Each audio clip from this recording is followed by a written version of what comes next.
Greetings, gamers, and welcome to Tricky Jim. Thank you so much for tuning in. We've got an exciting day filled with retro Pokemon TCG action, and I am joined by Cole Stellato. How you doing, Cole? I am lovely this morning. Well, afternoon now, I guess, but I'm doing great. Suppose so. It is afternoon, 12:07, but in gamer time, that's the morning. It's the morning. It's definitely still the morning. For We're sure. all still waking up.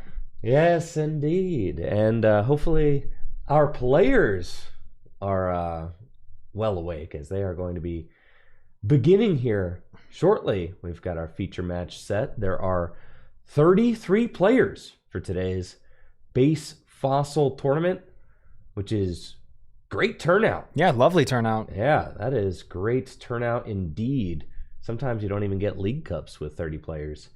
So I've seen League Cups with like 4. yes, so 33 players for today's base fossil tournament, making it one of the larger base fossil tournaments that have been held in the modern history of the game. I think 2024's Brew City had just over 40. Mm-hmm. So just over 30. That's great turnout indeed. Going to give us another fantastic look at this beloved retro format. And for our feature match, round 1, we've got Holden Cheeks on the right, one of Full Grip's very own. As you can see, he's rocking the Full Grip shorts there. We have shorts? We do have shorts, Cole. I didn't know we had shorts. They're right there.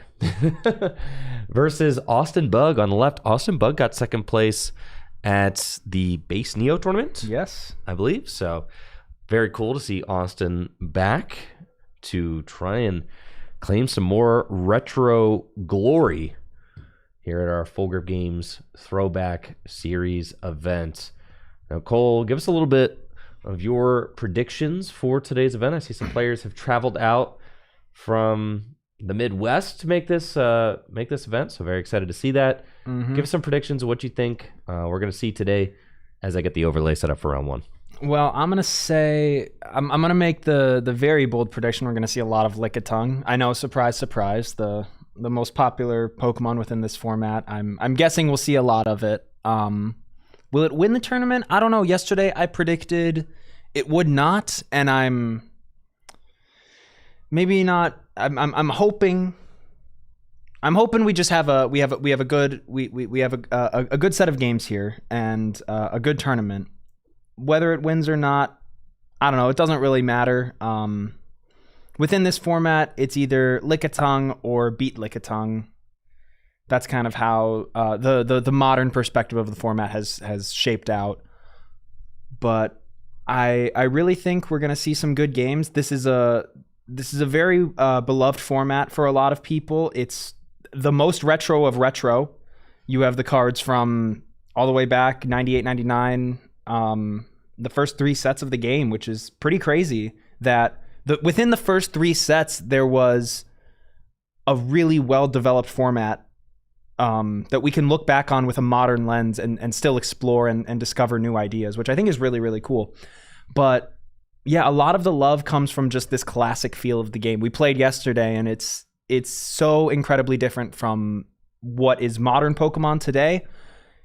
It is a lot more turn-based it's more turn-based than action-based, if that makes sense. You're not making a lot of actions on your turns. You're just kind of attaching, playing maybe a trainer or 2, and then attacking with your Pokemon. So I'm really excited to see how games in this tournament style will shape up, with there being not as many deck searches and more, honestly, discard interaction than anything else with cards like Item Finder. And yeah, in this format, you really don't want to be powering through your deck, even though you have all the tools to be able to do so. You have Professor Oak, you have computer search. That is something that you don't really want to be doing in this format from the modern lens, because going through your deck too quickly leads you to just get stalled out. And we're going to see the game beginning here. We have a Doduo on the left for Austin and an Articuno for Holden. Blastoise. Yeah, we know what that means. We got a Blastoise. And now We saw Blastoise yesterday here. Did not do too well, but in our testing, no, didn't do amazing. But I am I am forever hopeful for Blastoise. I love Blastoise. I want nothing more than for Blastoise to succeed. That's what I would love. Yeah, and I mean, Holden pretty much has the perfect start here. He went first, which means you get to put the Squirtle down and use Pokemon Breeder the next turn. So hopefully just Turbo Blastoise right into play, and you start swinging with Blizzard, and like Blizzard's a good attack. 50 damage is a lot in this format. That's enough to one-hit KO a Doduo. And we see Austin just going to attach here. It's a fire energy, so that probably means playing some form of Magmar in the deck. That's generally what... that's generally the fire... The basic fire guy that is in most of these fire-type decks with the energy. We're going to see a computer search come out. And I can't exactly see what Austin is discarding, but I think I see an energy retrieval, which... There's two energy retrieval. That's a lot of energy retrievals. So this format is very known for being resource intensive. You need to conserve your resources best as possible. You need to use them very sparingly and only use them when you know you can take advantage within the game. And so to discard 2 energy retrievals just like that, we see a plus power and then an Oak getting rid of a Trader and another energy retrieval. 3 energy retrievals. 3 energy retrievals down. That's brutal. One of the big things in this format is how powerful cards like Super Energy Removal and Energy Removal are. Right. Where, like, modern Pokemon, you have Crushing Hammer where you have to flip coins to remove energy. Energy removal is just remove an energy. Yeah. Any energy, double colorless energy, any basic energy, and then super energy removal. You have to discard one of your own energies, but it gets you to discard 2 off of one of your opponent's Pokemon. Dude, here we go. Blastoise. All right, turn 2. Blastoise, time to make it rain. We've got the Rain Dancer in play, which is going to mean that Holden can attach as many water energy from his hand as he wants to his Pokemon every turn. So ideally, that's exactly what you want. Just be able to spring that Blastoise into play without expending too many resources getting there, right? Just kind of having it, which is exactly what Cole has got going on. And we see double computer search out of this hand, piecing the Blastoise together. And then I think we're also going to see an Oak for 7.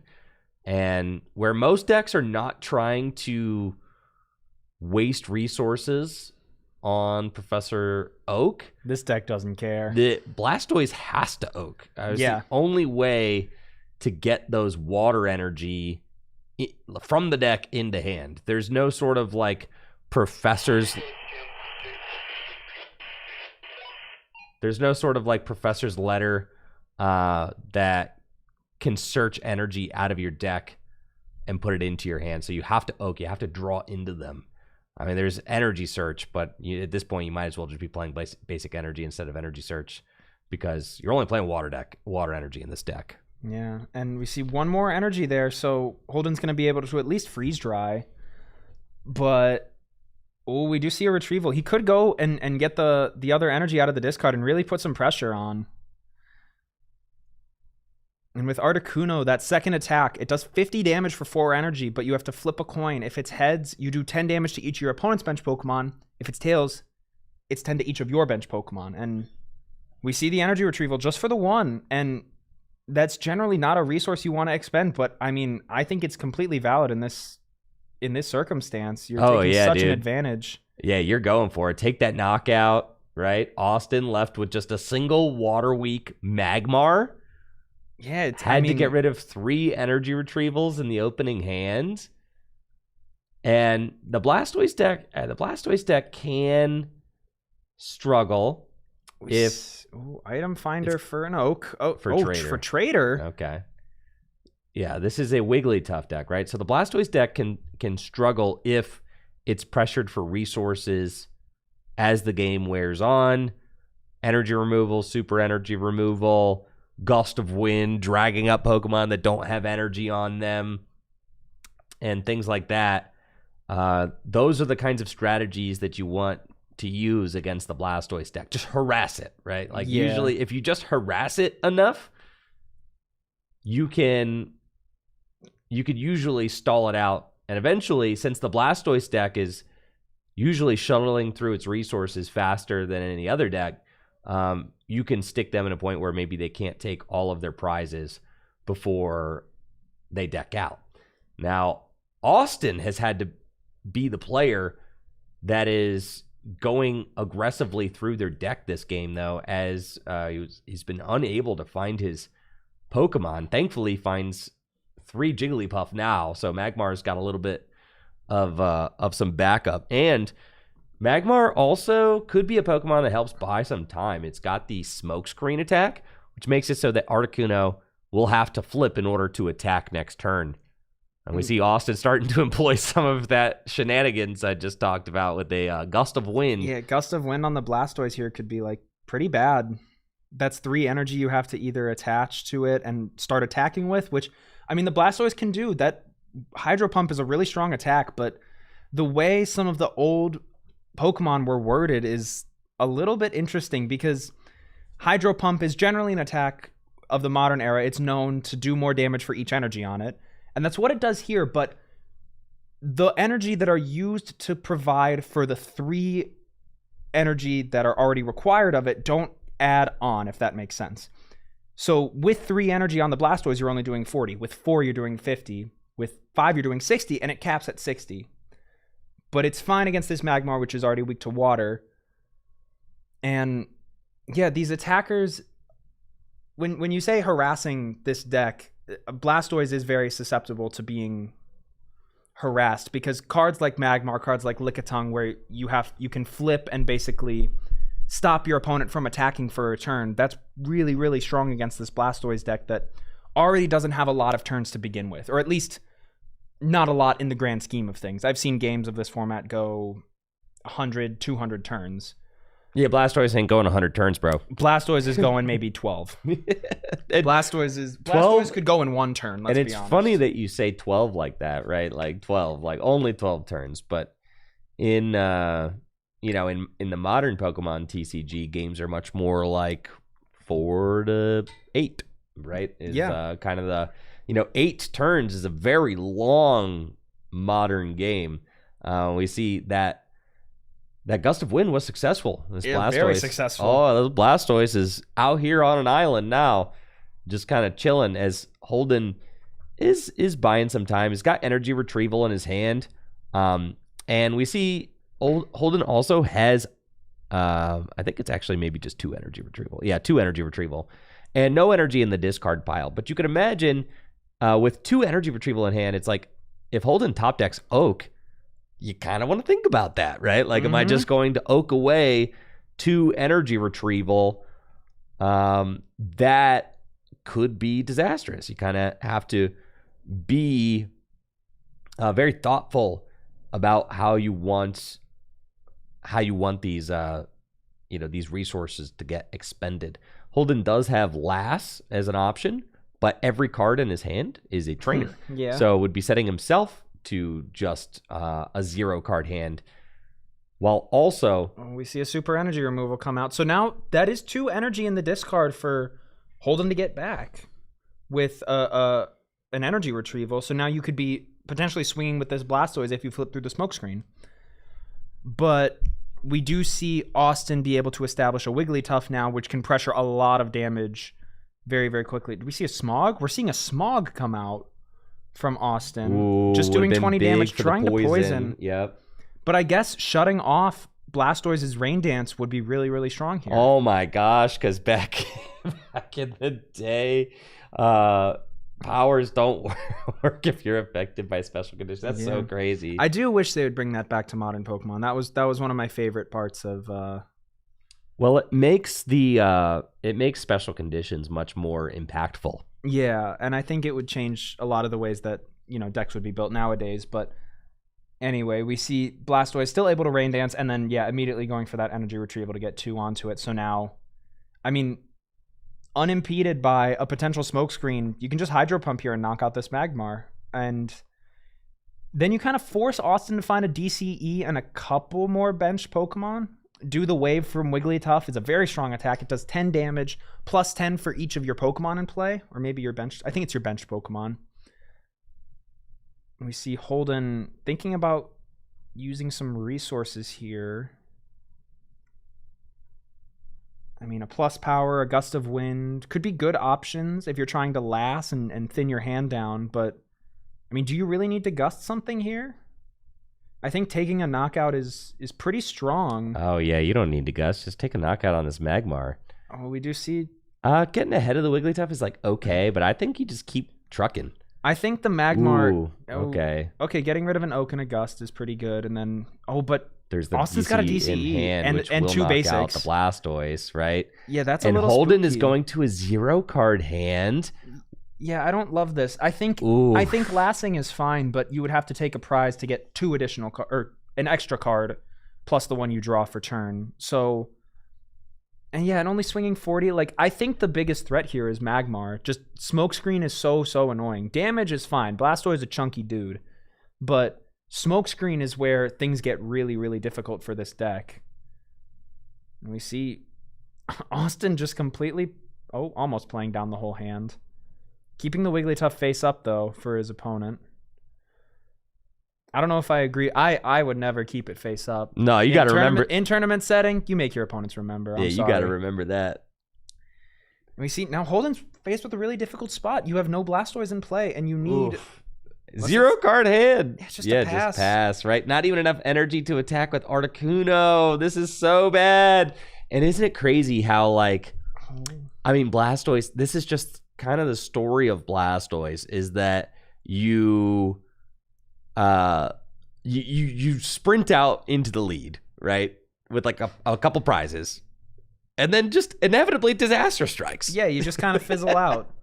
I think... Oh, geez. Just another pass from Holden. I think the deck only really works if you can donk them turn 2, which is kind of feasible.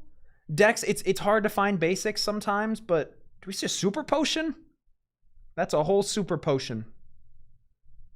I've not seen that card in a while. We're going to see a Maintenance. Shuffling 2 cards from your hand into your deck. The only 2 cards. To draw 1 card. So we're just living on a prayer here. Maintenance is normally used to stop yourself from decking out because so many decks will try and take advantage of Blastoise's use of resources, but we're just going to see the 1 card here. It's a water energy, so okay. Right. Flip Paralyze. This is for the game go. Here. And it's heads. Right. Holden, you can see how stoked he is that he didn't lose instantly there. Holden's going to live one extra turn here. Thanks to this Articuno's... Ooh, what's the attack? Freeze dry. 30 damage, flip paralyze. Very strong attack. But for 3 energy, it's very costly. You see a lot of Pokemon like Lickitung. Ooh, top deck. I think it's a Cobb Surge.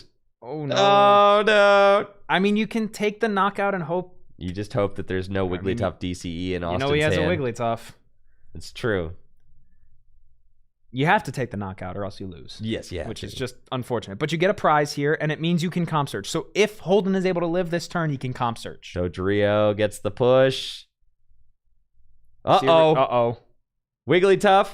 DCE. There's the DCE. And that is game, right? Yeah, 50 damage. That's going to do it. 50 wave. damage, and Holden is going to be taking the L. Austin Bug, your base Neo Throwback Series finalist, is off to a strong start now with a record of 1-0 with his Wigglytuff Magmar deck. And Cole, I think Wigglytuff is going to be a card that we're going to be seeing a lot more of as the day wears on. Yeah, I think the Wigmar archetype is very strong.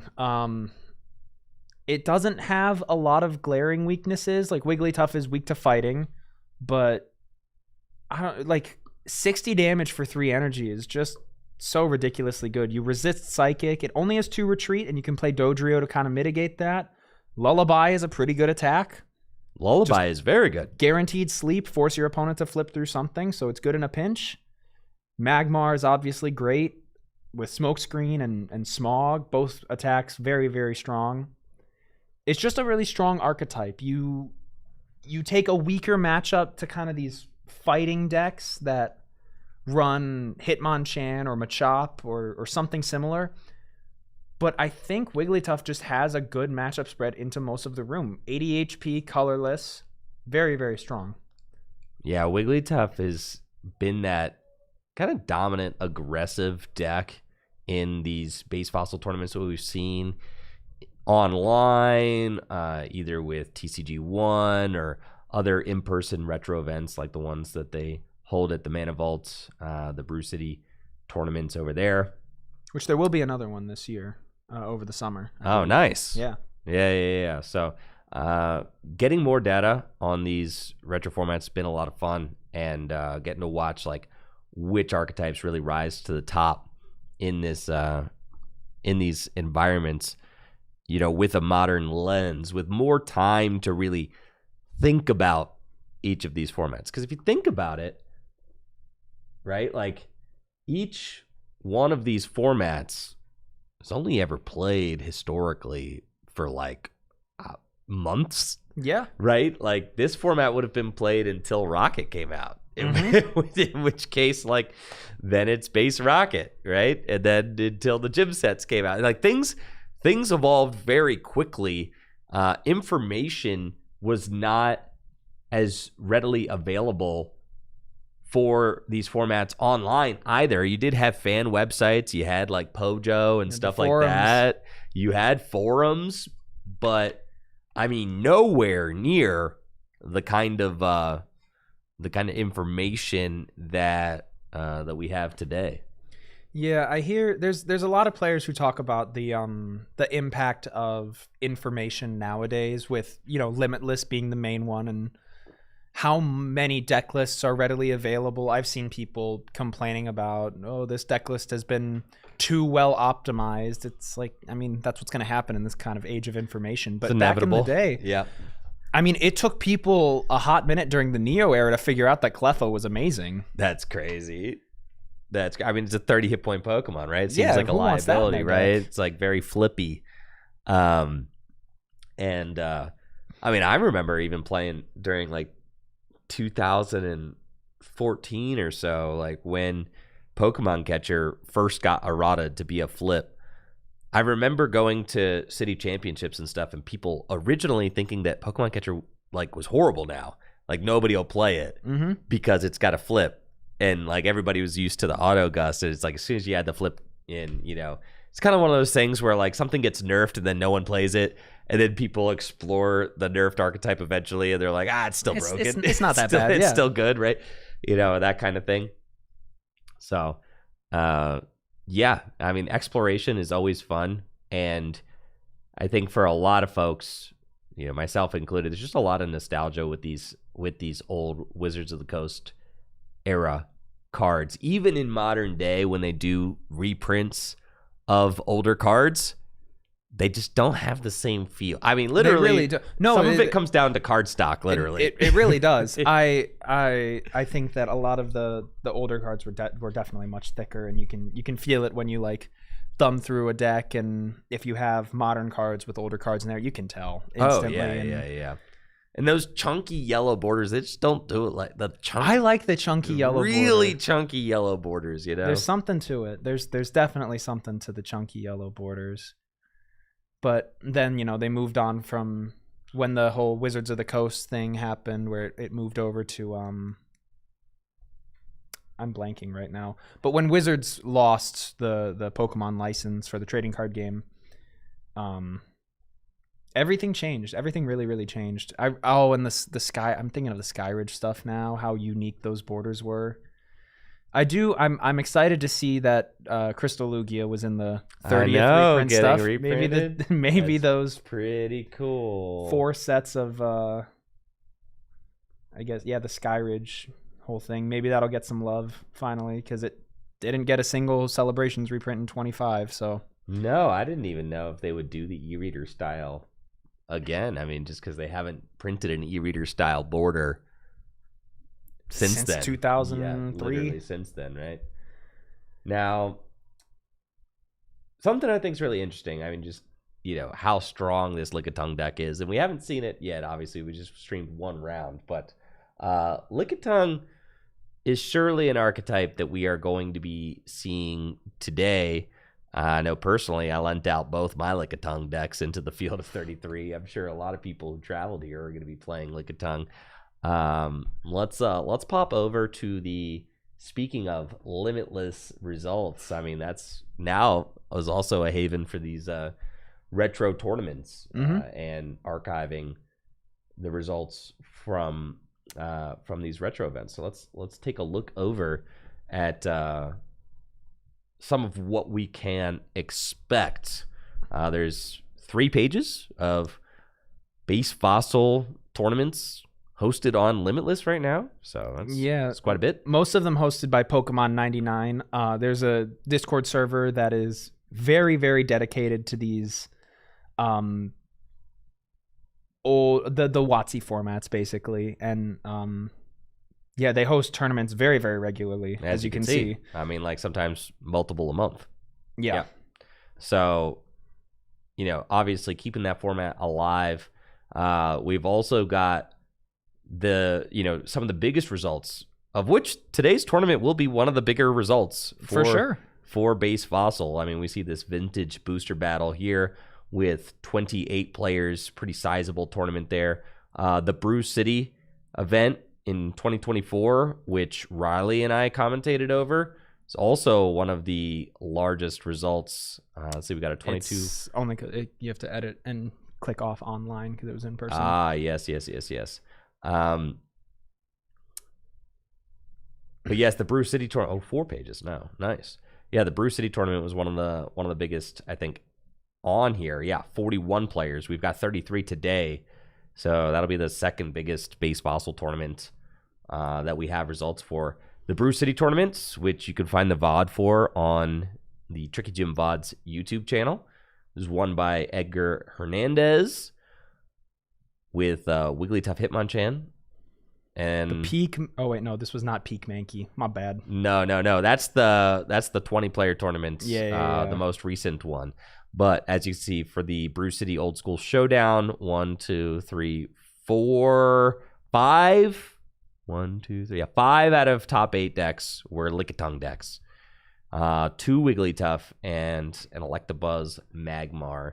And if we take a look at this event here, the Vintage Booster Battle, Wigglytuff Scyther ended up winning. This one is really cool. It doesn't play Dodrio to pivot between different Pokemon, but instead just plays all free retreating Pokemon. And 2 switch. Yep, and 2 switch with Wigglytuff. So you've got Ghastly, which is an amazing free retreater. It's got a -30 resistance to fighting, so that helps you to wall off those Hitmonchan, which hit your Wigglytuff for weakness. So nice synergy there. Free retreat, and the Lick Attack does 10 damage and paralysis. Turns out 1 energy, 10 damage, paralysis. That's a pretty good thing to do in this really format. Good. You've also got Scyther, who's kind of your quintessential big basic free retreater. And has got the vanilla slash attack, 3 colorless energy, 30 damage. Just nice consistent Pokemon for any deck. Also can soak hits while you attach energy. It's one of the primary things you do in this format. If you get energy removal, one of the 3 actions you can take. Yeah. And then Mankey is kind of like the really interesting thing about this particular list with its peak Pokemon power, which allows you to take a peek at either player's top deck, either player's prizes, or a random card from your opponent's hand. Or a random card from your opponent's hand. That's crazy. Yeah, I think this Mankey's really cool. I mean, it's a 30 HP free retreater, and it does 10 damage for a colorless. So it can really just be slotted in anything and just be able to do 20 damage to something that is weak to fighting for 1 energy, which is pretty good. Sets up Wigglytuff for a Do the Wave knockout in the mirror, right? Yep. So it could just poke that little 20 that you need to do, which can be nice. It also is just a very nice bench sitter, as Wigglytuff does need more bench sitters to fill the bench. And being able to take peeks, it just gives you more information in a format where lasses are flying. Gives you more information on, is my opponent about to top deck something? Am I about to top deck something? It could give you more information on when to go, when to hold, and that kind of thing I think is really interesting. And the more I looked at this list and the more we played yesterday, I was finding that Lass is actually pretty much the strongest thing you could do against the Lickitung deck. Yeah, pretty much. Like, just Lass and put pressure on. Lass and pressure is the strongest thing you can do. And the out from Lickitung is flip heads on para enough to be able to draw out of it. Because exactly. They can always just flip a bunch of heads. Yes, but that's why this list is playing 3 Lass, dude. 3 Lass, that is significant. It's a lot. That's like a lot. Most lists I see play 1, maybe 2, 3 is a hefty amount, because it's not like base Neo where Lass is like, okay, I'm gonna Lass you and then eke into fresh 7. Yeah. You're Lassing and then you're kind of preying off the top deck as well. It's such a double-edged sword. And then 4 computer search. That's not something you see in a lot of these lists. Specifically, if you look at like Jason Klaczynski's list, that dude is barely playing computer search at all. He likes 1 or 2. But 4 Bill, 4 comp search, 4 Oak is, I think, just for early game consistency. Because like you can see this deck with the 2 maintenance and really just the 2 maintenance. It's built to kind of outlast some things at the end of the game, but you don't have like a Mr. Fuji. You don't really have any of those other cards that try a gambler. You don't have a gambler that I feel like could be okay in this deck. But I guess it's kind of just a turbo Wigglytuff. And I really don't know how aggressive you would go. I think this is kind of that hyper aggressive, like I'm going to play an Oak and 3 Bill in a turn and then just Lass, do the wave and kind of say, you're not going to have anything for the next couple of turns. And you have the option to go a little slower with Ghastly, being able to lick. That's your kind of answer to, that's your only answer to Mr. Mime, unless you Yankee hit it 4 times because it's not resistant to fighting. And then you have Scyther just as a general good free retreater. Yeah. And 30 damage hitting grass like isn't super prevalent, but 30 is nothing to sneeze at. No, I thought that list was really interesting. I just built that list last night. I very much enjoyed it. You said that you really liked the Moltres, this list right here. This is my favorite deck in the format. I don't know if it has been expanded upon since this tournament, but it's just about as evil as a Lickitung deck can get. You have 4 energy removal, 4 super energy removal, 4 energy retrieval, and 4 scoop up. Scoop up is a ridiculously broken card here. Your deck is all basics. You get to just put a basic back into your hand. You discard the energy, but that's fine with Pokemon like Lickitung, who only need 1. So you can super energy removal, get rid of the 1, scoop up the Lickitung, put it straight back down, mitigate like 60 to 80 damage that were already on it. And with your energy removals, you're just trying to stall them out of resources. And then at the end of the game, if you haven't taken all your prizes, you can just throw up Psyduck, Headache them until and charge up energy on a Moltres. So Headache prevents your opponent from playing any trainer cards. And in doing this, you allow yourself to attach as many energy over a certain number of turns you want to Moltres, who has the attack Wildfire, which you discard as many fire energy from it as you want and mill that many from the top of your opponent's deck. So stopping your opponent from using energy removals and just charging up a Wildfire, doing it to end the game is just ridiculously powerful. Dude, I mean, and 18 energy in this thing? With 12, 16, 17, 18 energy in the deck. I mean, we're talking about a format with 4, super energy removal, 4 energy removal, and 3 item finders, right? I mean, we're talking about a format where let's see, if every super removes 2 and every energy removal removes 1, that's 12 energy getting removed throughout the game right there, right? So just absolutely insane. And because of the nature of the format being just no energy accelerators are really super meta. I mean, there's Blastoise. It's the best energy accelerator in the format. Yeah. But has issues kind of lasting the duration of the game in this format. So that means that most decks are going to be manually attaching 1 energy every turn, and getting those energy attachments is very important. So playing enough energy to just always have them is nice, because when you're missing energy attachments, you can fall behind pretty easily. Yeah. Thank you, Moops, for that dono over on Twitch. I appreciate that. Thank you. Thanks for the love. I do want to point out, someone in chat absolutely owned me. Maintenance is indeed for putting cards back into your deck before you oak. Oh, for sure. Not for trying to deck out. It stalls you 1 turn. It I does don't know get, what but, I've been but on. 1 turn?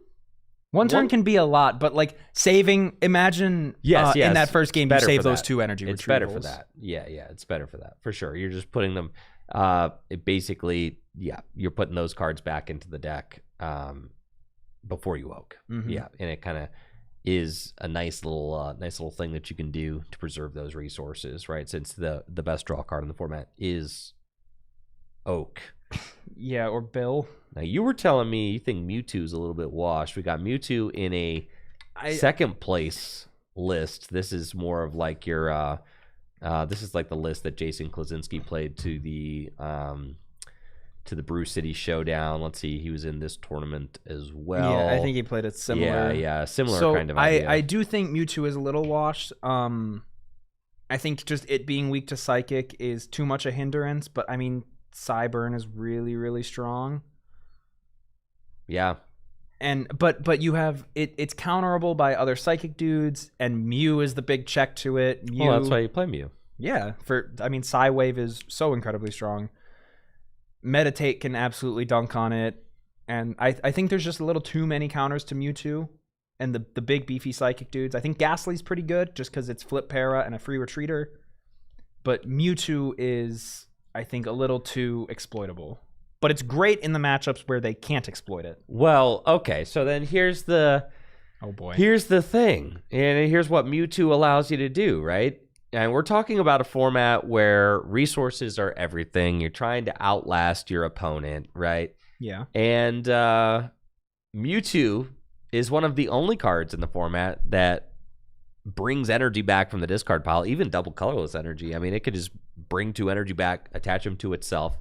For just 1 Psychic, I mean, that's as low maintenance of a recovery option as you have. And then when you're not playing Mewtwo, you don't have this Mr. Fuji option. And Mr. Fuji is a trainer card, allows you to choose a Pokemon on your bench, shuffle it, and any cards attached into your deck. So you can energy absorption, energy, and then retreat Mewtwo to the bench with a double colorless, and then Mr. Fuji. And that's the biggest way to add cards to your deck. I mean, you could easily add 6-7 cards to your deck that way. Yeah, you could. But you can't do that if you're not playing Mewtwo. This is true. I think leaving it in the active for too many turns to just energy absorption, it's great. I think it shines most in base Neo, where it can get back metal energy and really tank itself up, because Mewtwo is just a little too squishy. I mean, Mew can knock it out. Mew can knock it out in 1 hit. I mean, very easily, for sure. I mean, that's what it does, right? And I think Mew collaterals enough things to where it should be played in most decks. Any deck that has a Psychic energy, I think, probably should play Mew, unless you're not worried at all about Psychic types. Like the Wigglytuff deck, Wigglytuff doesn't really care about Psychic types. Mewtwo's only punching it for 10. Yeah. So I think Mewtwo is just a little bit too exploitable. Because the other thing is, when you can like flip and paralyze it, it just like that stops attachments from going down, and it makes it too slow. Yo, big shouts out to Tyler over there on YouTube with the $10 dono. Thanks for featuring Base Fossil Love from Alaska. Yo, I'm glad you guys are as excited about this as I am, because these retro tournaments, I mean, we've just started doing them in the last year, but they've been so much fun to do, so much fun to see the retro community turn up for these. Yeah. I mean, our base Neo tournament had like 40 plus players. This one's got over 30. really amazing to see the love and the passion from the community for these retro tournaments. They're some of my favorite things to do. So I really, really deeply appreciate the support from you all, because if there's nobody here to watch, nobody here to hang out and experience the tournaments, then what's the point? So I appreciate the love from you guys. Appreciate the support. I appreciate everybody downstairs who showed up. Every time we get a big turnout like this for a retro tournament, it makes me very happy inside. Feel all fuzzy. Like, dang, dude, that's beast. I just wish I could be down there playing. Yeah, me too. Yeah, but that's the cost of having the dream job, right? Is that I do have to take a seat on the side as I help produce the event for everybody to experience together. But it's a ton of fun watching these players come together and celebrate the game's past. It's cool to see TPCI really start to kind of acknowledge the love for the game's history and past as well with these celebrations expansions. I mean, obviously we had the 25th celebration expansion was huge. The first time we've ever really gotten reprints like that. We had the Pokemon Classic collection, though not how I would have chosen to release base set reprints. A $400 gaudy box, but still cool nonetheless. It's fun. The decks are fun. I heard, Cole. That I think Pokemon at one of the most recent regional championships is debuting some sort of like draft thing. Oh, I did see this. Yeah, like it's basically like a 2-player drafting experience, like build a battle draft thing. I don't know anything about what they're gonna bring to the table with that, but I'm optimistic. They're doing something. And that's a lot more than nothing. It's a lot more than they've been doing when it comes to alternate formats, drafting, and things like that. Like they're it sounds like they are testing out a new 2-player drafting style format. In like their kind of player lab section of the regional championships. They have like a little a section of the event, partitioned off where you can go in and kind of do like give it a try and basically be a lab rat. Yeah, it seems pretty cool. Like I don't know. I'm optimistic in whatever they'll cook up. Yeah. I don't know if I can trust it fully right now, but I really want to. Yeah, I don't know. I want to see what they're thinking over there. Modern cards, I'm going to go ahead and say it, dude. Modern cards aren't great for drafting. They're too powerful. Yeah, I don't necessarily disagree. I think that cards could be created in like the modern Pokemon TCG. I think cards could be created that would be good for drafting in a specific card pool. I'm not saying that Creatures doesn't have the ability to do so. I'm just saying, like, when you look at cards from like the modern day, there's just like so many of them are just so swingy and stuff like that. Yeah. I mean, you have to really curate the card pool. You have to very much curate the card pool to be able to handle it, I think. Yeah, I do think that. Oh, are we seeing round 2? Oh, this is round 2. Oh, yeah. I think a lot of so my philosophy when it comes to actually more retro than drafting, but I think cards are best played within the block they are created in. So I think like the Diamond Pearl block, throwing all of those cards together is great because they were all meant to kind of function in tandem. But then when you kind of mix 2 blocks together, it can get a little bit dicey, especially in the recent era. I mean, some of my favorite formats ever have multiple blocks, like 2017 NAIC. Well, I mean specifically like Diamond Pearl back. I think those are actually, hold on, let me be more specific. Diamond and Pearl block and the Ruby Sapphire block. I think those are the 2 best to just kind of play with the cards within themselves. Because when you get to Heart Gold Soul Silver, there wasn't enough time. I think the Black and White block is fine. I just think keeping Genesect out of that pool is a little better. So 2013 Worlds is a bit better in my opinion. But really, for drafting purposes, I think Diamond Pearl and Ruby Sapphire. When you go far back, I've never really experimented with like Skyridge and the e-reader block, but as of modern Pokemon, you can't really do that because if you take all of the Scarlet and Violet cards, I mean that's exactly what happened for Worlds. Worlds for the first time ever was a complete block. It was just all of Scarlet Violet.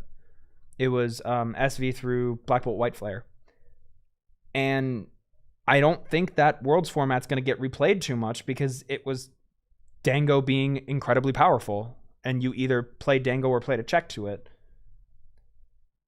If I remember 2025 Worlds correctly, but like, I think you can't play with all of the cards within the block anymore. Too many good cards rise to the top. Like with the Scarlet, or not Scarlet Violet, Sword and Shield block, you have Mew VMAX as the clear standout, and that is hard to play as you like the Sword and Shield block. I know some people who play it, and they're crazy, but like, I mean, the Sword and Shield block, it's definitely an experience. Curation is everything, dude. It really is. Curation is everything. Here we go with round 2. We have Ross and Sean up here. Sean, notably, I believe, got second at the Ruby Sapphire through Power Keepers Invitational. That's right. Not invitational, but Throwback Series event. Yeah, yes. Throwback Series. And then what was the other result? Oh geez, I'm not remembering correctly. But yeah, I think did well in base Neo as well. Oh yeah, probably. Oh yeah. Top aided that, I believe. So we don't really know what. We see another. Oh, a Mewtwo.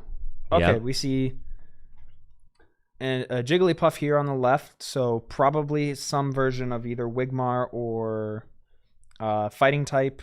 Oh, I like those energy. I'm a big fan of those. Oh, what an oak to start this game off. 2 Wigglytuff is crazy. Yeah, that is unfortunate for sure. Hold on, I got to adjust the records here. Both these players are 1-0. But yeah, a lot of times these decks are only playing... What a flex.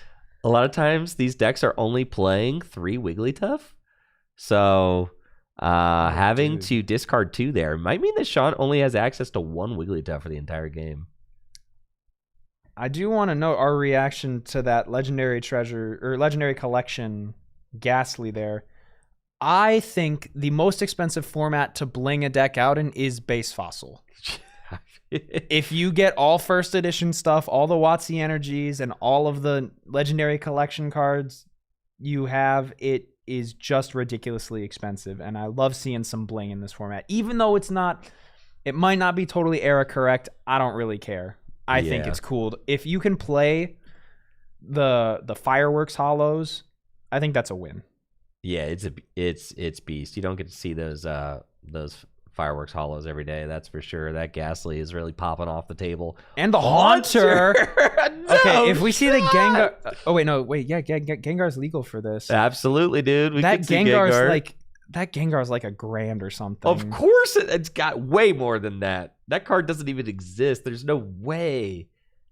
Dude, Sean having a full playset of them would be crazy. I mean, that Haunter's really cool. I think that's the one that you have to flip to attack it. It's got like the Infiltrator ability, yeah. Or Pokemon power. You just see a pound. The Mewtwo wakes up. Yeah, I mean, Sean may have had to discard those Wigglytuff, but I saw a Peak Mankey. Energy absorption to Mewtwo, and now this Mewtwo is threatening Cyburn for only 10. Jigglypuff does resist Psychic by 30. And Sean just diving in with another Oak. He's got the Haunter on the bench with the energy looking kind of nasty, dude. Haunter's got free retreat too. I don't know if I agree with the attachment to Haunter. I think trying to get a Hitmonchan swing in here with a... Oh, there's a peak. Oh, it's a computer search off the top. That's not good. Yep. We see a Bill. for 2. Oh my gosh, how is he that's knocking a deck out? That's not another fireworks Ghastly. Come on, Sean. You got to get all the same printings, man. Listen, they're expensive, dude. It's hard. I can't play. You're all or nothing. You're all or nothing, dude. I'm all or nothing. That's I'm so crazy. all or nothing. They gotta match. No they have way. To match. In standard, at least. If I ever decide to play, He's standard. gonna peek at a prize card. You can peek that, and then you write him down. That's so sick. It's like dude. the Azelf from 2010 or that's so sick. Legends Awaken. I'm loving that. And we see a retreat. Yep. And this is pressure. That's a lot of pressure. Hitmonchan. Jab for 40 here. I mean, 20 damage from lethal there. I also would like to point out Sean is using the correct printing of Mewtwo. I prefer the... Yo. I know you disagree, but... No, they're both dope. They're both dope. I think they're both sick, but I don't like the stamp very much. I think I love the movie stamp.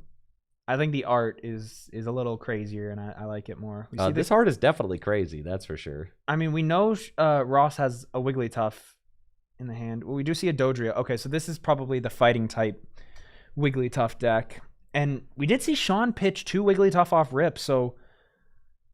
But this Haunter line is just wild to me. I know, I gotta pull up the Haunter. All right, we're gonna have the Haunter is a crazy pull. Because I don't know if you'd play the Gengar. I think the Gengar is a bit too much of a stretch. But I would love to be proven wrong by Sean slamming down a Fireworks Hollow Gengar.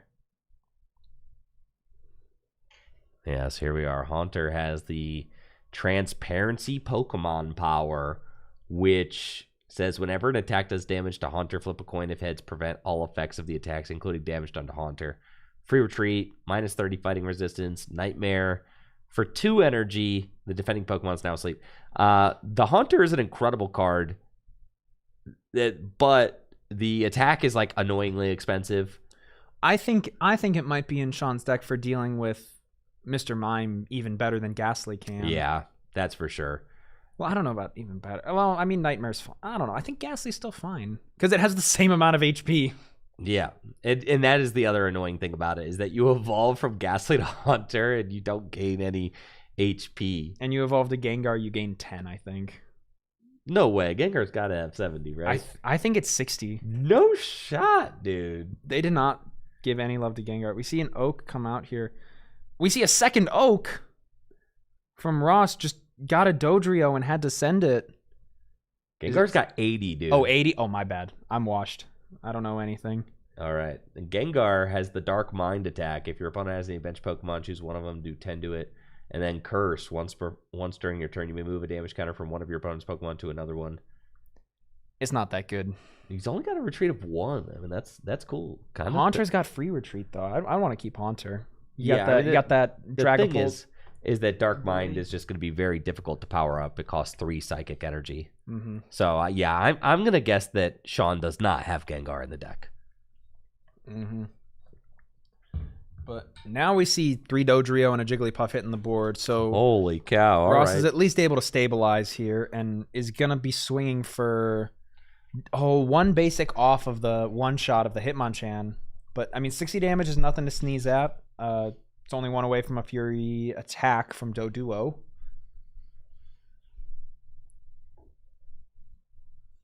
But yeah, the fifth basic would have been really, really nice to hit here, because then that puts Sean in a bit of a weird position, because neither of the psychic Pokemon with energy are going to be able to hit Wigglytuff for any substantial damage. And I think this is a good example of why we see the triangle, I guess, of this format being, or at least the 2 most prevalent types being fighting and psychic, because they are honestly the most splashable in any decks. This is something that I kind of love about these early days of the Pokemon TCG, is that the formats are incredibly weakness and resistant based. I mean, Pokemon have on average like 70, 80 hit points, like the best Pokemon do, and sometimes 90 if you look at them. I don't know what they were thinking. And their resistances are minus 30. So Wait, I That's guess effectively a third of the HP. Yeah, don't you get a basic to take you this get knockout? a basic here. You don't get the Doduo. We see Dodrio. Ross kind of second guess, like, wait a minute. Yeah, I think taking the knockout here is really, really good. Because then your Wigglytuff doesn't go down unless Sean is able to find Hitmonchan energy. But like I was saying, the resistances are basically a third of the Pokemon's total HP. Wait, don't you need where's the basic? Did you not grab? No! 60. Wait, what? All right, that's a tough one. That is a tough one. I don't know what you grab as Ross there then. I don't know. I do not know. But yeah, imagine like a modern Pokemon with 300 hit points having a minus 100 resistance. That's like that's the equivalent. I mean, yeah, that's kind of ridiculous. I mean, that's the equivalent, right? And then weaknesses are times 2. Oh, we see another peak. Sean's prize layout is just ridiculous now. He's got the 3-2-1. Uh-huh. Well, this is kind of insane, right? Being able to navigate your prize map and say, like, okay, if there's an item finder prize, I can go get that. If there's an energy retrieval prize. I mean, that does just give so much more access to key resources throughout the course of the game. Yeah, and it's even it's a really good way to stop yourself from getting stuck by Lass. Oh, that's for sure too, because you know where those cards are. You can always like dig a key card out with a prize take, and we're not even gonna try for the Fury Swipes. Oh no, we're gonna pound with Jiggly. Yeah. Oh, okay. Might have liked to see a pound there. You can like wait a turn. Yeah, I mean, I guess if you're oaking, you should attach the DCE somewhere, but I think attaching it to the Doduo is actually really safe. And then, because it's not going to get one-shot by anything on Sean's board. I think I would have liked to see the DCE get attached to the Doduo here. And go for a Fury Swipes. Yeah, go for a Fury Swipes, just kind of take the chance, and then if you get hit by something, you have the ability to evolve into Dodrio, and Rage becomes even more powerful. All right, the double peak there from Sean. Yeah, I mean, once you know your whole prize setup, you're just kind of chilling. Yeah, if you're curious about why Sean is just casually looking at his prize cards, he's doing it legally, thanks to Mankey's peak Pokemon power. And I am excited to see this card getting some love here today. It's a card that I've never seen. I've never seen this card played live. I have. Dude, I love this card. I have like 200 retro decks built in my collection.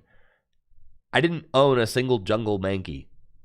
Dude, he's so cool. And I have a lot of these decks built, but like I just, I wasn't hip to the new style, I wasn't hip. So yesterday I bought a playset from Full Grip Games. Mankey's literally D1 chiller. Like, Peak is so cool. Free retreat. He's just chilling. He's just chilling on the bench. He's Wigglytuff. He's one of the friends that can do the wave with Wigglytuff. Like, dude's just chilling there. I can't tell you how many games where, it was coming down to the end of the prize, like to the end of the game, especially when you're versus Lickitung, right? And you're like, oh, I could have won that game if my item finder wasn't in the last 2 prizes, right? Yeah. And that kind of thing happens all the time. Mm-hmm. And Mankey can just help mitigate that. It's such a big card. Now, I don't really understand why Sean keeps peeking at his... Okay, there we go. Now we're going to see. You can only peek at your prizes so many times. But I think its best application, once you figure out all your prizes, is just start looking at top decks. And we are going to see the Mankey get... Whoa! Wait. Yeah! Yes, dude. Pull up that card. We're flipping coins? Yeah, dude. All right. Hold on. Oh my god, dude. I'm so amped. This is crazy. There's a Primeape out here. All right. So Primeape. Let's pull up this scan. I'm pretty sure it's like I'm pretty sure it's like you flip 3 coins and it does 20 times the number of heads. And if you flip 2 heads, you're confused. That's my guess. That's my guess. I think it's that. Oh, wait. Yeah. All right, here we go. Okay, no. Flip 3, 20 for each. That's not bad. That's not bad, dude. So 50, flip a coin. I mean, 3 energy is a little steep, but I mean, who's going to think to target the energy on the Mankey that's doing 10 for 1? I know. Dude, and that's the thing is like Fury Swipes, if you hit 2 out of 3 heads, that's lethal on a Wigglytuff. Well, it's wraps. That's Tantrum one-shots a Lickitung. Easy. Okay. And it's in Fireworks Hollow too. Like that's Wait. just peak. Wait, why have we never thought about Primeape? Well, Sean's thought about Primeape. Sean knows what's up. It's got 1 retreat. This thing's It's broken. I mean, two energy for the Fury Swipes is a little steep, but I mean, dude. It's broken, dude. Who targets down the 1 energy on the Mankey? The Primeape is broken. Wait. That's crazy. That's crazy. All right, so I wasn't 100% correct with my prediction. Though there was confusion on the card. Yeah, it's the it can't second confuse attack. itself. Yeah. My goodness. Dude, please Fury Swipes again. Well, of course. That's what we're here. That's what we're here doing. And what's crazy is like the Wigglytuff. What's really interesting is that the Wigglytuff decks. There's the heads. Oh yeah, double heads. 80 damage, just one-shots a Wigglytuff. And you see Ross's expression there, just like I did not see this coming. I would be dumbfounded. Did not see this coming, bro. I'm sorry. The Fireworks Hollow just adds insult to injury. I'm sorry. Oh, it's glorious, dude. It's so sick. Look at how good that card looks. I know. It's popping off the table, dude. I think it's hilarious. You can play Fireworks Hollow in Standard. You have energy retrieval. Which is like nowhere near close, but not quite the same card. It requires a discard back then. Super Rod is nowhere close. Super Rod is the one. Super Rod and Quick Ball are the ones that are just so far off from what they are. I know. Yet they won't let you play Electric from Black and White. Noble Victories. No, they won't. Yeah, that I don't get. It's like Yulorada Super Rod. Different flavor text? It's like I think the new one qualifies basic energy, but the old one doesn't. It does, yeah. But it doesn't matter because the old one couldn't accelerate special energy anyway. Whatever, man. I know. I don't know, man. We see a trader for a Wigglytuff here. I mean, if it do the wave 60 plus a plus power, that'd be really nice, but we're at 4-4 prizes. I mean, this game is like, it's close. Now, the thing that I think is really interesting about the Primeape is that Wigglytuff decks are not really playing a ton of energy removal. It's like 2 supers. Yeah, kinda? I think every deck should play super energy retrieval in this format. It's too good to Super not play removal. or energy removal. Yes, yeah, every deck plays it, But just about. But like that's some not decks your are only win playing con. like 2. Yeah, you're playing it just to try and keep some things in check. Yeah, it's like you can completely remove a Scyther or off of an opposing Wigglytuff. Yeah. 2 Tails is brutal here. Now the Sean's Doduo always does coming in with the resist. Swaggiest deck, man. Yeah, this is a swaggy deck. I'm thinking of that LBS deck that he had. It's just ridiculous. Always in the cool sleeves too. The Pokemon center sleeve. No outer sleeves though. That's my one complaint. No outer sleeves. Like those Flygon sleeves he had on the. I know. Those are like $400. I know. Sean's he's just a G like that, dude. He's just. That. You're single sleeving these he's just... legendary collection hollows. This is beast. I respect it. I'm here for it. All right, going in with the Primeape and one head, so right, no 0 damage. Yep. I guess this is where Primeape can get a little tricky, but I mean, you have all these psychic attackers on the bench. He could have retreated, and I wouldn't have hated to see a retreat into Mewtwo and build it back up, but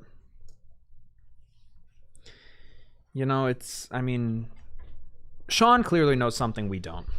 If you're playing Primeape and Haunter, you know something we don't, and I'm happy to sit down and let Sean just. I'm just excited that we're seeing something that I've never seen before for this format that's 26 years old. I'm seeing a lot of things I have not seen before. That's what's so exciting for me, right? There's a 26-year-old format. Older than many folks watching this. Older than me. Older than many folks commentating this. Every card on that table is older than I am. Yes. And we're still seeing new stuff, new innovations. I mean, we were sitting here playing yesterday, and I was like, I can't freaking figure out how to beat the Lickitung. And we thought about Omen Knight. And we were there with the Mankey, because we had seen that list on Limitless play the Mankeys, and we're like, all right, the Mankey's the hot new tech. And Sean took that one step further and was like, what if Primate? Oh wait, what's that's that? a second Haunter. Okay. Yeah. Say, that's definitely a Haunter. I guess maybe you could just maybe the double Haunter is a way to stall games out at the end. I mean, there's a 50% chance it doesn't even get touched by things. Yeah. You got two Haunters being able to put things to sleep and kind of retreat back and forth. Is it damage or is it all effects? All effects. Oh, yeah, definitely. I mean, it makes 25% chance of paralysis or something. That's ridiculous. Yep. So Sean knows something we don't. It's certainly a way to stall games out. There's a peak. And then, we're just going to see, I think, a flip. And then Sean does... 2 heads. 1 head. It's just 40. Sean does play Mewtwo. So maybe he plays a Mr. Fuji as a way to prolong the game as well. Just it's really interesting. Really interesting. And there are so few opportunities for this many players to get together and play these retro formats, right? That it is really it's genuinely exciting when you get to see kind of new developments happen in these formats that are so iconic and old. Mm-hmm. We see. Oh, geez, Ross having to go back into the duo. Just try for another Fury Swipes is just kind of really rough. No Wigglytuff, no DCE, but 10 damage. 10 damage is 10 damage in this format. So 10 damage is 10 damage. The Primate is just housing. I can't believe I know, dude. No Scyther over there. I mean, obviously Scyther checks. Scyther does check Primate, I guess. Yes. But Primate, weak to Psychic, not Grass. Primate getting rid of Wigglytuff is huge. Yes, for sure. You just need 2 heads. That's not crazy. Yeah, that is crazy. When we see the pivot to the Haunter here. So I'm going to get, because, I mean, there's no real point swinging into Primate with, the double retreat. We'd love to see retreat as many times as you want. Yeah, I think Sean is kind of over trying to flip 3 heads on Primate. Has not had great luck with the Primate. I mean, it's hit 1 heads quite a bit. Hasn't swung and missed yet, I don't think. I mean, I think it's more to save it, honestly, for the next Wigglytuff that comes out. That's good too, yeah. Because, I mean, you've got 30 damage on it already. I mean, once you get 1 damage counter on there, it's probably going down to a single Wigglytuff. And here we see the first of many probably deck counts we see of this tournament. Yeah, I think I saw maybe a dozen there still in Ross's deck. So, I mean, still got a healthy amount of cards there. But you got to start thinking about it as things wear down. Every single turn is -1 card from the deck. Last can put cards back in the deck. We saw Ross go through like 2 Oaks in 1 turn earlier in the game. Like, your resources are such a valuable thing, and Oak is brutal. Like, Oak is such a this format's great because it's such a it forces you to play so methodically and so carefully that any heads? 1 heads. Okay, so putting this Mewtwo down to 40 HP remaining is probably very good, but I mean, you just have to be so conservative with your resources, your item finders, your computer searches. We see a super energy removal go down there. So, I mean, this is a great application of holding on to your super energy removals until you really need to use them, like right now, to stop a potential Wigglytuff next turn. Exactly. And, I mean, if I'm Sean here, I'm a little scared using Psyburn because... Yeah, I mean, 40 damage, if we see this go to a Dodrio plus a DCE, that becomes a very scary Dodrio. That's because true. Then Dodrio resists fighting, so Primate can't check it. That's and true. Sean's got no energy on the board. Runaway Dodrio doing 50 damage with Rage would be kind of nasty for Sean's board to deal with. However, we do just see an attached to the Jigglypuff, so no fun to be had, unfortunately. Yeah, that would have been crazy, though. I mean, and that play is certainly an option that Ross could have available. Something that I'm really loving about this format is that, and there's a double tails whiff on the Doduo. Something I'm really loving is that you have unlimited draw power. I mean, you could nice little energy removal. Yeah, it's just this is where it gets brutal. You have unlimited draw power, but you cannot just use it or you'll lose. And it's because of the power level of the Pokemon themselves. So, you could draw as much as you want, but you have to skillfully only draw what you need when you need it. So it gives players so much agency over when they play their cards, because even though you have cards in your hand, it's not always the right time to play them. And that's just not really how modern Pokemon works. In modern Pokemon, I mean, we joke that if the card's glowing, you play it, right? There are certainly some decks where it's like, oh, the card's there, just slam it down. What's the worst that could happen? I mean, really, there's not much bad that can happen. And you have to, route things correctly, but still, if a card's in your hand and if an option's there, you're probably taking it because the game only lasts 4 to 8 turns or whatever. But here, there is much more of that, okay, I have this card. I have to wait until the right time to play it. I could draw cards, or I could wait a couple turns to see how this line is kind of is developing. And it's all very interesting. And it makes commentating over the base Fossil games much more different, because you're not just commentating over every single little move that happens, because it's Jigglypuff goes for Lullaby. All right, and Mewtwo's asleep. And it's you can't list just every single little thing that happens. Here's a Mankey Peak, because there are going to be a ton of things that happen in the game, because the game's going to last maybe 50 to 100 turns. Yeah, it's more looking at it holistically, and that's why I really like. I mean, I say often, I like this play from Sean, using a super energy retrieval or removal just to get rid of the one. And really keeping that Wigglytuff at bay. Yeah, I mean, with the threat of Dodrio gone, it's completely fine. But you have to look at these games holistically, and more of what would happen if that sleep sticks, and what could happen for Ross if that happens, and how the game will eventually play out. Because in Standard, we all know that Raging Bolt is going to try and take its prizes as fast as it can. We all know that Grimmsnarl is going to try and set up 2 Frostlass and maybe do some shenanigans. But here, there's just so many options. There's so much potential for variance with the amount of coin flips and all that jazz. And we see a Wigglytuff come down here taking a knockout, and now Sean has to respond with probably this Primeape. Ooh, all right, Wigglytuff. Sean has been, hitting that Jigglypuff with the energy turn after turn after turn after turn. Finally,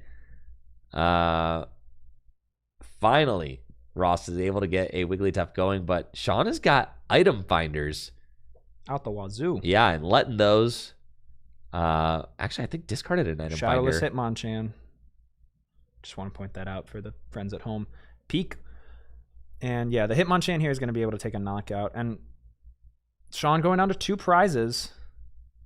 And I don't see a super strong way for Ross to respond over these next couple turns, because you can jab but I mean 20 damage is not going to be enough in the long run when your Hitmonchan is weak to Psychic, and we know Sean's deck plays a plethora of Psychic Pokemon. Yes, it does. And I mean, the thing is though, Sean is kind of stuck with this Hitmonchan now in the active. It has 2 retreat and nothing else really powered up on the bench, so I mean, he's going to be forced to be jabbing, but I mean, Ross can just put up this Doduo and maybe try and reestablish some amount of board state, but you're down so many Pokemon that I would just see an attached to the active. I don't know if I agree with that. Doduo? I mean... Yeah, are we winning this game 10 damage at a time right now? I think the answer is no for Ross. I think you have to try and charge up another Wigglytuff. You know Sean is down a couple item finders, a couple super energy removals. Charge up Dodrio. I think Dodrio's great. The biggest hindrance of Dodrio, honestly, is Lickitung and the attackers that will put it to paralyze or asleep or Magmar. And Sean really only has this Haunter, which I would love to see be proved as a complete nuisance because that ability is ridiculous. It is. And we've kind of seen Muck being phased out from this format. Not entirely, but Muck for a while was a counter to cards like Dodrio. Yeah. But it hasn't seen as much success as of late, and its ability, Toxic Gas, is ridiculous, shutting off all powers in play. Yes. But when there aren't that many powers being played, it just is, it becomes suboptimal to play the Muck. Also, Muck doesn't help at all with Lickitung, which is kind of one of the big bads of the format. So the Grimer does have a flip para. That's the only thing going for it. Yeah, right. Like, it's a colorless one at that. It's pretty good. Yeah. But Grass is not a super good type to be hitting for weakness. And, I mean, it's just a 2 retreater that sits on the bench that can be trapped with a gust of wind. The Muck is, at least. But right. We see Ross's deck is getting pretty low. I'm guessing that's only maybe 4 cards max there. Yeah, it's not many. So Sean could honestly promote the Haunter and try and stall. And that's exactly, I told you, dude. I think there's the pass. I think this is what the Haunter is doing, is like at the end of the game, did Sean last second take a peek? Oh no, he didn't take a peek. He just said like, all right, you got 2 cards left in deck. Here, go my Haunter. Yeah, the one problem I foresee with this Haunter is it can't stop something like Psyduck. Psyduck being able to turn off your trainers is not collateral by Haunter's ability, but I think for any deck that is trying to take all 6 prizes, Haunter is a ridiculously annoying card with that transparency ability. And here goes the sleep, dude. The sleep is just, it can be brutal. We see a wake up, but I mean, I don't know what Ross has here to finish out this game. You can maybe try and lass your hand back into your deck. That's a lot of cards in hand. It is. So hopefully Ross has access to a lass and can prolong the game a little bit longer. Otherwise, things are going to be, wrapping up here shortly, as one turn is not going to be enough to take 3 prizes. But we do see Ross kind of like shaking his head. So not loving what he's seeing. I mean, it's very possible that this Wigglytuff deck doesn't play a last. We see a peek just at the whole deck, basically. Yep. And I mean, with Ross still having to take 3 prizes, I think the writing's kind of on the wall here. We see just another sleep come down. Still asleep. To the left. All right, let's see it, Ross. What do we got? There's a DCE. DC. There's, I think I saw a lass in the hand. I mean, oh wait, no, Sean had to get rid of 2 Wigglytuff early on in this game, but That's still, right. like, I don't know. Oh, there's the lass. Okay. Yep. Plus 4 turns. I mean, Sean's still got an item finder. Yeah, I see an item finder and a computer search and a lass. It does have the Wigglytuff in hand. So there is the one Wigglytuff. And with 2 prizes left, I think it's kind of certain doom. I mean, you can sit here and poke 10, but poking 10 and sleep will just win you the game. Oh yeah, I mean Sean like doesn't have to win by deck out. He's also winning the prize race. Mm-hmm. Right. And even if the Dodrio manages to wake up, it still has to flip through the transparency ability as well. So yeah, Sean's Haunter just counting these cards is like, I got 10, you got like 4. I think I'm good. Yeah, Haunter just adding a whole layer of coin flips to this game. Yeah, a certain amount of inevitability, right? Yeah, there's generally, like, you can only do so many things in base Fossil. You can stop your opponent from playing trainers, but you can maybe Fuji, but that's about as far as you can go for holding out your own deck. And we see Ross here just kind of thinking of his options. And like, can you take 3 prizes in 3 turns, 4 turns? Probably not. I mean, Haunter's real squishy, but the Primate there, menacingly sitting on the bench. Just needs 1 energy to be able to return knockout a Wigglytuff. I know. You imagine, all right, here's Wigglytuff. You got to, right? Yeah, you have to just you go got for it at to. this point. Just like, I have to take this knockout. Do the wave. Do the wave is taking a knockout here. I'm guessing Ross has no more. Okay. I'm glad I did not finish that sentence. Yep. Oh, Haunter goes down. Haunter does go down. Okay, so there's a shot. There's a chance. I mean, this Wigglytuff doing 60. Oh, he topped. And Sean's like, I gotta go. Yeah, I gotta wait. And because he was able to peek at his prizes earlier, when he took the knockout on that Dodrio, he knew that he was set for the rest of this game. By pulling either Computer Search or Oak. He pulled one of the two. So there is some of the power of Mankey. We know that Sean has a DCE left in the deck. Not worried about decking out. I mean, he's got a last available still as well. We saw that.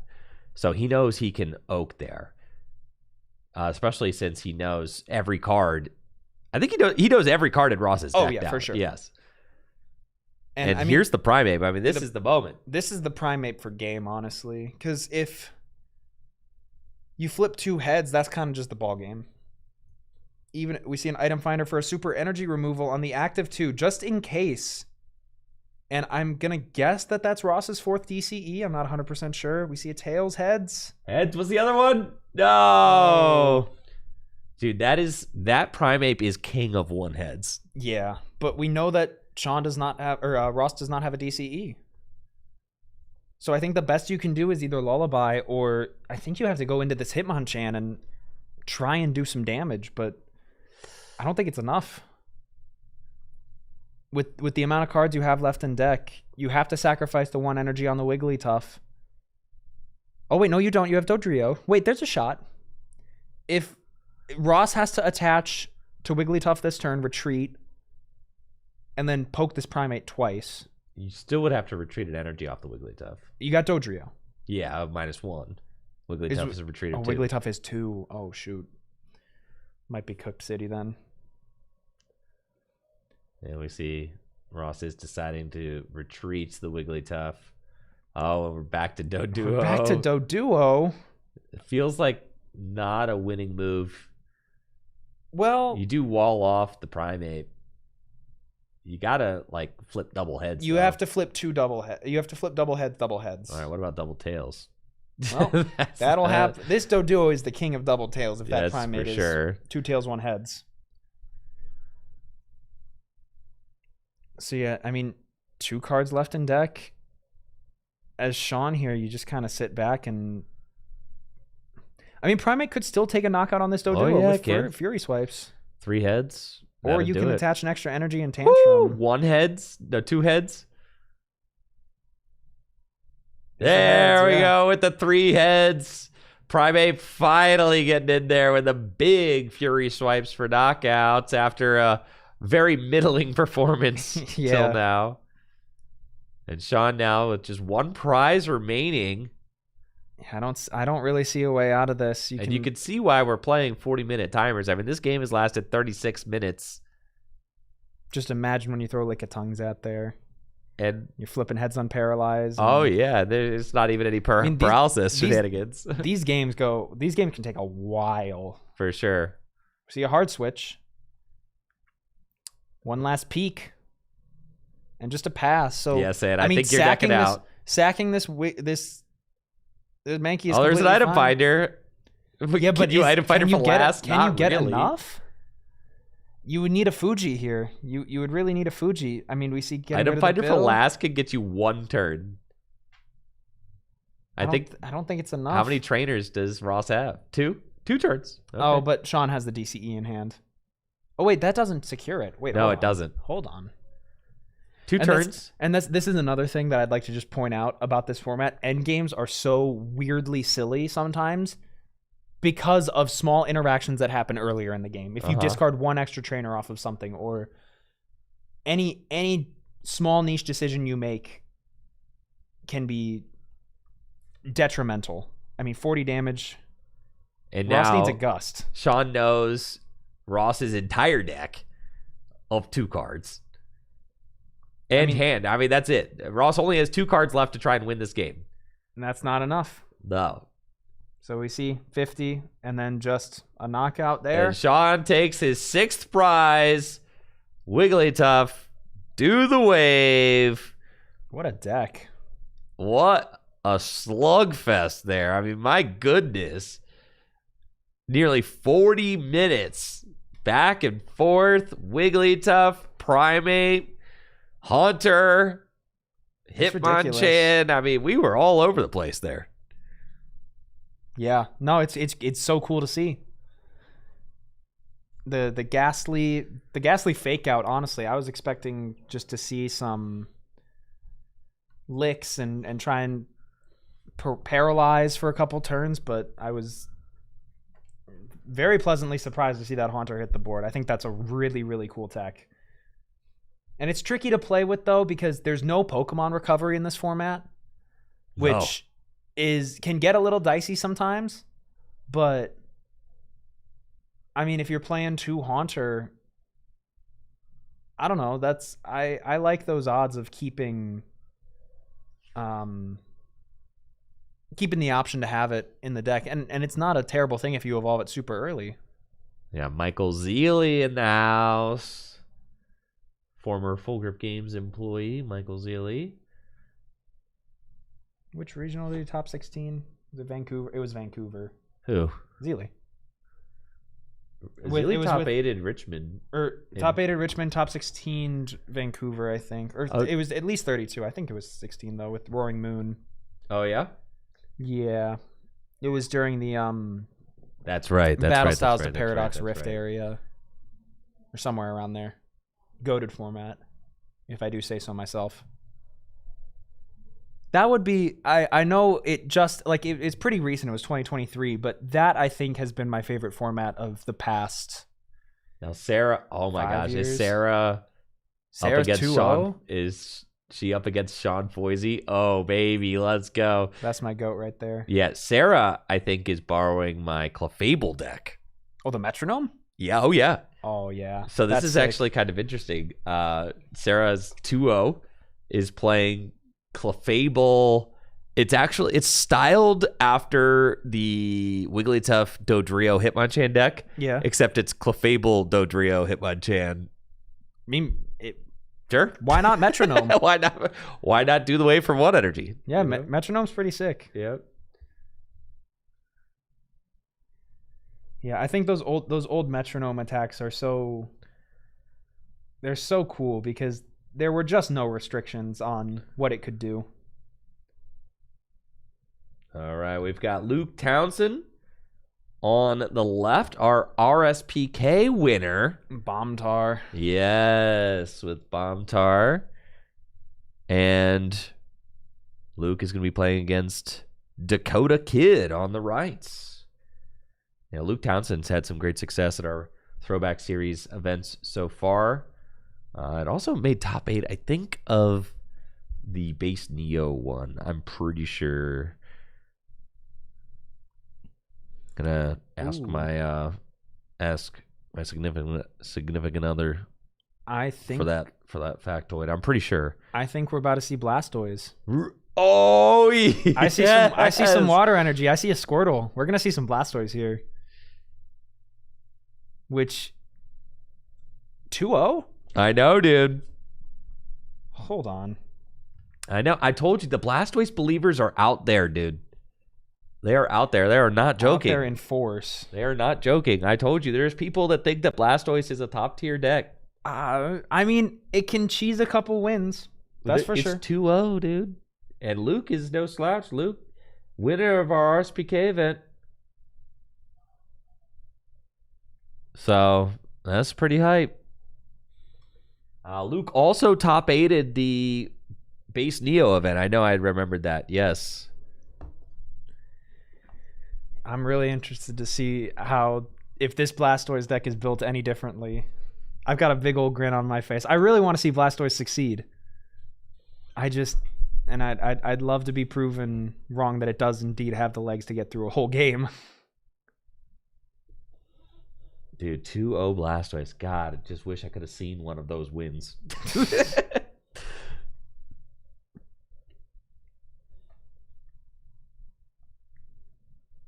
me see, just kind of waiting for the timer, the round timer to start. I don't believe there were any mulligans coming out. I'm trying to see what's in the hand. I do think I see a Squirtle. Someone in chat saying the Fort Wayne mirror. So these two players probably tested together or something of the sort. And we see, yep, there's the Squirtles. Oh, and there's the first Lickitung of the day. The big evil. And the first... oh my gosh, what's the attack called? Tongue wrap? Tongue wrap. Tongue wrap. Bruh. I just thought of lick. That would have been really uninspired if they gave Lickitung lick. But yeah, we see it'll be really interesting. This is a fire kind of Lickitung deck, which I mean, I'm a big fan of the fire Lickitung deck. I think it's incredibly strong, especially with Moltres and shenanigans like Psyduck, but I mean, we'll have to see. We see 3 Squirtle here in Dakota's hand.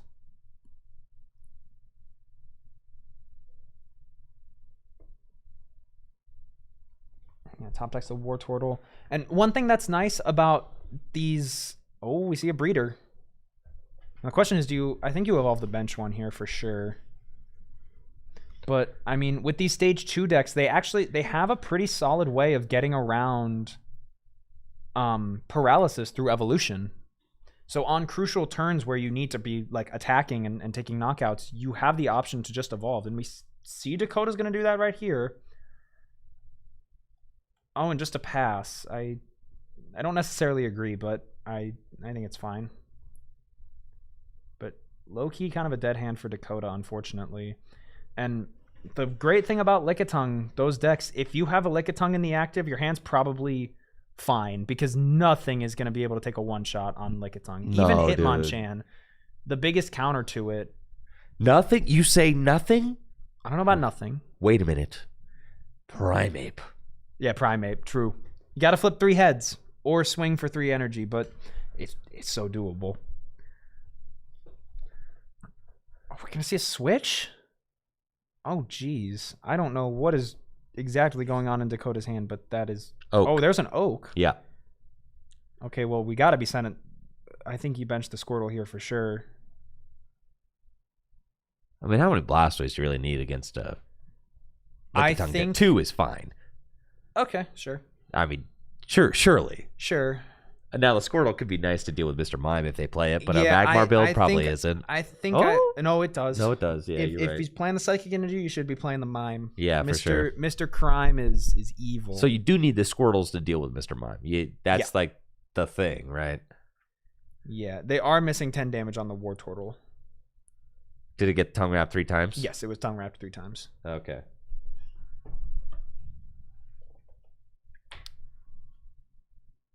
But we do see... I mean, the fresh hand is 7. You have the ability to Rain Dance. And we see a Computer Search discarding an Articuno and a Maintenance. I mean, a play that I see a lot of these Blastoise decks doing, honestly, is Computer Searching for an Energy. Because, as we've said earlier, there's no Energy Search available in these... Well, there is. Energy Search is legal. It was printed in Fossil. Yes, it was. Yeah. But no one's going to play that. No. Maybe this deck could play it. Some decks can play it if you're playing multiple energy. But I think I would rather play an energy over the Energy Search. You know? And that's like the reasoning why it doesn't get played is Yeah. because deck space is precious and you're almost always just better off with like the actual energy. Yeah, and I think Energy Search in the past has only ever been good when you have something that searches items specifically, like Arven for Energy Search. Exactly, yeah. And we see, okay, so you have the Lapras to deal with Mr. Mime. I guess that's okay. Okay, yeah. And we see another, oh gosh, another Oak. Send it. Let's go. I mean, if you can find enough, there's 2. You need 3 here. You do need That's 3. 3. Is that 3? And another Oak. I think you just attach the 3 here, bench that Blastoise, or evolve the Blastoise on the bench, and start swinging. No need to evolve the Blastoise on the bench, right?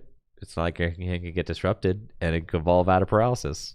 But if you, well, yeah, I guess it's fine to hold it. But if You just might as well. well, if your active gets paralyzed, I mean, I guess you wouldn't be rain dancing either way. So Well, then you always have that decision to make yeah, later, right? And here's there's a a super. energy, and And there's a a regular removal. one. No fun, police. Yeah, Natalie said that Luke is playing a scoop. Yeah, man. Natalie said that Luke is playing with the champion playmat from the RSPK event today, so that's beast. Yeah, it's pretty sick. Yeah, You you got love the to see Stantler. that. Yep. Yeah, and then I'm imagining as Luke, you just want to get a smog off here and just, just it's so unfortunate. This is, oh gosh. Yep, Luke probably Making sure checking that to power make sure stops the power working. stops. Yep. Yep. Oh geez, it's just. I mean, you see how quickly dreams can turn to dust by some energy removals, man. I mean, that's what the Lickitung deck does best. It's our first, probably, of many Lickitung that we're going to see today. There's another oak. I mean, that's 21 cards you've churned through already, and that's not counting top decks or any other form of manipulation. I know. Now, Luke's hand's, like, not big. There's bills. Play the bills. I mean, at this point, you're Just full send. You're You just in, full dude. send. You're Don't in. even bother Did counting. the deck count Don't already? even bother counting. He's going to go The deck deeper. count already. We're already at the deck count. That's how you know, dude. You don't need to deck count, man. Just go off vibes. You're You only need to already count once you get past 10. there. Yeah, Luke's a winner. Luke's deck counting. He's a winner. He's gonna top 8 this event for sure. I want to see these bill. I see 3 bill in that hand. I want to see all 3 of them get played. And If the item there's- finder. There's one. Double Okay, water. you don't need it any. Well, you got to flip for an attack here, but Yeah. I mean the problem with the thing that makes Lickitung so freaking impenetrable is the fact that even if you just have one Lickitung down, you're safe. Nothing except for Primate will one-shot it. This is actually a really huge flip here. Was that Tails. Tails? Yeah. Okay. Unfortunate. And like, yeah, you just kind of abuse this deck and make it so it just can't do it can't ball. Dude, I mean, the 90 hit points on Lickitung is ridiculous. 90 hit points? There's stage 2 Pokemon that don't have 90 hit points. Oh, what's that? Oh, Hold on, that's what's the that? Moltres. Is that the Moltres? Yes, dude. Dude. The Firecracker Moltres. Oh, I want that. That card's looks so cool. so good, dude. It looks so good. I went through, so when I was before I took my hiatus to go do Something Rotten, the musical that I was just in at school. I sorted a bunch of, we had like I think four rows of, oh gosh, a super energy removal. We had four rows of WotC bulk that we had just gotten through buy lists, and I think I picked out like 5 legendary collection reverse hollows from there that were just like laying in there. Yep. There was a Dragonite, the Dark Dragonite. Yeah, that one's I think there was sick. an Executor, and there might have, I'm not kidding, there might have been a Primate. I have an Alakazam. I think I have the entire Alakazam line. I've got Bulbasaur and Ivysaur. Got a lot of challenges. I've got a lot of challenges. Yes. I don't think I have any. I've got a playset of potions. Ooh, big heads flip. So even though Dakota was able to take the knockout, it's just brutal. I know, but okay. Luke's hand is 1 card. And it's not That's true, but you got tongue wrap. You could imagine I'm gonna be the fun police and say you got tongue wrap. You could imagine a reality where Luke goes tails, 4 tails. Or 3 if Dakota attaches a few more energy. Anybody who has ever Or 4. played No, it's still 4, jeez. anyone who's ever played Vanillux Vileplume, okay, in Noble Victories format, knows the pain of 4 tails. Yeah. What do you think of that format? It's fun. I think, yeah. It's fun. It's fine. It's not great. Yeah, it's just kind of, there's 1 tails. I think that format's just kind of, it's a good one to play with friends. Yeah, You just kind of fine. have a ball. Yeah, it's fine. It's good old fun. It's nostalgic for me. It was my first ever competitive format. Mewtwo kind of came in and dominated. And it's like, the thing is like, yeah, Mewtwo and the EX Pokemon came in and like absolutely wrecked it. But it's like, it's not like they wrecked the best format ever. So it's okay. Yeah. I think the whole stretch of like, once Diamond Pearl kind of rotated out, I mean, 2011 Worlds I know is a mixed bag for a lot of people. Oh, I think Chris Fulop says this is the worst format he's ever played. He doesn't like fun things. Is it 6? It's 60. It is 60. I think you can get away with attaching just Gambler, one of those are we energy. gambling, dude? Oh, send it for the culture. All right, You get the energy one. You get the retrieval. one. You get both back. You attach one to the Lickitung, and then you gamble. So Gambler is played. I know this is correct. I know my information here is correct. Gambler is played. Oh boy. Wait, Oh no, we're tongue wrapping. So Gambler is played because when you play it, you flip a coin. If it's heads, you draw 8. You shuffle your hand into your deck, draw 8. If it's tails, you shuffle your hand into your deck, draw 1.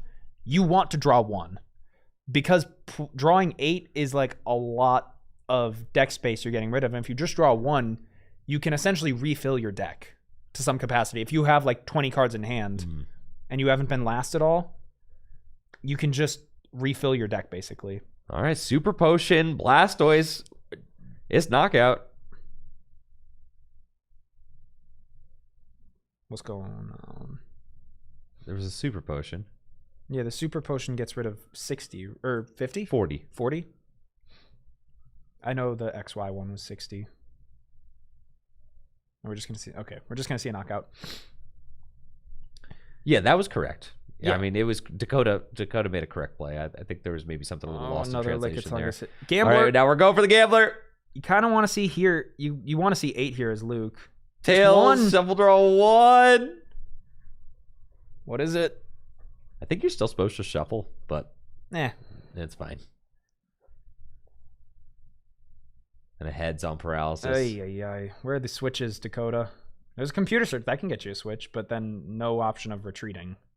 No. And again, right. I still think would have liked to have seen that Squirtle come down. Just a 1 retreat option. That is nice, yeah.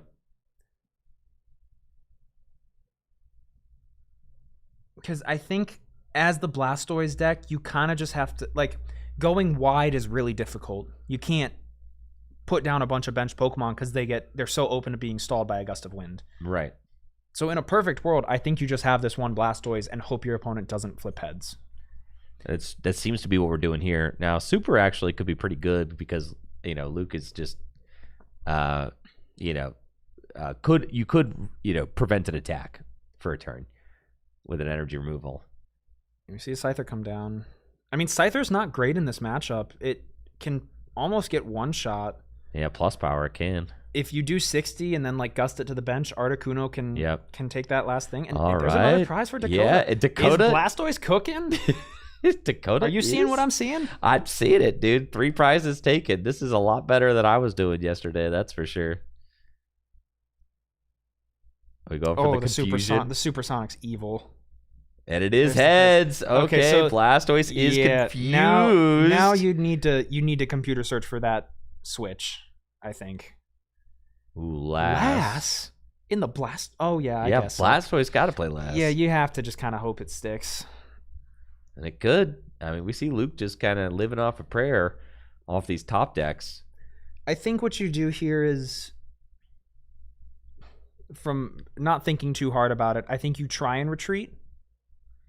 If it's heads, you retreat, go through, and then comp search out the switch. If it's not, you comp search out the switch and then attach 2 and retreat something else. Like, either way, you're... Ooh. Yeah, wait, I like the this. super. I liked it. Because I think you can live with 4 energy on board. Because 50-50 is... Dakota's got 3 energy in hand, so... I mean, lots of energy there. Could power up anything.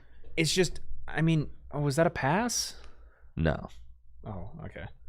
I thought I saw... no, certainly a move is card. getting made. I don't think you need to attach. I think you try the retreat. Oh wait, no, because the energy goes away.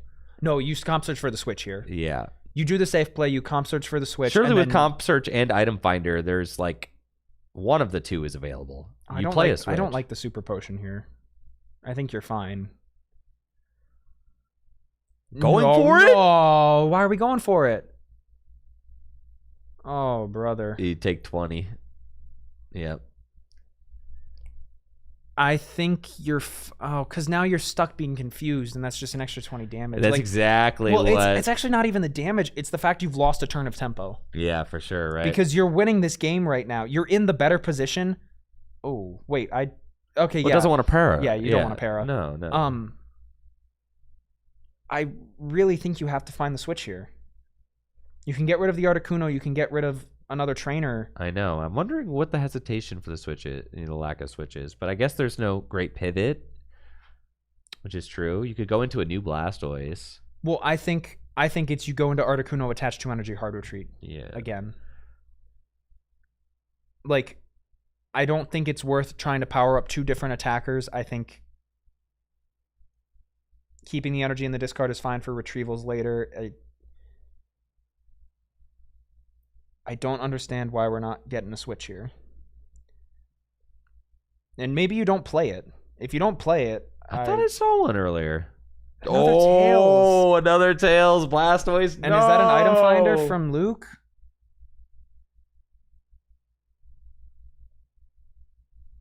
I think that might have been an item finder. Now, Luke has not played Oak yet. I mean, in this matchup, I don't think you want to unless it's getting you out of a completely dead board state. Right. I'm just saying, like, item finder doesn't get you Oak or anything. I mean, it's in Luke's hands. Luke's been playing with a small hand pretty much the entire game. All right, here's an item finder. We're finally going to see the switch. If we had switch the whole time? I'm pretty sure switch is in the discard. There it is. There it is. Okay. Told you. Maybe Dakota just plays the 1 and didn't want to go find it, but I don't see the vision there. Well, here it is. Gonna see a new attacker. I don't think you... Again, I think you just keep as many energy on board as possible. Maybe you go into Lapras and poke, but New Blastoise. I mean, the 2-hit KO on Lickitung is very nice. I think you just spend the 2 energy. I don't think powering up a second attacker is good here. I like Blizzard. I like Blizzard too, but that's 4 energy. And now you got 4 energy on 2 things, which... Yeah. If you hit the Scyther for 10, I mean, that is just so big.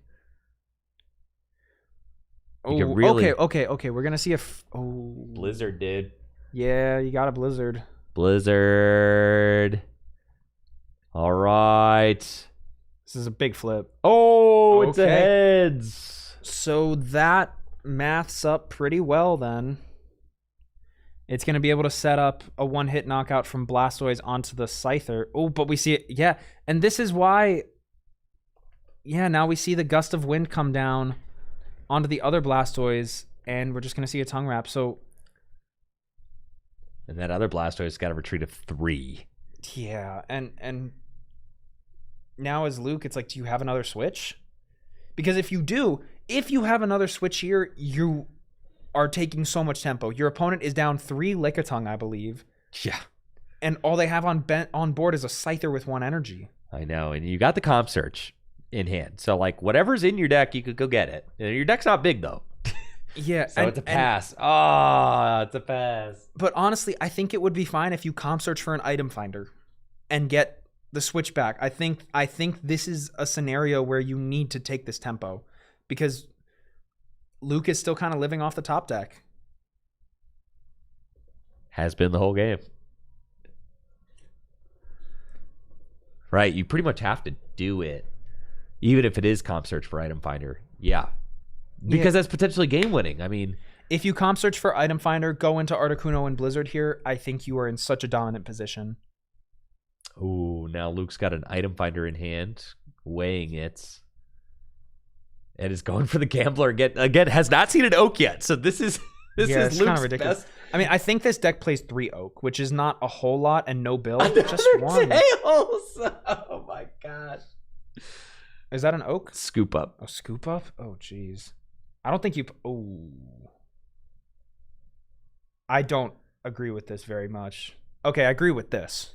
I'm glad. I was gonna disagree with the slash, if that happened. And at this Item point, finder? Dakota. Yeah, well, Yeah. 3 cards in deck. There is a Lass in hand, but like at a certain point, if you don't have the energy, You're cooked. yeah, God, you called this. I mean, Again, those it's the energy- thing of just kind of fizzling out. You run out of resources. And ooh, now we're just going to now see we go. more. Is this a confuse? Yeah, it was for the supersonic. No, Oh, it wasn't. Yep. Gus doesn't matter.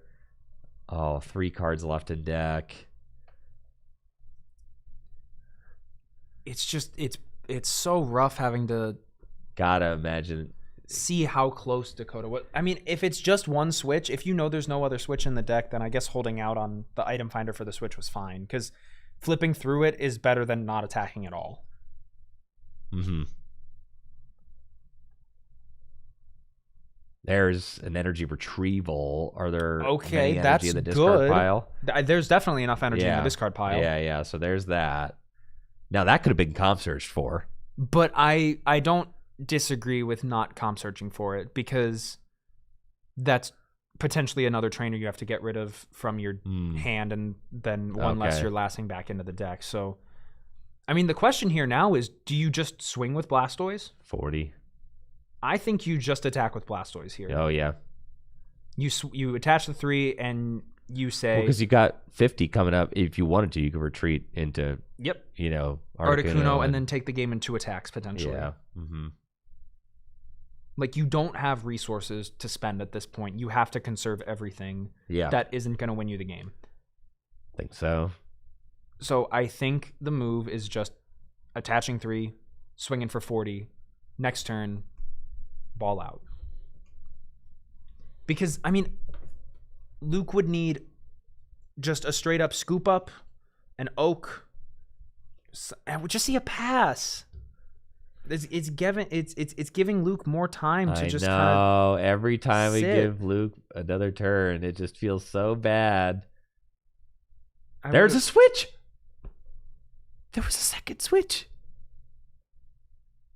I don't know what we're There it doing here. is. There it Okay, is. okay, wait. Right now, I think the safest play is attach 3 energy. It's the same as last turn. Attach 3 energy last.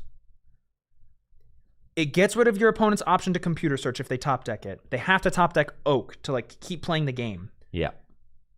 I think you attach 3, swing. You're going to draw back into that switch at some point, and your Blastoise is almost done. Because a tongue wrap for knockout is awful here. Yeah. You don't actually want to do that. Yeah. We just see the switch. No, I disagree. I'm sorry. Am I allowed to be a biased commentator? Oh, yeah, of course. I disagree so entirely. Because now you open yourself up to. Oh, geez. Okay. I mean, because right now, that's 7 paralysis potentials. I mean, so that's kind of that's what we're talking about, the paralysis potential, right? The paralysis potential on that Blastoise is only 2. Because you could, or 1, I should say, because the second one it gets knocked out. So yeah, you only have 1 more potential turn that Blastoise could get stalled out. Whereas this Articuno could get stalled out for 6 turns. Well, the other thing with the Blastoise is conserving that switch is so good. Right, because it also is a break paralysis. Yeah, that's your last break of paralysis. That Blastoise wasn't paralyzed. No. He had the option to Hydro Pump. I know. For 40 and then set this thing up for a knockout the following turn. Yeah, and you still have 1 card in deck. You know your opponent's Moltres is done. Yeah. I mean, okay, heads is great, but all right, but now he needs the tails, right? What's the top deck from Luke? Like, it's just giving Luke more energy retrieval off the top. Options. Yeah. And now that's a heads on the confusion. Oh no! And now you're flipping for game even more. It's just, I mean, Luke knows he's not going to take prize cards. This is crazy, dude. And now he's got to flip for it. Yeah, and he's going to flip for it. He has to flip for it. You got to. What else are we doing here? Or is it? You can't flip for retreat. Heads. He got it. That's. Do you get healed of confusion when you flip heads? Wait, I don't know what he flipped for there. It was confusion. Now it's the blizzard. So okay. I see. Yeah. Holy cow, dude. Yeah, and now super energy removal, that could... Nah, it doesn't seal it. It doesn't, but Scyther's I only got 40 hit points left. I know, but the Articuno is like... And you're not swinging. It doesn't matter. Swinging doesn't matter. No. So, but you could retreat the Articuno, but then if you Well, fail... you know... Oh, he has the Ditto! Oh, wait, the Ditto's huge here and stalling out more turns. It is. It is big. Gust of wind. I don't think you gust. I mean, oh my goodness. There's an item finder. Dakota's got an item finder. Bro, Holy, Dakota has... Holy, and a There has maintenance. to be... Can buy +1 turn too. Dude, there's got to be a way to get out of this. Like, you need 3 attacks. I know. Okay. Your opponent has nothing. It's got to be a Blastoise swing. It has to be a Blastoise swing this turn, Yeah. I fear. Item finder. Get rid of that Gust. No. Gotta get Whoa. 2 waters? You you get rid of the 2 waters, you swing with Blastoise, next turn you gust the Ditto to the bench. Oh, and win! And then you just win. Oh my god, bro. That's the move. You just pray that Luke doesn't find another basic. That's it, bro. That's it. You can try the retreat. That's a 2-turn win con, dude. You could try the retreat. Yeah. Trying the retreat probably won't hurt You might as well attempt because the that saves retreat. you an item finder. You might as well attempt the retreat. Yeah. Holy smokes, dude. Just don't gust. Don't gust. Don't gust. No. Oh my All right. goodness. Well, three turn win. you got to flip to retreat. Flip, man. Yep. Here we go. Okay. Oh, and it's off the table. So the Was it energy tails? get discarded. It had to be tails, dude. Oh, and now Oh, you're gonna item finder for a switch that If Dakota oh, watches this jeez. back, that 2-turn win con that you cooked up was crazy. Yeah, for sure. You attempt retreat's fine. It's got to be the switch. You got to go into Blastoise. I mean, yeah, you're still fine here. You're taking the knockout, but there's no point in targeting down the energy now. No, there isn't. Yeah. Like your Blastoise is safe. Yep. Oh, you just pray there's Crazy. no. There's a Magmar. I mean, that thing gets 1 tap. It's 1 prize left. It doesn't matter. Is that an energy retrieval? Yes, in it hand? is. No, play it. Oh wait, no, comp search out. I guess Yep. swing for 60. And Dakota would have had game here if... I know. Oh, jeez. I know. If Dakota had played that differently, this would be game. You just swing. 50. Send the 50. And then you can't retreat the Ditto. You literally no, can't. it's stuck with 3. I know. It's stuck with 3. And that's it. Blastoise Oh my god, dude. overcomes all odds. Oh my god. All the Oaks. Luke just pulled them out. 4 Oaks. Where the heck are they? Luke was so unhappy with the lack of oaking going on. You could tell. No, they did not come to work today. No, 4 Oaks in that deck. I mean, we were thinking maybe there was only 3 because he wasn't able to find them. But no, all 4 Oaks, couldn't find them. Had to try and rely on Gambler. Gambler coming up flipped shy twice. Yeah, I mean, Luke was just playing off a top deck the entire game, but Dakota Kid taking a win with Blastoise in round 3, an absolute nail biter. I mean, that was incredible. I'm gobsmacked, man. That's insane. Yeah, that was beast mode. Dude, Blastoise getting in there. Blastoise getting in there. Didn't think I'd be saying it, dude. No, at 3-0 especially. Blastoise, yeah, that was cracked. Sheesh. What a game. Yeah, for sure. I mean, that just goes to show, though, how strong Lickitung is. It held its own for so much of that game, just living off of pretty much nothing. Yeah, congrats Jeez. to Dakota moving on to 3-0. Luke suffering a loss there, but there's no ties. No, there's no ties. No ties. 6 rounds of Swiss. No ties today. So, a record of 4-2. Pretty safe, Yeah. I imagine. Feeling pretty good into top 8. Because there's no ties again. So, how many XOs and 5-1s are there going to be? Yeah, Not that many. maybe We've one. Seen some incredible games so far, and we are only halfway through our Swiss rounds, folks. So hang tight, don't go anywhere. We're going to be right back with round number 4 here at the Full Grip Games Base Fossil Throwback Series Tournament after this quick break. Thank you so much for tuning in. We'll be right back.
Alrighty, welcome back, everybody. We are back here for the Full Grip Games Retro Throwdown Base Fossil event. We are here in round number 4, coming right up for you, back from our little break. And yeah, we're just excited to keep this kind of retro train going. We've had so many good games today, and so much more to come. We have 3 more rounds of Swiss, and then we will cut to our top 8, where it will be best of 1, and then best of 3 in the finals. So stay tuned for that.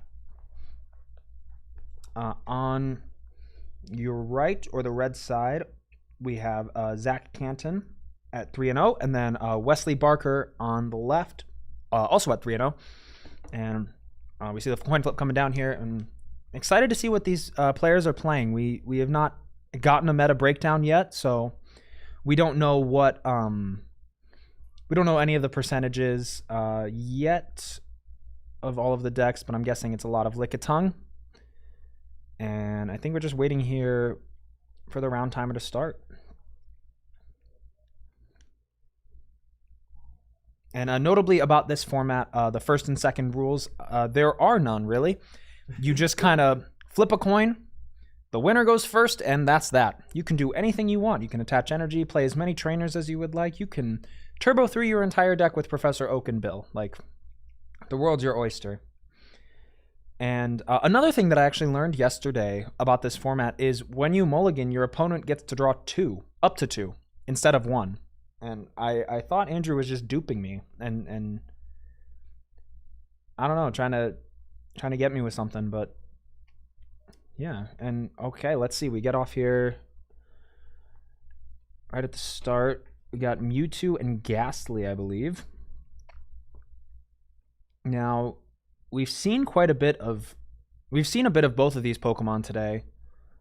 Both featured in different types of decks. We've mostly seen each of these in Wigglytuff style decks, but both have been known to kind of frequent between Lickitung decks and go back and forth.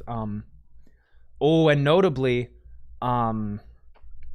this deck looks to be in complete Japanese, which loving that, Cole, is absolutely sick. I was going crazy for it yesterday. I'm a huge fan of the deck being in all Japanese. I think it just looks, especially with the WotC stuff, it looks so good. And we see what? Oh, that's plus power. Can't attach that to the bench. And it's interesting seeing a DCE get thrown onto the Chansey immediately. Chansey is not a Pokemon we've seen a lot of. Not today, no. Not today. But it is extremely strong. It has the Scrunch attack for 2 energy. You flip a coin. If it's heads, prevent all effects of attacks done to this Pokemon during your opponent's next turn. And with a retreat cost of just 1, that is extremely low to the ground. And very easy to kind of move around. We see a trader here come in for Wesley, grabbing a Doduo. So this is probably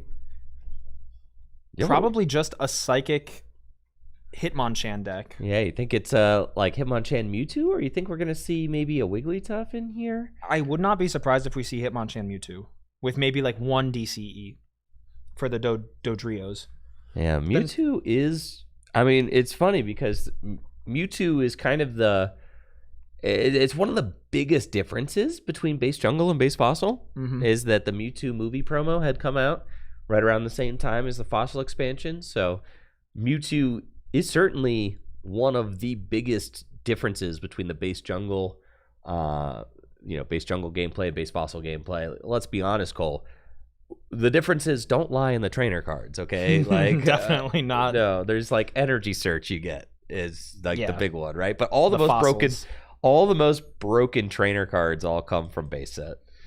Yeah, we see a very strong start here from Wesley, getting able to power 3 energy onto this Mewtwo turn 1, which is a little ridiculous. Okay, and immediately super energy removing both of those psychic energies away. And we're going to see, one of the big counters for Mewtwo. Ooh. And a computer search, discarding a DCE. Not something you love to do, but I mean, it's possible that Zach plays a copy of Mewtwo and maybe Mr. Fuji to be able to put DCEs back into the deck, but we're just going to see a computer search for an Oak fresh new hand to 7. But we do know because of the energy attachment, we're going to see a Lick come out this turn. 20 damage and a chance for Paralyze is really, really strong against Mewtwo. Yeah, this Ghastly is very strong against... it's going to be really good against Wesley's whole deck. I mean, because it's hitting Hitmonchan for weakness. It's hitting Mewtwo for weakness. But we see Wesley's also playing the Ghastly. This is another huge addition from the Fossil expansion to the format. This Ghastly. And we saw Sean Foisey was playing the Haunter from Fossil, but not every deck playing Ghastly is playing Haunter. In fact, almost none. Yeah, I think it's just Sean just that Sean. I've seen. Just Sean, probably, yes. And wow, I mean, Wesley ridiculous with the start for Wesley. Yeah, double Dodrio, just like that. Wow. And so many energy onto this Mewtwo. And now this, this board is just made so strong with that double Dodrio on the bench this early. Dodrio has the retreat aid Pokemon power, which makes it so that costs 1 colorless energy less to retreat the active. And with both of them, they stack. So this Mewtwo will be able to free retreat if it wants to a benched Hitmonchan. But I imagine... And Hitmonchan can free retreat to Mewtwo. Yes, it's great. We have not seen a single Muck today. And honestly, I wouldn't be surprised if we don't see one. It's been kind of phased out of the format, but what a ridiculously strong start from Wesley here. We see just using a super energy removal just to use one on one basic energy, and we're probably going to see a Cyburn come down. Yeah. I don't think I like using that super there. I don't either. On the Ghastly. No. Especially when you see like a Scyther on the bench getting powered up. Because could go double colorless and then knockout, right? And then you're gonna wish that you had the energy removal to bump the energy off of Scyther, right? Especially if it's a double colorless energy going on to Scyther. Ooh, plus power is kind of cool here. Yeah, takes a knockout on the Mewtwo, and now it's like, what's the response from Wesley? Because the only thing that's gonna be able to hit this Ghastly is Ghastly. It's true, but that Ghastly will take a knockout. That's true. But it'll be interesting to see, because if in these decks that don't really play Lickitung is so good because nothing resists it as well. That's I think the less talked about aspect of Lickitung that's so incredibly strong. You're always doing 10. It's true. And we see item finder for retrieval. Gotta get the psychic. Yeah, you have to get the psychic here. You really have to take this knockout. Oh yeah. And this is a pretty fast-paced game here. Like, both players taking a prize card within the first couple turns is, I won't say uncommon, but I'll say uncommon. But we'll say uncommon, but not very common. Yeah, let me rephrase uncommon. Not very common. Yes. It doesn't happen often. We see an energy removal and a retrieval. Gosh, this deck looks so cool. I know, the Japanese Chanseys. I'll say it until the cows come home. The double colorless energies look peak. Dude, with the no text on them. No text, double colorless energy is peak. And I'm glad they're starting to do full art energy. Or special energy. Yes. I think the ignition energy looks so good from Phantasmal Flames. And I really hope they continue that. And like same with the stadiums. Now I'm talking about standard, but like they've been cooking. Full art items, full art like trainers other than just supporters, I think look dope. For sure. Oh no, the game looks great. Modern Pokemon looks great. But this plays great. It looks great too. And looks great too. It does. Especially in all Japanese. I know. I don't know. I do love the look and feel of the all Japanese decks, but I'm also a sucker for those big gaudy yellow borders on the English cards. I'm a sucker for the yellow borders, but if it's thinner cards, and I think the Japanese cooks. It cooks too much, I fear. It is quite nice. Ghastly got a lick paralysis. Now Zach's sticking the Scyther is paralyzed in the active. We've seen the energy removals flowing. Jeez Louise. Yeah, dude. These super energy removals are just getting thrown around like candy. They are. These energy removals are flowing. I don't know what is going on. Item finding for an oak. Okay, is what's happening. Okay, thank goodness. I was like, why are you putting your entire hand in the discard pile? Please don't do that. Yeah, that looked really bad for a moment there. Okay, there's a Lickitung. So we do know Zach is playing some version of Lickitung Psychic.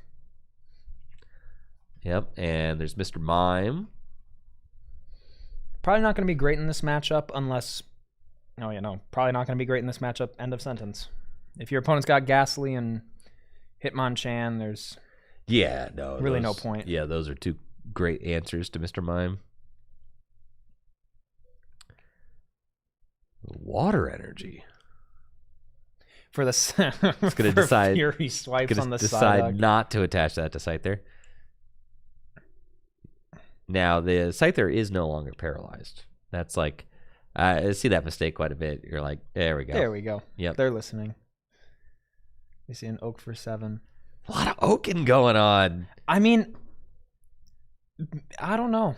I'm just, I mean, it pays off, I guess. You're going to get another Mewtwo.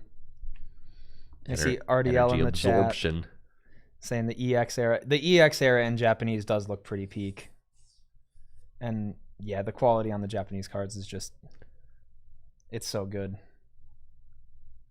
They don't Pringle as much. Yeah, a bit of counting of resources here. I mean, both players have probably spent like 2 Oaks at this point, at least, which is For sure. a lot more than I would have spent. But, I mean, you got to do what you got to do in these scenarios. Especially in best of 1 where you really can't sack a game. No. And the main proponent of losing games in this format is, I mean, there's 3. It's I mean, decking out, obviously. Well, I'm going to say a redundant statement, but it's, I mean, losing on prize is decking out. But then, like, The main way you lose a game of Pokemon. I know. But the point I'm trying to get to, it's like bricking or wasting all your resources at the beginning of the game. That's what I'm trying to get to. Yeah. Obviously, you will lose from decking out, but bricking is very substantial in this format, and we see the evil Lickitung like just kind of putting this Mewtwo in its place. And we've had all great games so far. Honestly, we haven't had any non-games. It's been really good to see, and because of the length of these games, it's something you feel very comfortable going single game top 8 and single game top 4. We are gonna have a best of 3 finals because the finalists play all day and get there. Want them to have their best opportunity to compete for the champion playmats that I had commissioned, featuring the same artwork on the YouTube thumbnail. So shout out to Sephra, who did a great job illustrating that for us. Mm-hmm. But if the players want to play a best of 3 finals, that's Mr. Mime. They are welcome to do so. But honestly, the single games just feel really good. And you could see why, like, originally in Pokemon, like, it wasn't created as a best of 3 game. I mean, originally these games take a little while. It was originally single game gameplay, even in tournaments, all the way up. Mm-hmm. I mean, in Japan, they still do that, and that is where the game is made. Yeah, I mean, I think this format's really good. You generally won't lose out of like bricking. Like, the games will last a long time, and they are fulfilling games because the better player will generally win. If it gets down to a grindy kind of end game. Oh, is that why you always beat me in these retro formats, Cole? That's not what I'm saying. I have never day 2 to regional. Top 4 to states, though. Top 8'd. One of the old states. How many regionals have you played in, Cole? Like 4. Not a lot. But those states back in the day, man, I was... Dude, if you put as much time and thought and effort into modern regionals that you put into your knowledge of retro formats, you could easily top cut one. I'm very confident in that.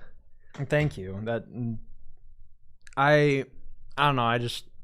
I don't have the time at this point in my life, and oh, for sure. I think there's so much going on in standard with I mean the community as a whole and everything going on. And you prefer the retro community? I think well, no, that's not what I'm saying. I think there's just like getting into standard. There's a lot more moving pieces. There's like the travel and The travel, says this guy who went to Japan to play in a retro tournament. It's the development of the meta. Yeah. How everything shakes out.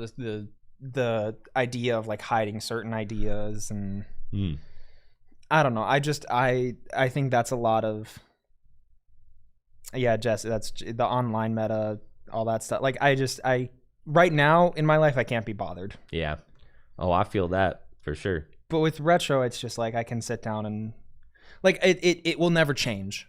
And I think there's something. It's really a known nice quantity. About that. There's something really nice about every that. format's a known quantity. Yeah, it's like GLC. I mean, GLC moves slower, so for a lot of people, that's a very welcome pace of format evolution because it doesn't move as fast as standard, but it still moves. Whereas like retro, the card pool never changes. So everything is more of a known quantity, and even though things sometimes change as far as the meta goes, the card pool never changes. So everything is a known quantity, which is nice for a lot of players who wish to kind of play Pokemon in a static environment, with everything being a predetermined known quantity. Yeah, and with the static quantity, it feels a lot more casual and like there's so many less stakes. Like if I go to a regional and stuff, I put a lot of pressure on myself to do well, even if I have like 5 games of testing under my belt, which has happened before. And like I'll do passably well for myself.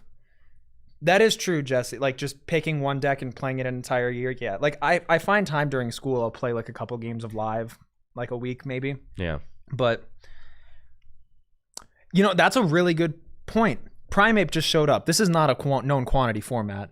Things can happen. Things can change. The card pool. I made sure to say the card pool is a known quantity. Yes. Who was expecting Primeape? I was not. Raise your hand if you were expecting Primeape. I made sure to tell Sean Foisey that we popped off pretty hard when the Primeape hit the board. That was so hype. All right, here's Mr. Mime. Yeah, evil Mr. Mime. I mean, you have the Ghastly counter. That should mollywop it. Going back to that though, like I remember I went to EUIC for a RSPK tournament, the Holland Open, and I ended up getting through to I got through one of the waves and was able to play, and I think I went 4-4-1 with Cloth.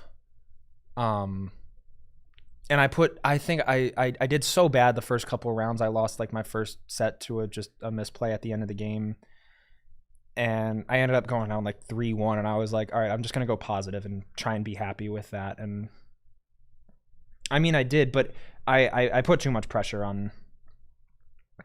Well, I'm starting from the bottom again with standard. All right, I'm going to be going to locals, grind my way back up. Yeah. Yeah, I'm saying I'm gonna win a couple league cups. I want to win a league cup again. Well, that's what I'm saying, bro. Start from the bottom, dude. That's always a good feeling. When the stakes are lower, don't go flying to other countries to play standard if you're not that. I flew to another country to play RSPK, man. Well, you're very practiced in that tournament.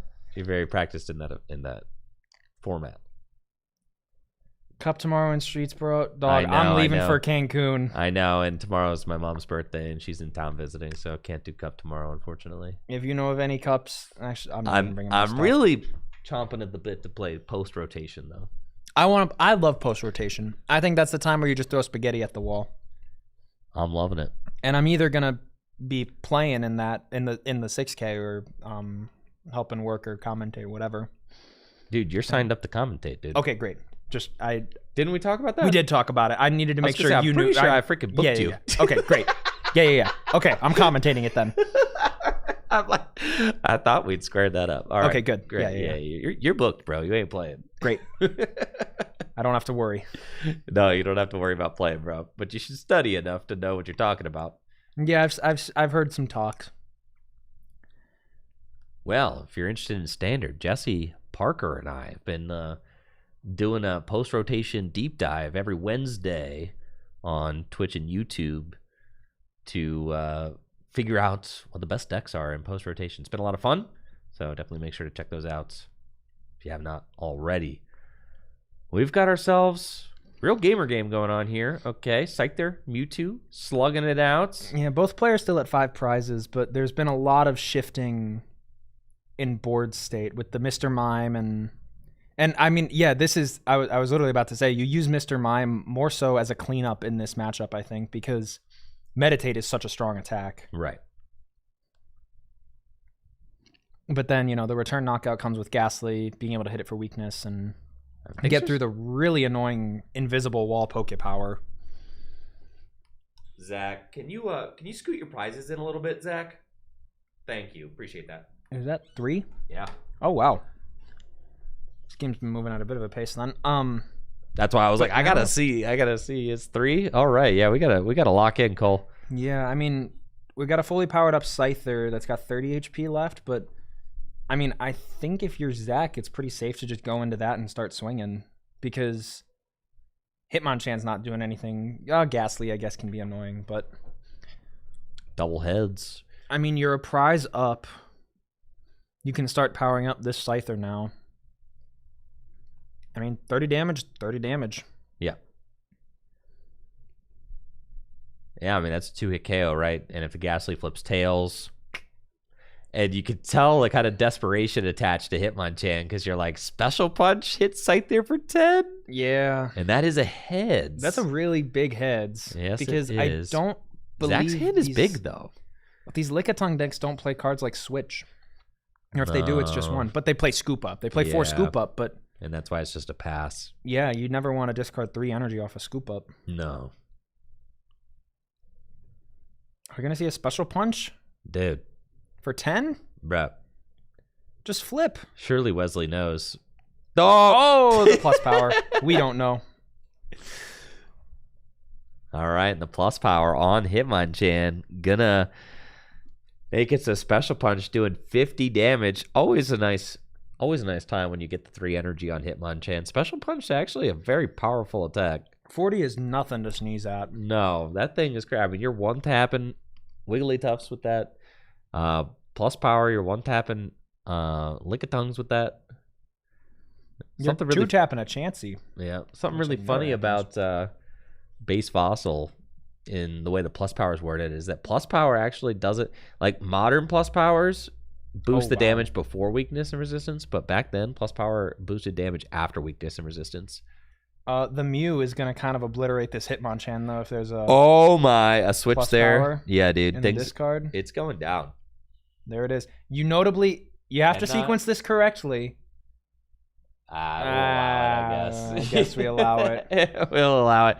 You can only attach plus power to the active Pokemon. I mean, yeah, you gotta make sure it's important. If it were something like an oak, You'd have to sequence that. you have correctly. we have to call down and be like, actually, you can't attach it to the Mew because you oaked, right? Yeah. But that's sorry, I'm gonna go back to standard for a bit. Another thing I just can't deal with is like wool sharking and whatever. Like I'm about creating a good game. I don't care if I win or lose. I just want to have a good game where I feel like I tried as hard as I could. And if I'm gonna get, well, that's why you suck at standard, Cole. You're not sharking enough, bro. I'm not because I don't. Well, one, I'm. Yeah, no, I'm not sharking enough. That's what it is. No, I don't know. I don't love that culture. I think I would much rather just play a good game and feel good about the game that I Yeah, played. speak for yourself, bro. Okay, man. Yeah, that's the difference. We see Zaxiax is getting a little low, and the Mew got. Yo, if I paid $80 to enter a tournament and you attach an energy to a wrong Pokemon, That's true. I gotta dude. think about the $80 I spent getting there. dude, that's not just getting there. That's on the tournament, bro. If you attach an energy to a wrong guy, like, and That's your on you, hands man. off it, like, bro, that no, you a whole attach that over there, buddy. Like, See the a thing, headache. and the thing about it is that I don't shark people. No, there's a difference between sharking and just like abiding by the rules of the game. But I do gotta make stand sure on business. I don't ask people to take things back ever because I expect the rules of the game to be sacred. There's something that like they don't bend, right? You have to abide by the rules because that's what keeps players. That's what keeps the game going, right? There has to be a strict set of rules that people are abided by, and as soon as you start to let things get kind of like shaky, right? That's when like gray area gets created. That creates confusing game states and things like that. Yeah. But yeah, so We did just see a really interesting play from Zach there. The headache from Psyduck being able to take the game stopping Wesley from playing something like a Last or a Mr. Fuji to get more cards back into the deck.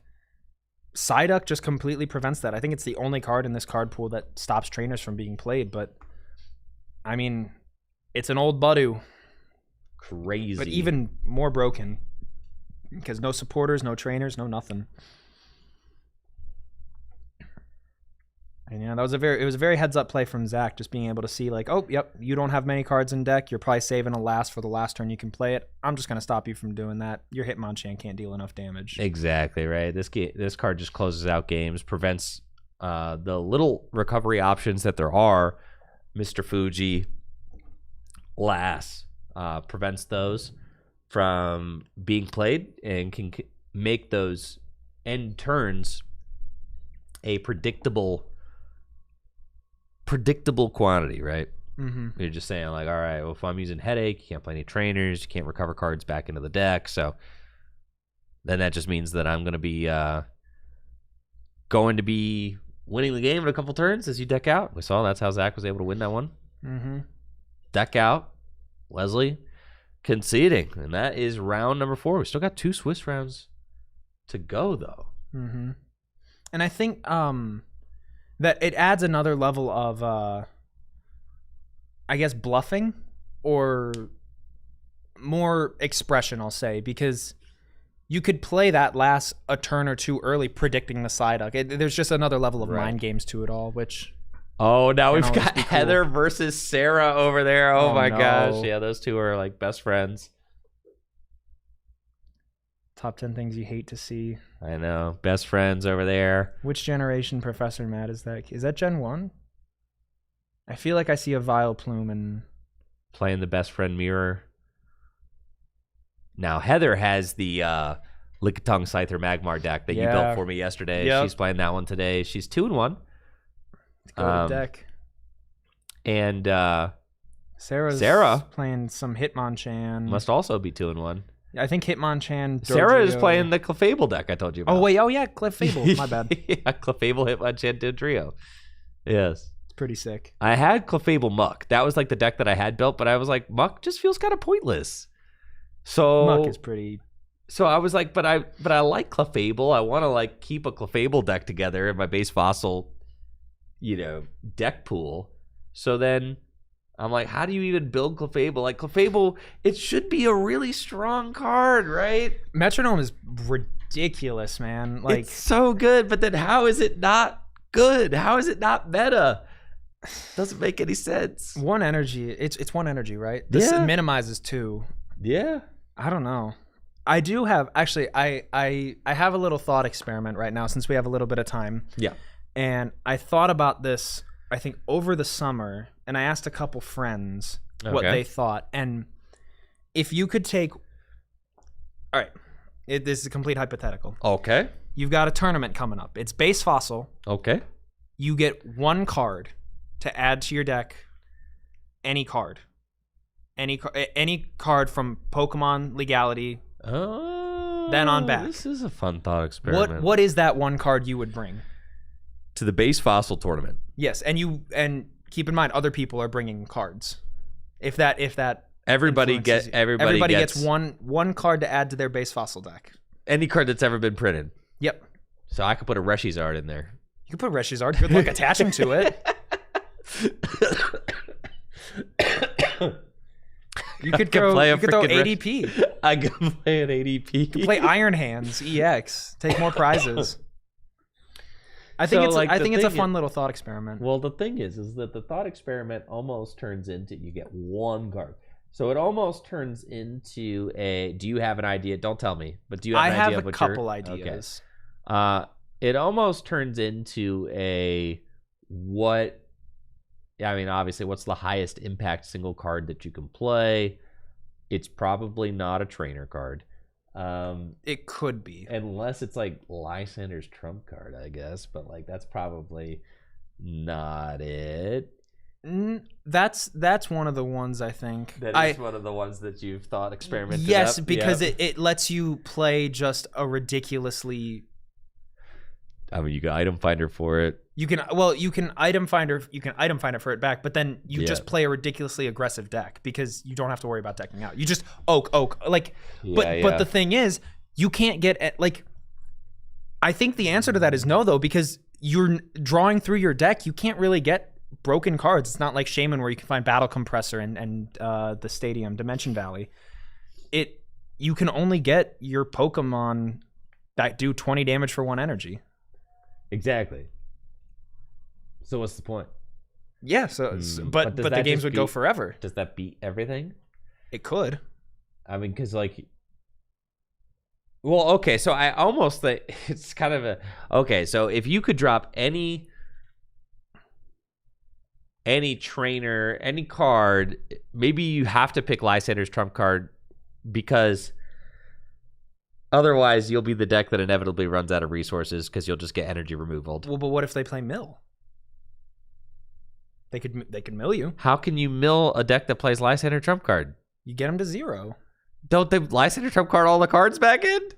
I mean, sure. So you can't get milled. If you could catch them lacking, but no, you're not gonna if catch they them play lacking. poorly, You could catch them lacking. You're never gonna catch them lacking, dude.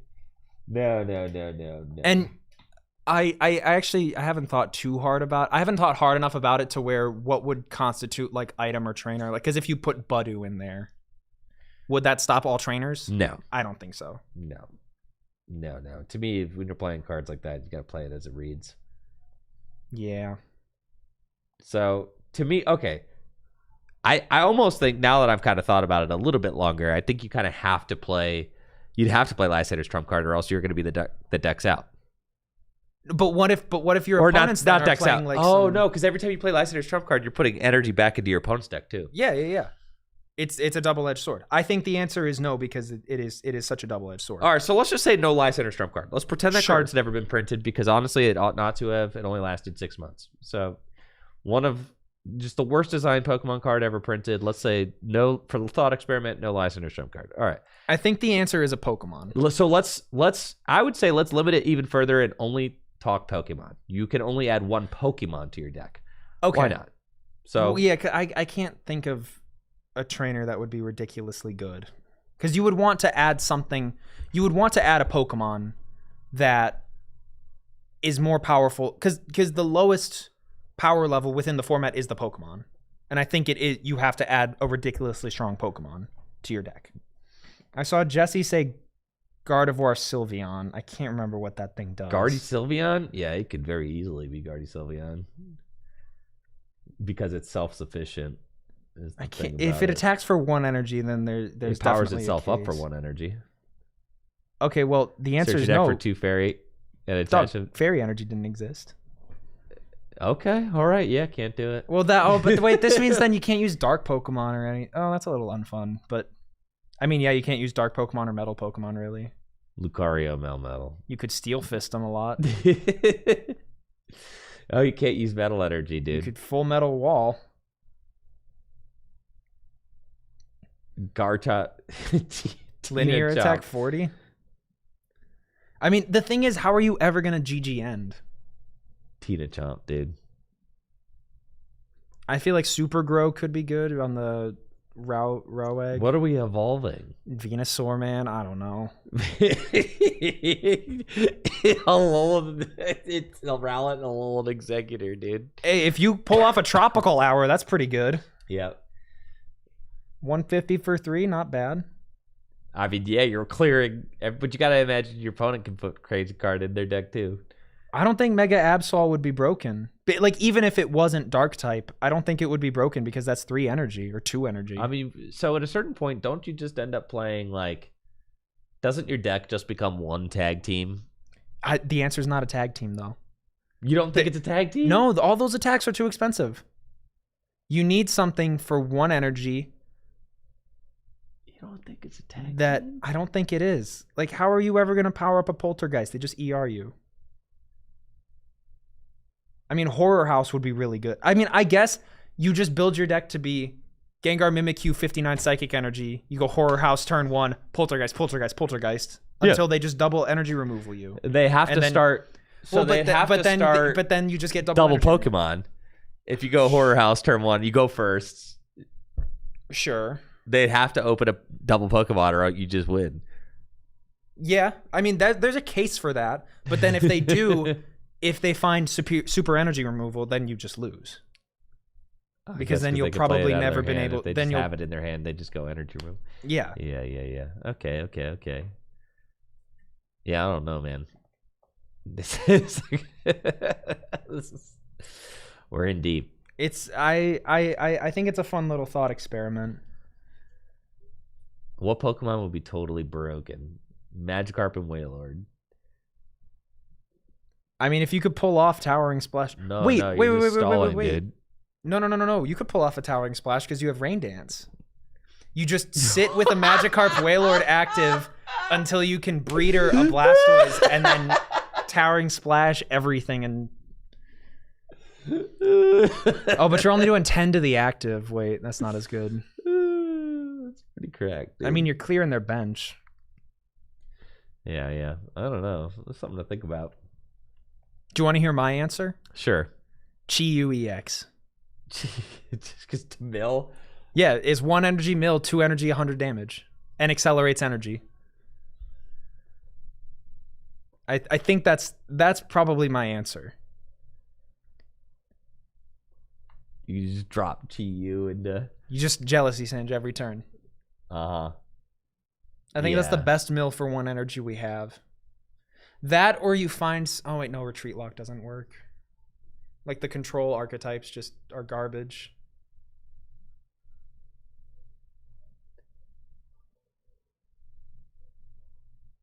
Yeah, that's funny. I think Chi-Yu is my answer. I would confidently take that to a base fossil tournament. Sure. And okay, then what do you do against my Magikarp Wailord Blastoise deck? Concede. Well, no. Wait. You use Chi-Yu's second attack. Yeah, what do you do against my Magikarp Wailord with Radiant I hit you Blastoise? for 100. Bro, charge up energy onto all my bench dudes, and then fried, play dude. Like 3 super energy. You decided in 1 turn. You decided to use your broken card on Chi-Yu, and I used mine on Magikarp Wailord, and I'm going Super Splash. You're never using that. I'm going Super Splash for knockout, and I'm going Towering Splash for game. Resource Management or Guru. That's not a bad shout. Yeah, Resource Management or I think that's probably just the answer. That would be quite dubious. Putting 3-item finder back into your hand. Yeah, man. Yes, but Resource Management Oranguru is still no match for my Towering Splash GX. If Resource Management Oranguru is in the active, he's fine. Until he gets super splashed. I mean, the thing about it is that you could build your Blastoise deck. You build your Blastoise deck to get out a single Blastoise and just dump energy onto this idiot, right? Yeah. And then you just play Scoop Up and get the Blastoise out of there. And then that's your board. But the 10 damage to the active is so bad. Yeah, whatever, dude. Is there another GX? Look at all the broken GXs. There's got to be one that you could charge up for water energy that just clears everything. Also, 7 water is ridiculous. Mega Starmie, I don't hate that shout. It evolves from a normal Starmie that you got. Which you could play.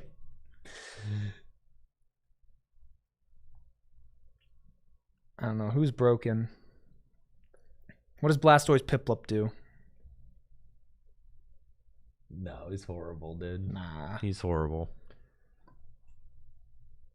Who were the spread guys?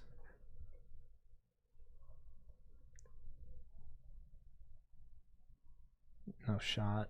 Trevnor? I remember that thing was stupid and expanded for a bit.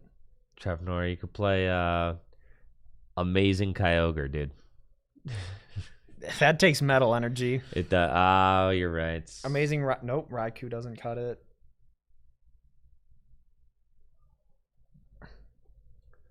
Let's see. Quick shooting Decidueye. Bro, where's your Rowlet? Oh, yeah. He's 15 years in the future. Oh, yes. You can't play any of these. Unless it's a basic. Sky Legends GX. What does that do? I mean, you need 4. I see shuffle this Pokemon into the deck. Yeah. Uh-huh. Wait, 110 to 3 is not bad. No. I don't know how you're getting the energy, though. You're better off doing the Towering Splash GX. Nest Dash would be pretty cool. Why are we talking about GX Pokemon and base fossil? Fun thought experiment. It is. There's a lot to think about. What if you play Blastoise GX? Wait. Hold on. Hold on. 30 less from attacks. It shuffles the energy into the deck.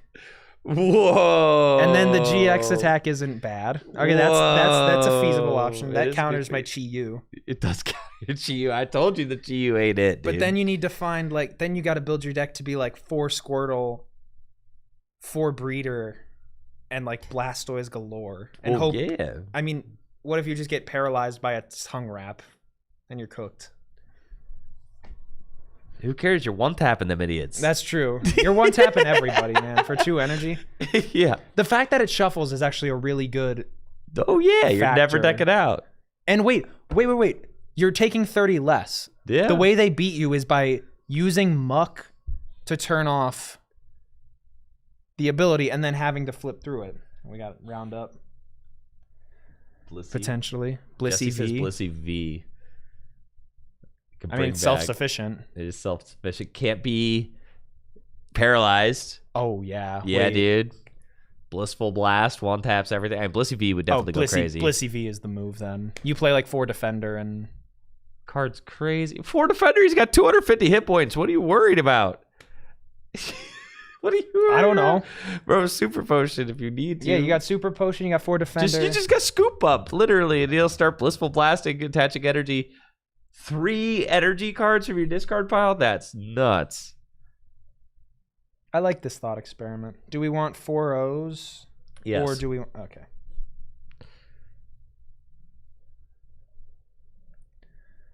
Wait, Blissey V might be the move. Yeah, Jesse, that's a good shout. Yeah, Blissey V was kind of crazy.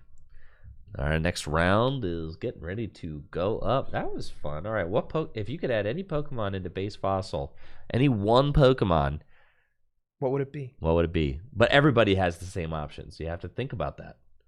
Yeah, because then if you have Blissey V mirrors... Huh. Blastoise GX is like a legitimate. I don't hate it. It's legitimate. It's fun that Blastoise is an archetype that's still But the thing is, they could gust stall your baby Blastoises, and then you have to play 4 switch 4 item finder. I well, guess you just could play Scoop Up, dude. Oh yeah, wait, yeah, you scoop up. We're chilling. We're chilling. Yeah, you could just remove it. I think that's a fun little thought experiment. Dude, that's crazy. Because you get one Pokemon to throw where the trainers were just the most broken things ever. It probably would be something water though, where you could unlimited. I mean, that's the thing. Is unlimited is an unplayable format. It's kind of just it's a solitaire format. I don't like unlimited. Well, yeah. It's not. You're not really playing. It's more. I mean, unlimited is the ultimate thought experiment. Yeah, because nobody actually plays it. Yeah, that's. You just think about the deck, and then you can build it on the limitless deck builder, and then you can solitaire it, and you see wow, I win in one turn. I did it. Yeah, man, I did it again. Yeah, I'm sick. I'm freaking sick with it. Yeah, so unlimited is the ultimate thought experiment deck, and I believe unlimited does have one turn kill. It's solved from what I can tell. I remember talking to David Hockman, who's a player I played against at the 2015 World Championships. Yeah, David knows a lot about unlimited actually. So I remember hitting him up to ask about it because I was like, I kind of want to make a video about unlimited one day. It's a thought experiment video, right? It's just that whole format's just throwing spaghetti at a wall. I feel. Oh, we got Zach for Sean. This will be fun. Let's go. More Primate. What is Eternal? Is that? I don't know the Eternal format. It's an unlimited format with a ban list. Okay.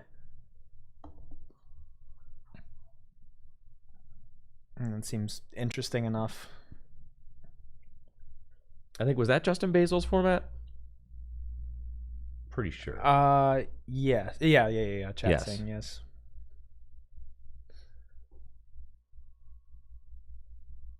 Yeah, I think the farthest I'll go with like thought experiment formats is really Legacy, if anything, because that, I mean, that's not really even a thought experiment format, but it was never real, except for on Rest in Peace, TCG Online.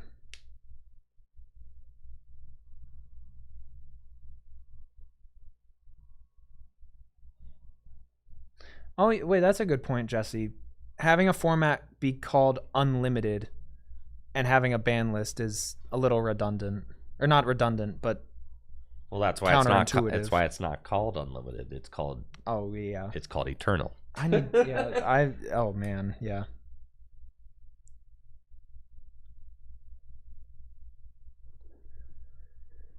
All right, we got Foisey, limited, unlimited. Yeah.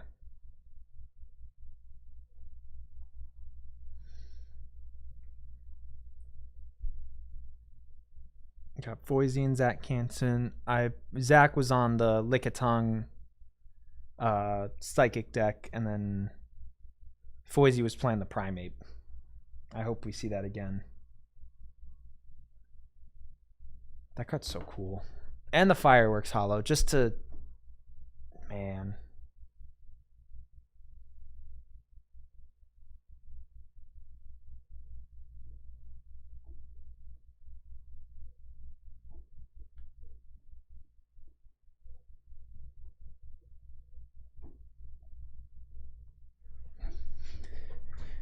Yeah, both players are pretty much set up. We're just waiting for the official timer to start going.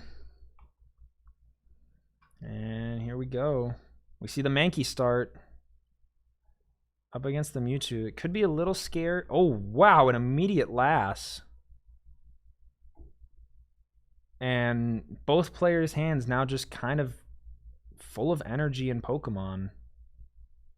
Yeah, scary for Sean because in 3 turns that Mewtwo will be one hit KOing. Could be 2 with if Have to top deck a Comp Search. you got to top deck a Comp Search or an Oak or something.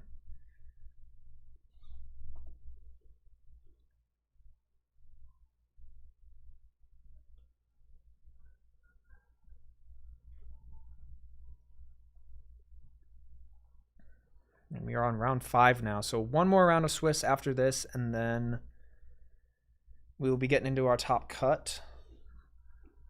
And we just see Mankey doing 10 damage. And did Zach even draw there? I think he did. We see the peaks start to come in, writing down all those prize cards. Top deck to Jigglypuff. All right. So that is some insurance. Yeah. That's nice. Not going to be any quick non-game going on here. So that is great. It's the one thing we never like to see on stream is a non-game. Psychic to Jigglypuff. And Sean's got Primate and Wigglytuff in hand. So both those little dudes going to be able to evolve up. Mm-hmm. Yeah, the turn 1 last going first. I mean, a crazy concept, right? That you could play a trainer card on the first turn of the game that would strip both players of all trainer cards Yeah, man. in their hands. I mean, that's pretty wild, Good right? thing they didn't print anything ridiculous in Rocket. To compound that, yes. And obviously, that kind of effect did end up actually existing later on in the game as well with Getsus, supporter card that strips all items.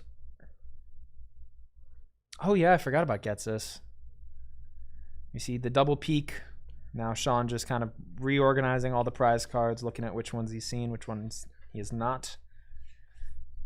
And then I wonder here if there's any value in looking at your opponent's top deck. See, I really don't like the way that Zach used that super there on the Mankey. Yeah. Right, because now you just opened yourself up. I mean, Zach could just... I mean, I said this isn't going to be a non-game, but actually, it might be.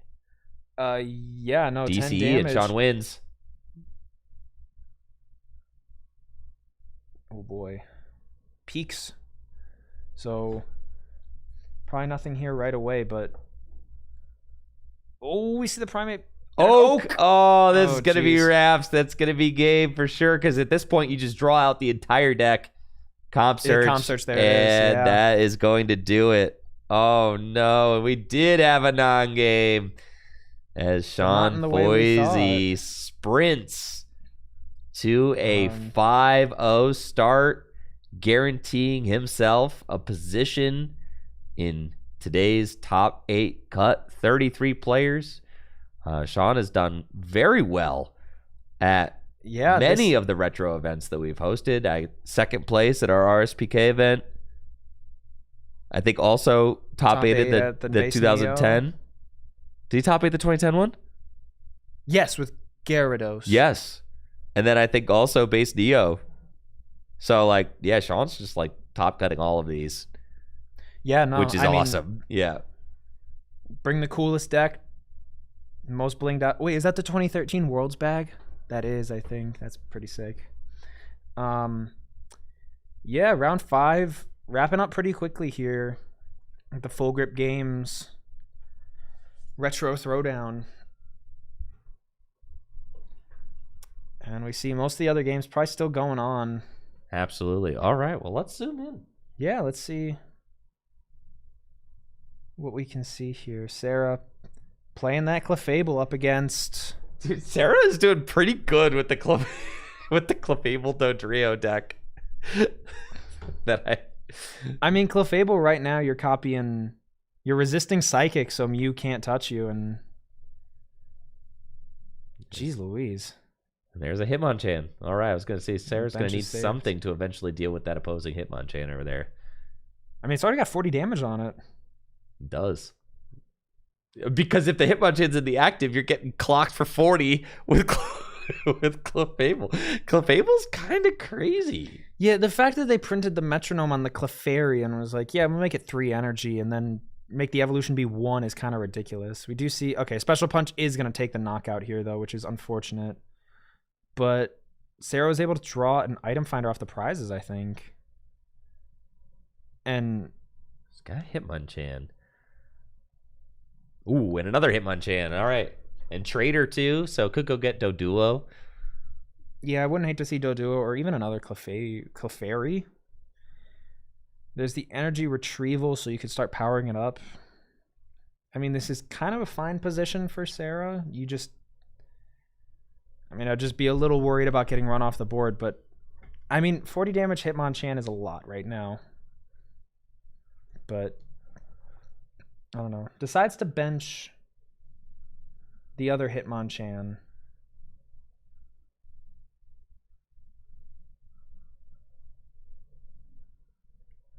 Yeah, so, I mean, you have at least 4 turns to kind of ball out. We do see an attachment to the active, which I don't hate it. But you kind of open yourself up to getting SER'd. And then you do have another one in hand, so I guess it's all good. I'm asking Natalie if she can have Sarah move her cup to the right side of the table. Oh, nope. Maybe. Yeah. Not that the cup is impeding the vision too much, but, you know, there's a giant cup. The straw is what's killing it for me. Oh, double plus power. Wait, are we going to see a dig for the 3rd? Oh, my gosh. Is that an oak? Oak, yeah, dude. Oh, jeez. Oh, my gosh. I mean, just a fighting energy pops this thing, though. I'm seeing people in chat. Yeah, people definitely practice on TCG1. I know I ran a couple games on TCG1 last night. Oh, really? Yeah. And Yep. just to like refamiliarize myself even more with like what's going on. Oh, nice. And TCG1, I've never used TCG1 before. Confiscated the cup. It's got an auto queue, right? Kind of. Or do you have to arrange a match on like Discord or something? No. It's all through the client. Yeah, so it has an auto queue. It queues up automatically into a random opponent. The opponent has to accept. You just kind of put an invitation out there, and someone will just click accept. Oh, okay. Right. Okay, so it's got a queue system. Yes.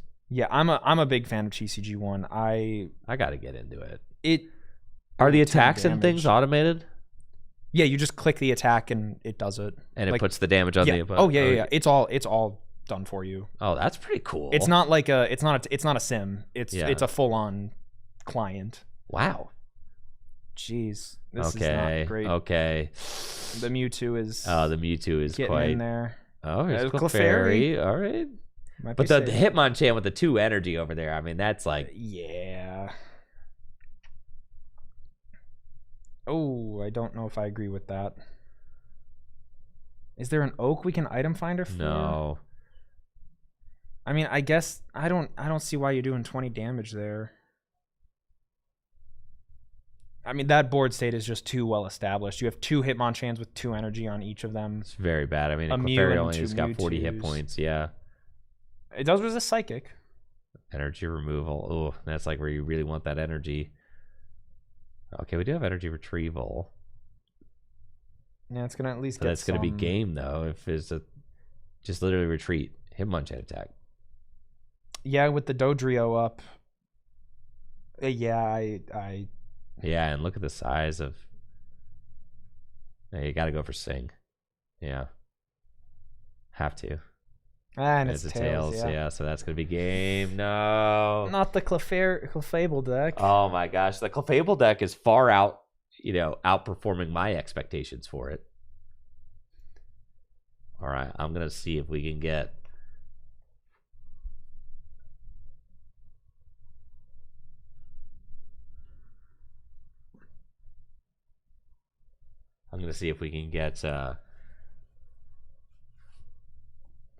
these two to like move over to where Sarah and her opponent are playing.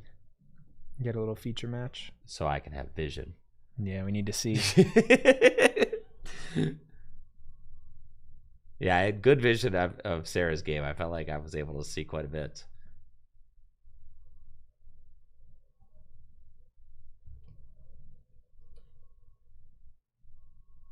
What is... Oh, no. The Arcanine Electron. It's Arcanine. Actually, okay, maybe there isn't going to be much to see. I'm getting war flashbacks right now. Oh my gosh, dude, this is like table 4, dude. Yeah, no, there's Blastoise and freaking Arcanine, dude. What do they know that we don't? I see Arcanine. Oh gosh. For anyone who did not watch the stream yesterday, I was on such a win streak with Lickitung and like Magmar and that deck, and then I got mollywopped twice in a row by freaking Arcanine. You get headache turn 1, and they just have the nuts. Like double Electrode onto an Arcanine plus power. GG, man, sign the slip. So is TCG1, is that entirely in a browser, or do you download it? No, it's a browser. All in browser, huh? If you go play the game, top right.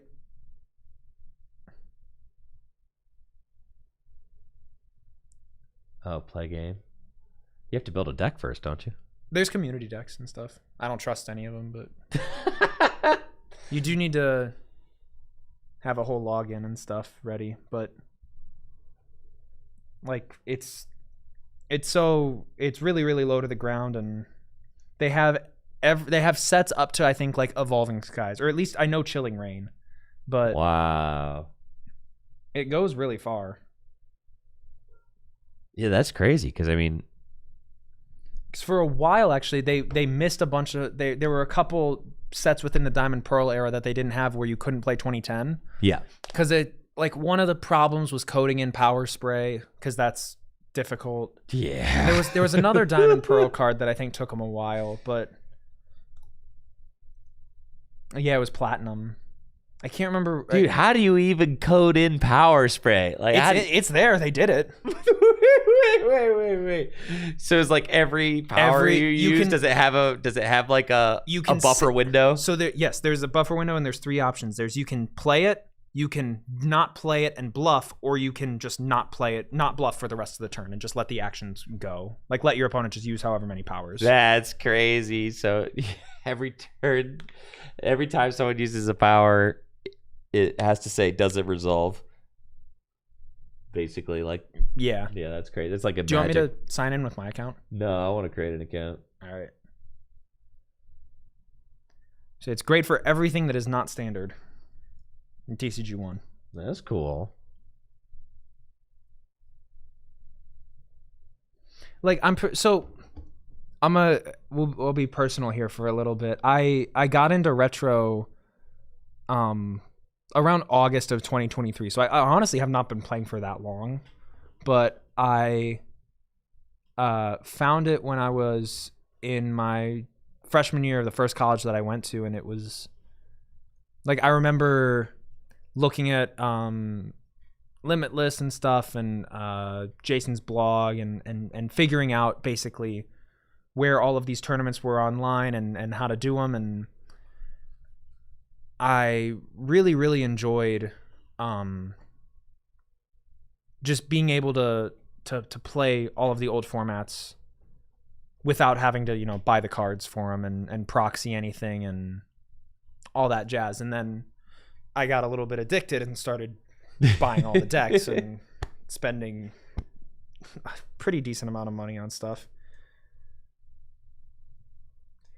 Yeah, and it's nostalgic. I remember, I think like the first couple games I played were of like 2013, which was the first ever the first competitive format that I played. Like really competitive. But I know there's like a bunch of tournaments that go through there. That's where I initially started. It was the Stambler Opens for RSPK back in like January of 2024. And it's all run through Limitless. I know James G, who won the 2010 event, he runs weekly retro tournaments where the winner of the retro tournament gets to decide the next format, which is really cool. And it's cash prizing too. You can spectate games and stuff. Bro, you can watch.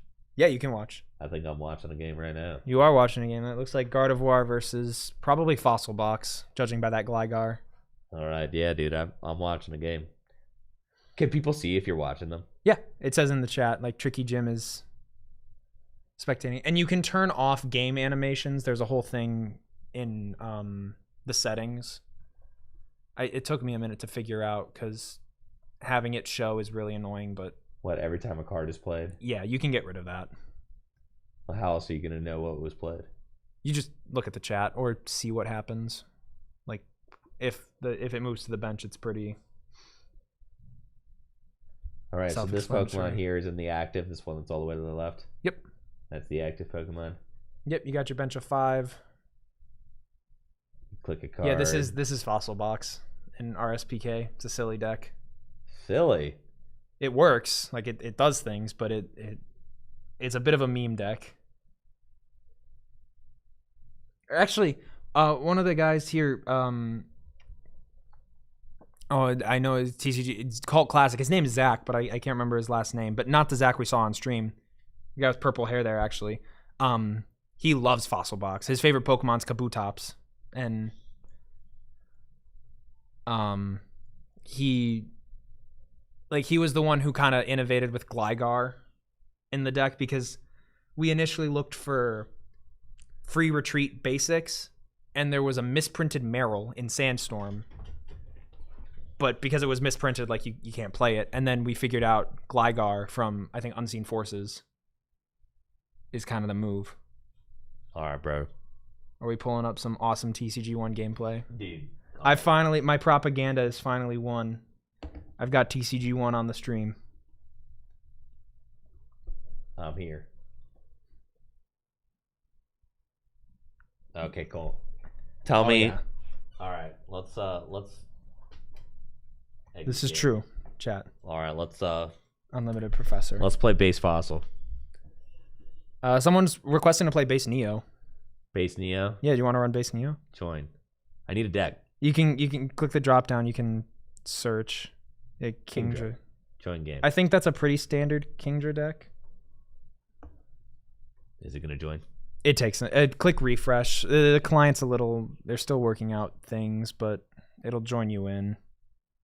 Anyway, I'm gonna be joined here.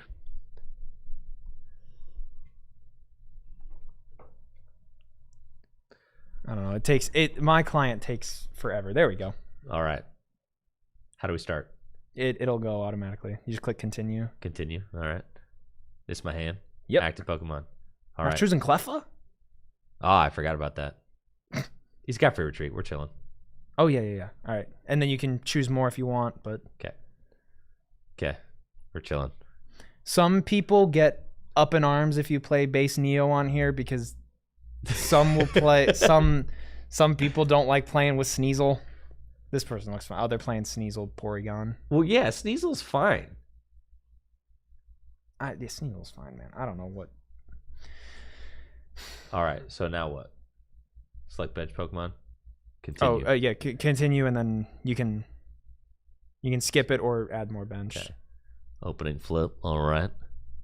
And then all of your actions are going to be in the little bottom window. See, I needed somebody here to teach me how to play so that I can... You got to click continue, and then... Oh, okay. I will go first. My turn. Okay, cool. Is it click and drag? You just click it. Click it. That puts it on the bench? Yep. All right. Puts it on the bench.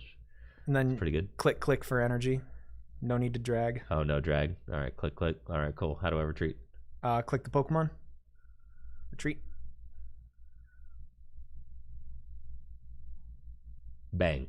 Well, Yep. that's pretty slick. Yeah. Or in the bottom right where it has like the attack then I retreat. can You can just do do all your E. stuff down there as well. That's pretty cool. Zeke, baby. Eek! All right, cool. All right, now it's their turn. Wow. It's pretty sick. All right. I need to make it bigger. Yeah, that's the one thing about it. Ooh. There you go. It's a little bigger.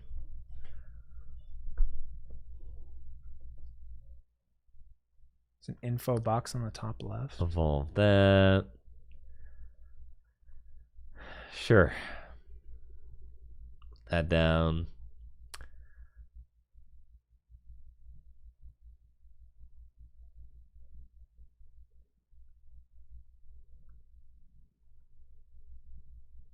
Oh, yeah, I can't play trainers. All right. Well, Zeke. No attach? What do you need to attach for? Attach the recycle to Seadra. Yeah, maybe I should do that.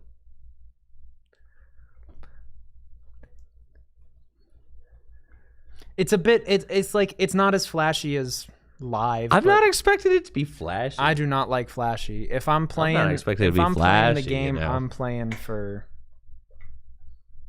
Like, this is where... I wouldn't say the sweats are, but I think it's where the sweats are, dude. I think it is.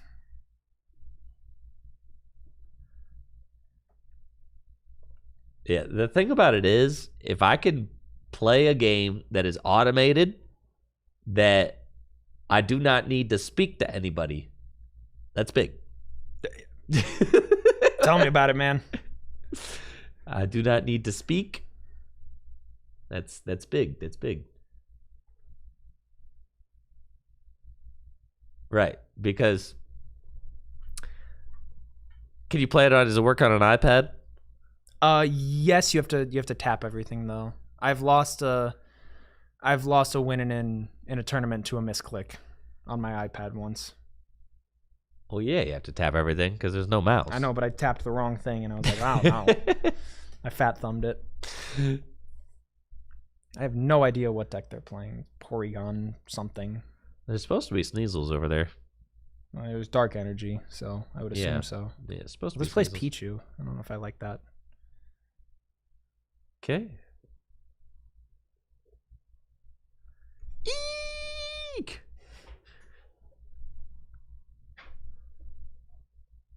All right, there's Sneasel. Yeah. Now you got a Kingdra though.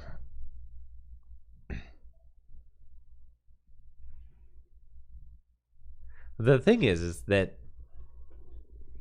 yeah, I mean, like, I think it is, I mean, it's wonderful that this exists for the retro communities and stuff.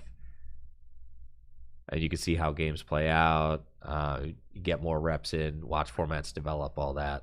Mm-hmm. I'm always going to prefer paper cards, of course. Well, yeah. But it is very cool. Yeah, we're just gonna keep on keeping on, brother.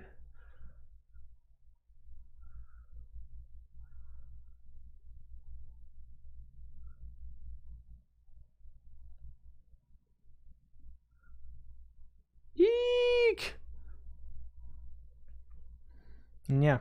I'll sit at home and do this for a while. It's fun. Get a little YouTube. Well, this is video where going. people usually play like RSPK.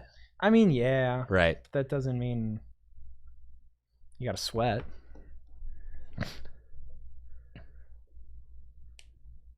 It is nice to be able to practice. You can update your retro decks.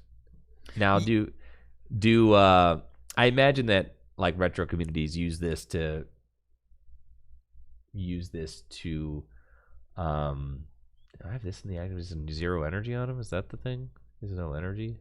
No, he's got an energy on him. The energy are like slightly above. Oh, okay. You can see.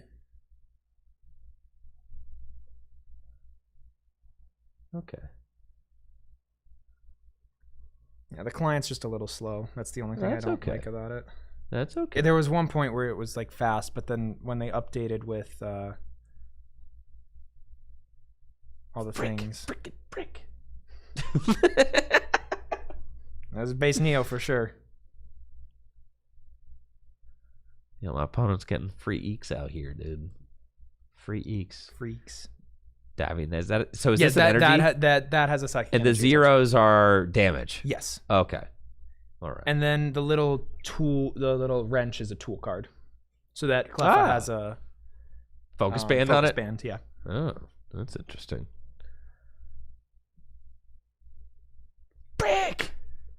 Frickin' brick, dude.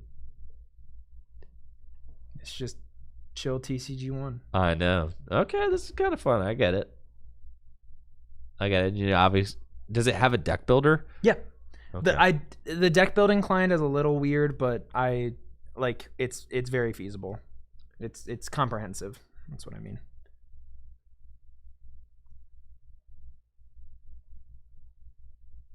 Fascinating. Focus band on Sneasel. All right, they got. And the thing is, well, he's just got a psychic energy on it. Oh, energy converter. Frick, he's got it. Wait, why is my Kingdra in the active? Gust of wind.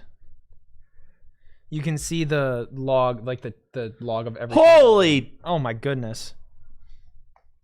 You got smacked for 80. Well, yeah, I got Pokemon Center, idiot.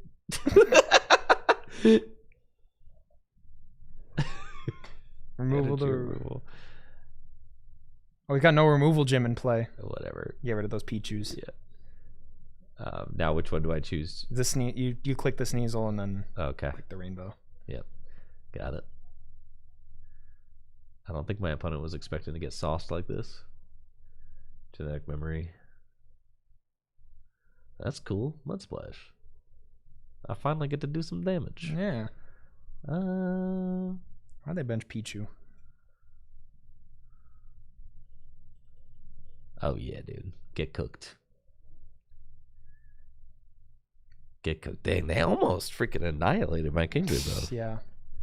Man, they should ban Sneasel. No. Sneasel's about to lose. Sneasel loses perfectly to Kingdra. balanced, man. It I is. don't know why people are complaining. Because people love complaining. This is true.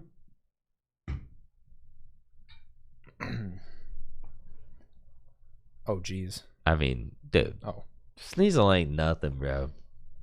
Don't that thing got... Has it got 50 damage on it? Yeah. How's it got 50 on it? Oh, from attaching the rainbows. Oh, yeah. Oh. Oh, yeah. It do, don't it?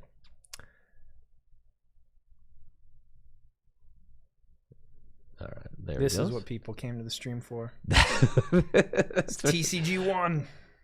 It's either that or I put the Be Right Back on, so, you know. Yeah, this is more interesting for sure. That's what I'm saying. We've already done our, you can put any Pokemon in base fossil thought experiment. Yeah, that's all I brought to the table. I'm sorry. Yeah, Cole's heading to Cancun tomorrow, so. Dude, I got up at 4 this morning. I had to take, I took two friends to the airport and then drove home, like up in Cleveland, and then I drove back down here. I got to be there for like 3 hours, which was nice, but then I'm going to go back up there after this, and then I'm going to go to bed early, fly to Cancun tomorrow. Beast mode. It's going to be so sick. Oh, they focus banded. How evil of them. They freaking focus banded, dude. I mean, it doesn't. I literally don't think I can lose. Kingdra is the best deck in this format. It's the one. It's the best deck of this format. No, okay, I don't think. Okay, do you think You see- Kingdra Pichu or Kingdra Muck? I like Kingdom Muck so that you can deal with the bats. Yeah. I don't know. I don't think Kingdra's all that. Doesn't think Kingdra's I think the bats are just like always better. I think the bats are always better. Yeah. They're the bats, man. They're so cool.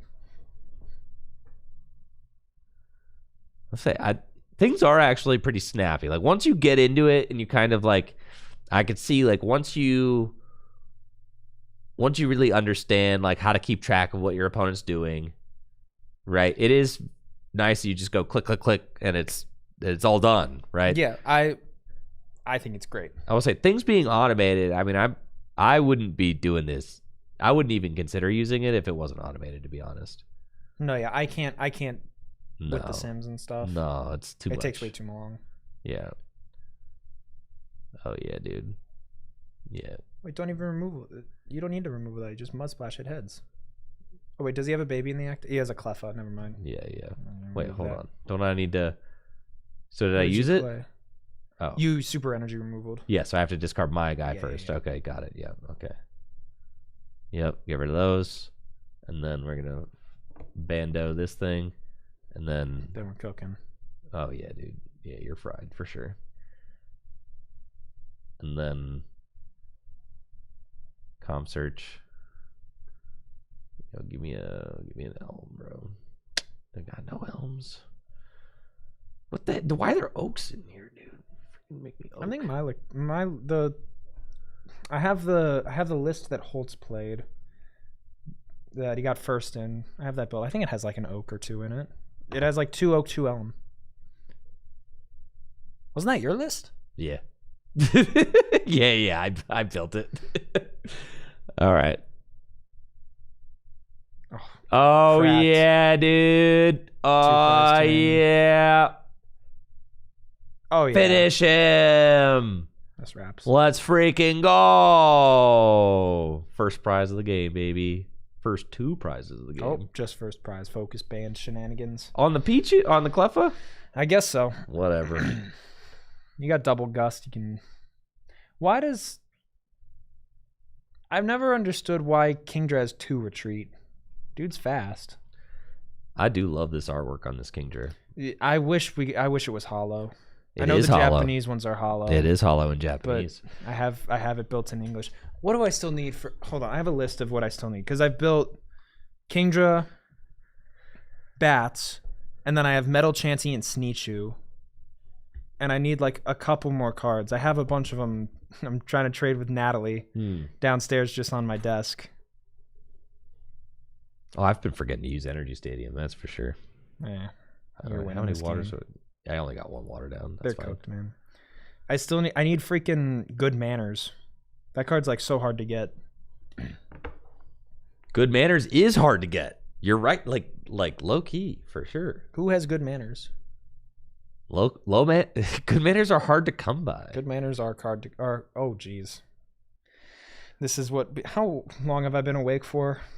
Almost 12 hours now. Jeez. You're almost on vacation, dude. I'm so close there. 1 copy IRL. Yeah, I think I have Ruby Retro's list built for the Bats deck, and I really, really like that list. For what, Sneasel Bats? Yeah, Sneasel Bats. It's just so consistent. It's like a 4-4-4, Oh yeah, 4 and 4. And then Yeah, I got no need Sneasel for Bats, Boss's Way. No Rocket need for, Zapdos Bats. I don't like Rocket Zapdos very much. Rocket Zapdos Bats is crazy, dude. Well, it's good against Kingdra, but it's not good against Kingdra Muck. I mean, that's the thing is Muck just shuts down the bats. Yeah. But if you're playing against Kingdra Pichu, you could beat that with Zapdos Bats. But Kingdra Pichu is not that good. I agree. I think Kingdra Muck is the best deck in format. I think you play Kingdra Muck with the Magby, because you need Magby to help early game. Yeah, that makes sense. But yeah, I think what I'm gonna do, I'm gonna go back to talking personally for a bit. I'm trying to do 4 of each good era of WotC decks, and that's 4 base Fossil, 4 base Neo, and 4 Prop 15-3. And then I don't know if there's any more I should do. I could do Rocket On, but I don't know. I don't like that format very Base much. Neo was the first format I got like addicted to building. For me, that was RSPK. I got addicted to building Base Neo. I was like, I started out, I was like, I really want to build this format. And I built like 4 decks. And I was like, what if I had like a dozen? See, that was me with RSPK. I have like 12 now. Once I finish Flygon, I'm 5 cards off of that. I think I'm missing like a Fire Mew, 2 Windstorms, and what else is it? Oh, 2 World's Pows.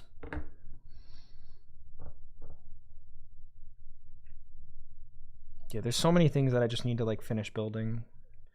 Because I've put a hard stop on 12 RSPK decks, but 12 isn't like a nice number. It's gotta be like 16. If you have 16, that's a great number. I'm gonna end up having 14 2017 Nats decks. I have like 14 2018 Worlds decks. I have 14 Battle Styles of Paradox Rift decks. I built all of those in one fell swoop. That was yeah. But it was for like, with all the stuff I had $100. It was like $100. I see that. I really want to get my hands on the Fire Mew Star, and the Victory Ring proxies that y'all had in Seattle. There was a tournament out in Seattle with the regional. That was in a store.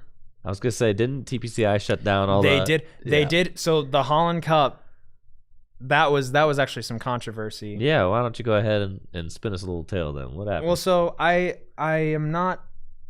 I mean, I wasn't there, but I'll pull up the thing.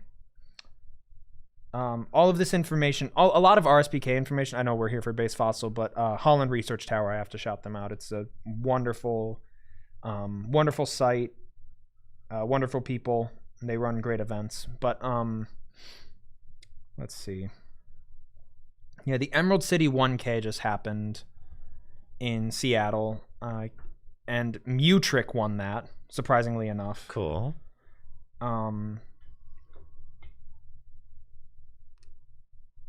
Let's see. Yeah, so the Holland Cup. Oh, they errata cards? Yeah. That's cool. Yeah, they all have that symbol there. Like, I think the Golbat says errata on it. It's cool that they automatically did that. Yeah, it's I like it's that. really nice. All right. I would like to promote Cleffa. Why isn't it allowing me to do that? I think there it is. Oh, here it is. Okay. Yeah, it just takes a minute. It's Okay. just thinking. Yeah, so this is from the Holland Research Tower X account. We were told that we were not allowed to run free small community events, and that if they allowed such things, EUIC would become one big community event. I remember. Traders that. are no longer allowed at EUIC or at the XL either. So, Yep. I mean, that's just what it is. It's what's happening. yeah. Okay, we're gonna put in Seadra, Horsey, and Seadra. We got round 5 coming up here. Well, round 6, Or dude. round 6. Ben Morse and Marshall Carey. Bro, but I'm cooking. We're here to cast a tournament, man. I'm sorry. I'd love to sit here and stay on TCG1, but dude, we got a tournament to cast. Yeah, I'm freaking cooking, dude. Hold on. I'm winning. You are winning. All right. Yeah. All right. How do I leave the game? Am I gonna get a negative feedback, dude? Oh no, there's no feedback. Surrender. Just you All can right. just. Yeah. Does your account have a win-loss record? I don't know. I think it does. Somewhere. I'm not 100% sure. Oh, you didn't say GG. Oh, is that? I don't know. I'm just giving you crap. Oh, yeah. I'm getting RSPK question. I think Mew Star is better in Bennett. Protect that smile. Mew is way too good into Stantler. Yeah. Jolteon falls victim to Cess, and it can get trapped, and Mew Star is good against Rat decks and Stantler decks, and it just creates a lot of really cool endgame scenarios. Also, I don't know if you have any of them, but if you have extra, or if you know where I could get extras of the Fire Mew Star, and those proxies, let me know, because I got massive FOMO when I saw those going up. But anyway, back to what we're here for. The Full Grip Games Base Fossil Bonanza. That's not what it's called. That's my unofficial title for it. It could be that. The Base Fossil Bonanza. All right, I'm sticking with Base Fossil Bonanza. Ooh. Hold on, sorry, just something on X caught my eye. Dude's out here scrolling on the No, hold on, you'd find this interesting. Oh, Pablo, what he's got? Yeah, he's got like some. I think those are binders. Yeah, World's binders. The 06 World's binder is kind of crazy. Yeah, that's sick. Yeah, that's crazy. $100 a pop. That's not even bad. That's not bad at all. Are you going to Houston? No. I would. I would buy those, honestly. I mean, the 06 one is dope. But I actually already kind of have an 06. I have a really nice 06 one actually. Binder? Yeah, dude. You got the deck box and the. Well, I have the. It might be 05. It's the like CGI Zapdos, Moltres, and Articuno one. That's 05 because of Fire Red Leaf. Yeah. So I have that one. That's dope. So I really don't need the 06 one. I really don't. But it's cool. It's got Mewtwo. I know. Thank you, Protect That Smile. My goat.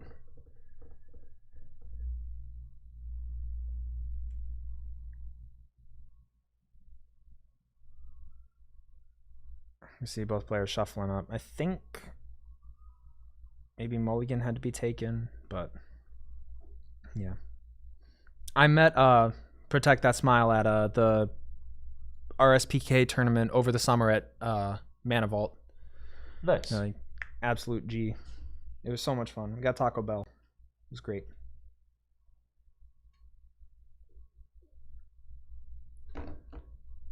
Here we go. Game's kicking off. Ben Morse on the right, starting Doduo versus Hitmonchan. See an immediate bill come out. Now Ben is playing Edgar Hernandez's winning list from the Brew City Base Fossil event in 2024. So, very good deck. Obviously, both players are 4-1, so have had a successful tournament run so far. Looking to punch a ticket to top 8 with a 5-1 record.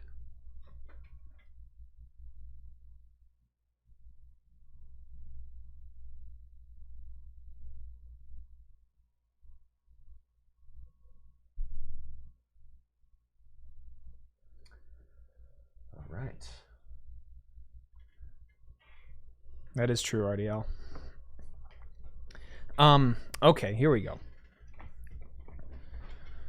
We see some shenanigans happening. Ben Moore's just going to go for the Fury attack. Heads. Not like the past Doduos we have seen. Hitting 2 heads against this Hitmonchan. Pretty huge considering the Hitmonchan cannot touch this Doduo back. That's right. A big thank you to Jorker3026 for those gifted subs. Appreciate it. Thank you so much for the support and the love. For supporting this retro Pokemon TCG content. Marshall gonna retreat into Mewtwo. Retreating into Mewtwo just to allow it to take another hit doesn't feel great. Yeah, I mean, I guess if you know what Ben is on, you probably want to preserve the Hitmonchan much more than the Mewtwo. I guess so. So we see maybe a little bit of metagaming here, but... Well, it's Hitmonchan Wigglytuff.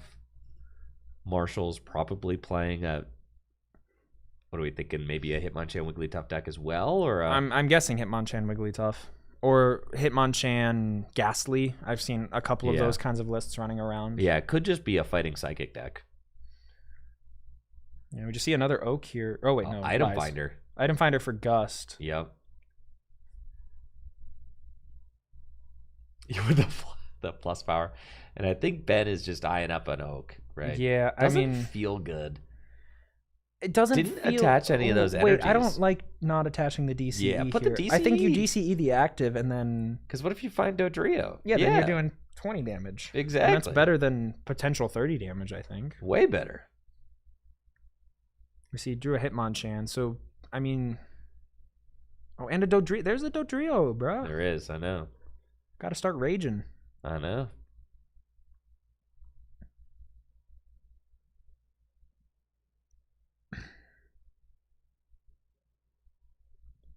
See, just kind of spreading the energy love here, and then we're gonna see a Fury attack.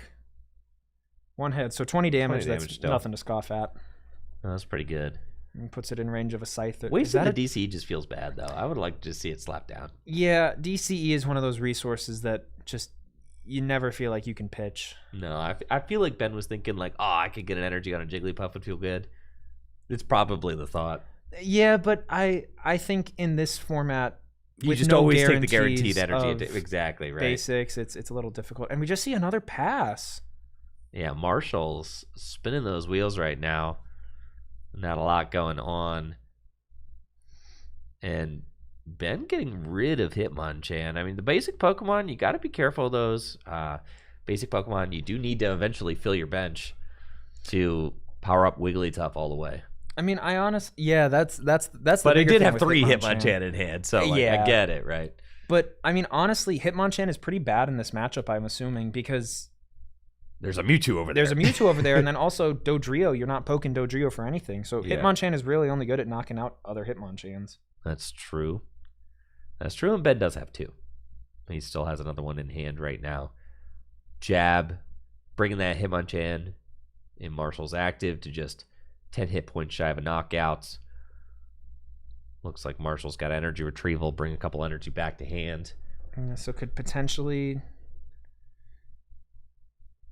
Pokemon Whoa, Center, dude. Joe, Flex the- alert. Wait, Flex. that's sick. Again, going back to my point, this is the most expensive format to bling out. Flex alert. That's That's like a sick Pokemon it's Center, like a dude. $300-$400 Pokemon Center. Oh, it's isn't it? more. Is It's it like more? It's like $1,000 now. Oh, crazy. That one was a, what was that? A Was it the promo? Yeah, it New was York Pokemon New Center York, promo? Yep.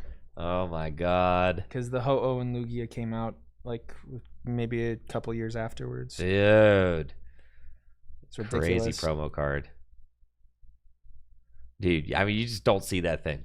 Nah. You don't see it at Vendor Boost, let alone getting played. I've seen a couple, and they generally range from like anywhere between $750 to about $1,000.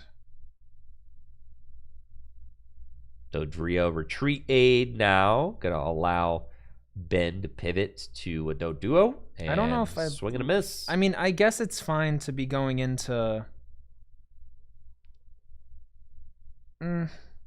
I think you're fine to just keep jabbing.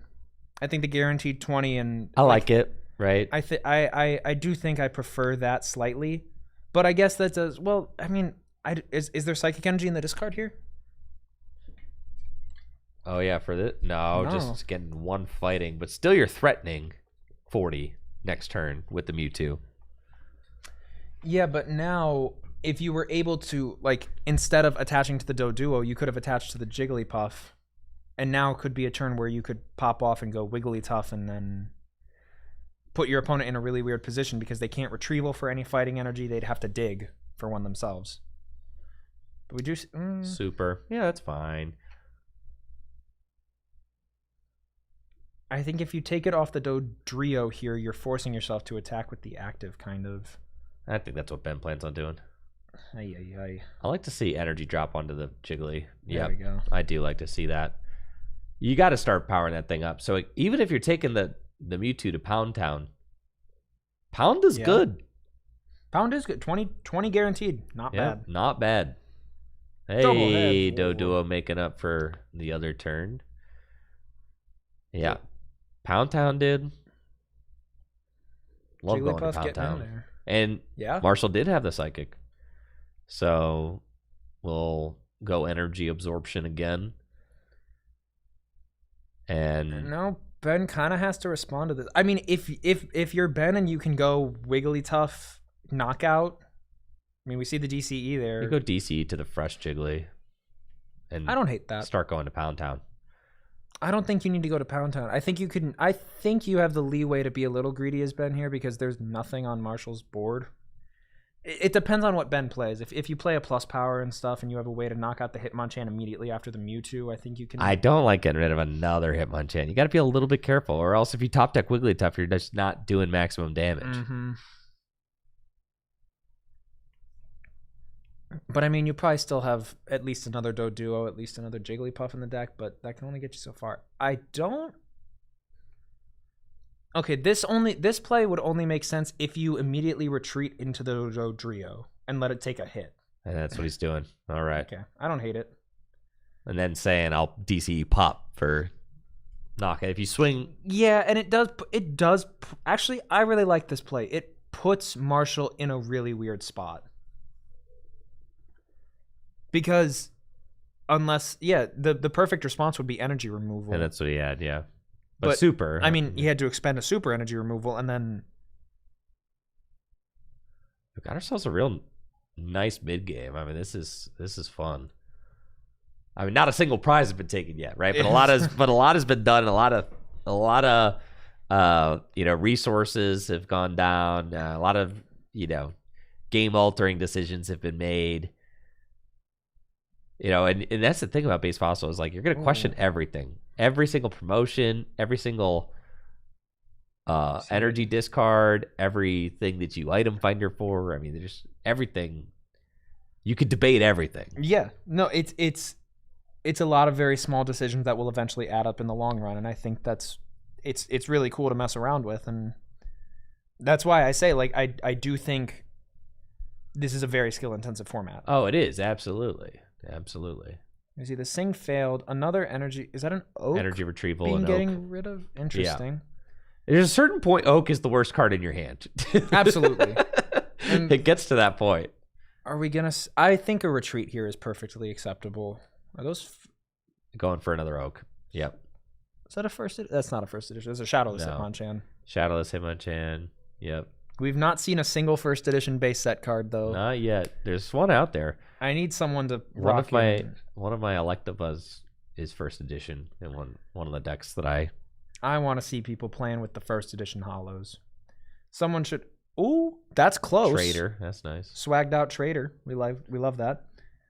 I want to see someone though with like first edition Hitmonchan across the board. Gee. Or like first edition energy. I feel like that's a subtle flex. Because those first edition energy are like $6 a pop, I think, last I checked.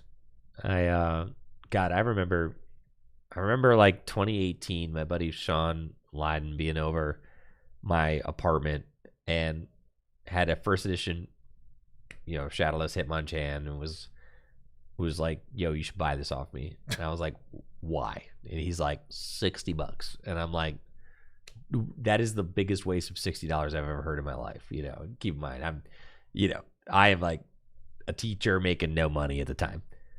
Now I'm a YouTuber making no money. So like, whatever. But $60, I was like, dude, you want me to pay $60 just for that stupid little stamp on the card, bro? Flash forward to now. I know, right? Hindsight's 2020. I did buy it. Oh, heck yeah. He convinced me to. I ended up selling it again eventually. But yeah, I own that Hitmonchan. He did bully me into buying it, which was a good deal. I mean, $60 for the first edition. It was a good deal at the time, too. But I still I was like, what's the point, man?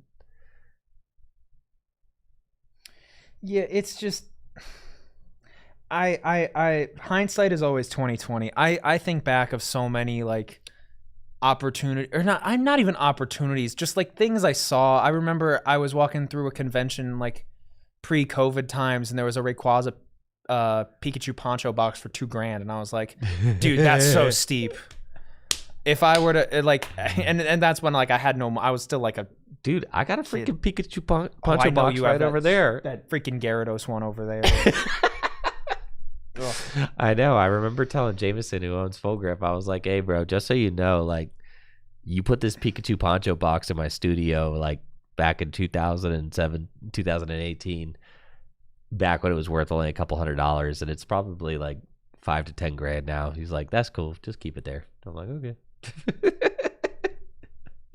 So that thing's still hanging out. Dude, hold on. I'm going to walk over there real quick and just list some things. Nobody can hear you over there, just so you know, Cole. I'm going to come back and relay the information. Good Lord. There's like, dude, the premium trainer boxes with all the promos, the full art promos. There's The XY, yeah. Yeah, there's the 20th anniversary box with the Mewtwo and Mew EX full arts. There's like the theme decks. Is that a swag bill? Yeah, dude. Oh yeah. That's got to be that. Oh, I love swagged out bill. Let me see item finder. Energy removal. Jeez, no energy on Ben Moore's board. Dude, Ben is getting the runaround right now, I'm going to be honest. I mean, both of these players don't have a ridiculously developed board, and Ben is pivoting very smartly, but, I mean, the damage is stacking up. The damage is stacking up. I mean, Ben's board is looking worse for the wear. Marshall has double Dodrio established now. But, I mean, you would think... I don't know. It's interesting. You've got Hitmonchan, Mewtwo, Dodrio versus Wigglytuff, Hitmonchan, Dodrio, right? Mm-hmm. You've got resistance on Ben's side as Ben's Pokemon resist. But you've got weakness on Marshall's side, being able to hit the Wigglytuffs for weakness. But at a certain point, the resistance doesn't matter when you've got Dodrio because you can just move to the next, right? Like if it's Hitmonchan, I'm Mewtwo. If it's well, it matters if Dodrio gets knocked out. Oh yeah. So that gust of wind, first prize of the game. Yup. A lot of ground's been covered though. A lot of ground. It's difficult to figure out where like the real mid game starts because like once that starts, the first prize doesn't generally get taken immediately. I mean, Ben needs Wigglytuffs. But like, you know, I feel like so much of the deck has been played already though. Like Ben can't really afford to comp search and like that's not a big deck.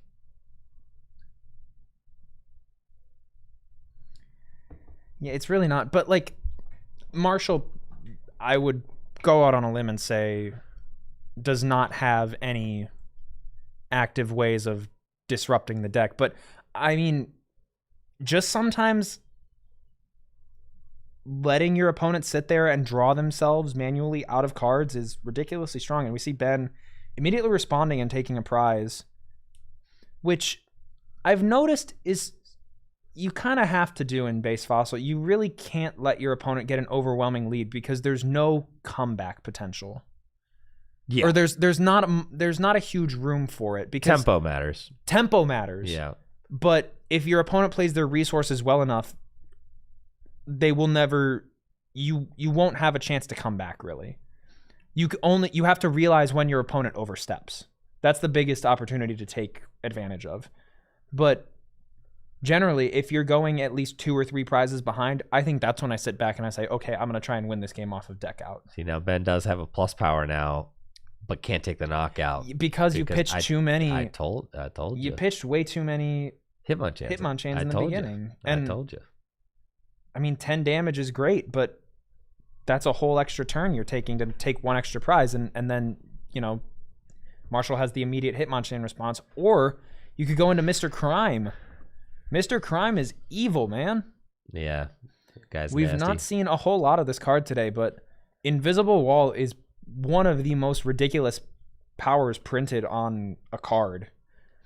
Any attack that does 30 or more damage is completely nullified. Yeah, it's ridiculous. So you can only poke for 20. And because it's weak to Psychic, so many Pokemon that would only hit it for 20 that are Psychic types, like the most popular type in this format, can't hit it at all. You see one head's 10 damage. I mean, 40 HP is not a lot, but... No, but still, it's tough. I mean, it's a roadblock. Can just... exactly what Mr. Mime does. He's just a roadblock. Yep. Can bring a strategy to a halt. Sheesh! Yeah, that's 50. Yep. Total. I mean, just 40 damage, but... Yikes. And Mr. Mime is just, like... It's so good at walling Wigglytuff because... they will never do enough damage, and then I mean, it stinks because Meditate can never do damage unless there's already damage on the Wigglytuff, but that's perfectly fine for Marshall's position right now. Yeah, you're like in this spot where you like have to Hitmonchan this. It just doesn't feel great. No, especially since they're going to poke you for 20 at least. Yeah. Then, or they could just pivot out, poke you for 20, and then Meditate, knock you out the next turn. Oh, yeah. It feels like Marshall just has the upper hand as far as like the deck goes. You know, the Dodrio just giving you that infinite pivot between Hitmonchan and the Psychic type Pokemon. And it feels like that Ben just doesn't really have the tech in his deck to be able to handle the pressure from these Psychic type Pokemon when they could just move to Hitmonchan so easily. Yeah, and that's the whole game with Base Fossil. Pivoting is so incredibly important, and we see a Ghastly come down here, and we're going to see flip Paras. And, I mean, thanks to the 2 Dodrio on the bench, that Mr. Mime gets to retreat for free. And oh, yeah. I mean, even with the missed paralysis, what do you do here as Ben?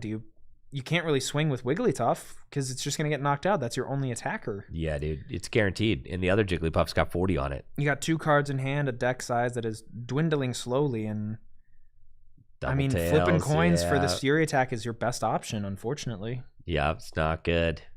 It's not good at all, Cole. And here comes a lick. I mean, no paralysis, but is the writing on the wall? Bill, that's 2 less turns you can take. A Jigglypuff might be nice, but There's 3 cards in deck. is there really? Something like that. I mean, And we're talking 2 prizes taken total. Like, just feels really bad. yeah, and I mean, we're just going to see an immediate return knockout with this Hitmonchan Shadowless. Or, no, that's a normal it's a regular Hitmonchan. one. The Shadowless one's on the bench with 2 energy. And yeah, now it's, do you just, you've traded 1 for 1. All of your resources went into that Wigglytuff, and now you're back to square one with this Doduo. 3 prizes to 4. But the game is much closer to over than that prize count would suggest. As Ben is just completely backed into a corner. I mean, the energy advantage says a lot. Yeah. About the game, right? Where there are 5 energy on Marshall's side of the board. There's 1, about to be 2 on Ben's side. And you can't even use a superior energy removal because you are net losing. Yes, on for that, sure. On that trade-off. And like maybe there's a world where you can't. It's so difficult because you can't even swing with the Mr. Mime or with the Hitmonchan because Mr. Mime is going to return knock you out. You can't really try and put this thing to sleep because Jigglypuff is weak. But I have to try, right? And that's what we're seeing. And the heads can't get anything going. Yeah, and I think Ben sees the writing on the wall. I know. Now we did see that there are going to be some 4-2s that are going to make top 8 today, I think. So just because of, just if Ben loses doesn't necessarily mean he's out, but a win does guarantee you a spot in top 8. I think there will be some 4-2s who bubble out of top 8 as well. Yeah, that's the heartbreaking part of this, but I mean, that's kind of what you're in for. And I will always say it's better than no IDs. Oh, or better than IDs. Yeah. Poor phrasing on my part. Yeah, but better than ID. I agree. Is that a Doduo? Swagged out Doduo? Dodrio? Yeah, yes. That's definitely Dodrio. Marshall going for comp search. I mean, Marshall's deck is pretty small, but I mean, not as small as Ben's. 2 cards left. Not a lot of cards. No, it is not, Cole. And there's Mewtwo. Oh, just energy absorption. Yeah, I mean, it's a very safe play at this point. And you can see maybe this deck just handles the Lickitung strategy better than, I don't know. Well, I mean, we have not seen a lot of Lickitung, honestly. No, we haven't. But maybe this handles Lickitung Scyther better. There we go. That's it. Than Wigglytuff, because you've got Mewtwo can like really go toe to toe with Scyther, and then Hitmonchan is just obviously very good against the Lickitung. So maybe this is kind of like the counter deck that is going to rise to the occasion today. Yeah, you have Ghastly to stop the Mr. Mimes and anything weak to Psychic. Yeah, it's really good. I'm going to have to build that for sure. Oh, yeah. Yeah, I'm going to have to get that deck built. Well, that's our final Swiss round before we cut to top 8, folks. We got Marshall Carey advancing to a record of 5-1. Ben Morse falling to 4-2. Marshall guaranteeing himself a spot in top 8 cuts with his Hitmonchan Mewtwo Dodrio deck. Ben could still make top 8s, but going to have to get a little lucky as far as the resistance goes. Yep, because there will be a couple, I think, 4-2s that end up bubbling today. Yeah, it's exciting stuff. We'll, as soon as we figure out top 8 and kind of the meta breakdown, we'll relay that. Absolutely. Yep, I'm going to take a quick break while I go down, talk to Natalie, kind of see what our thoughts are with top 8 cuts. See if maybe there was like a meta breakdown or anything like that from today, or what our meta breakdown of top 8 is going to end up being. We'll be right back with top 8 cut. Top 8 and top 4 are going to be single game played, but then our finals will be best of 3. If both finalists want to play a best of 3, they're welcome to play a best of 3. If both finalists decide they want to play a best of 1, you know what? Who am I to stop them? Yeah. It's their tournaments after all. So that'll be it for our Swiss rounds, but don't go anywhere. We'll be right back with top 8 cuts here at the base Fossil Bonanza. Like Full grip games. All right, we'll be right back.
Alrighty, everybody. Welcome back to the Full Grip Games Base Fossil Bonanza. That title is sticking.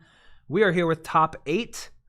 We'll give the deck breakdowns in just a moment. But on stream here we have, if I can pull it up, Dakota With Blastoise. Yeah, Blastoise. Blastoise has made top 8, which is a little bit ridiculous, playing up against Marshall Carey. Ridiculous, Cole. A little bit ridiculous. No, Yes. it's not ridiculous. It's beast. Yeah, we're ready. How many minutes? 50? You said 50? I believe it was 50. But yeah, going up against Marshall Carey with the Dodrio Hitmonchan, which we just saw on stream. And yeah, so we'll get the breakdown and the names of the players in cut here in a second.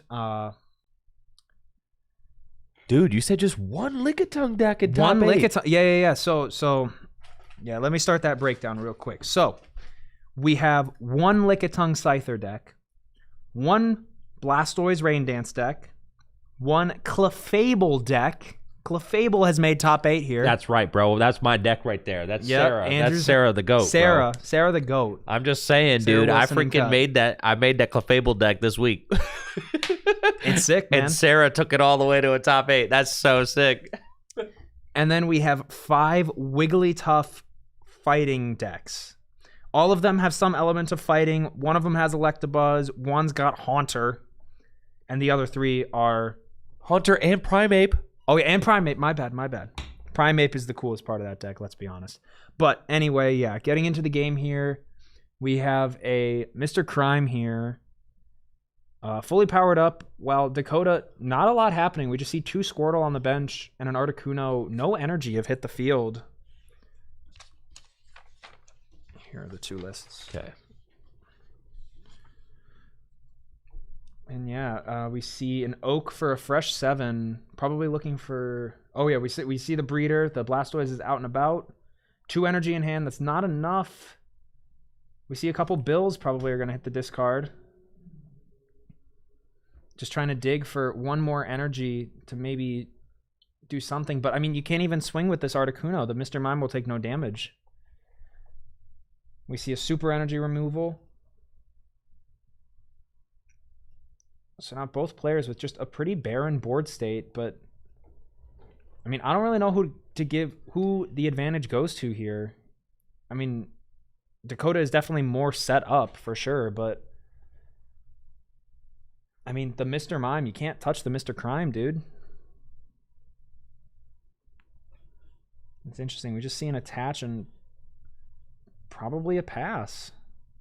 Unless we see a retrieval. We could see, if there's 2 energy in the discard, we could see a retrieval and a retreat into the Squirtle to maybe start using... I forget the attack name. But the Flip Para for 1 energy. We see a second come Bubble, down. dude? Bubble, yeah, that one. Bubble, bro. Bubble, my bad. My dude didn't know about Bubble. I forgot about Bubble.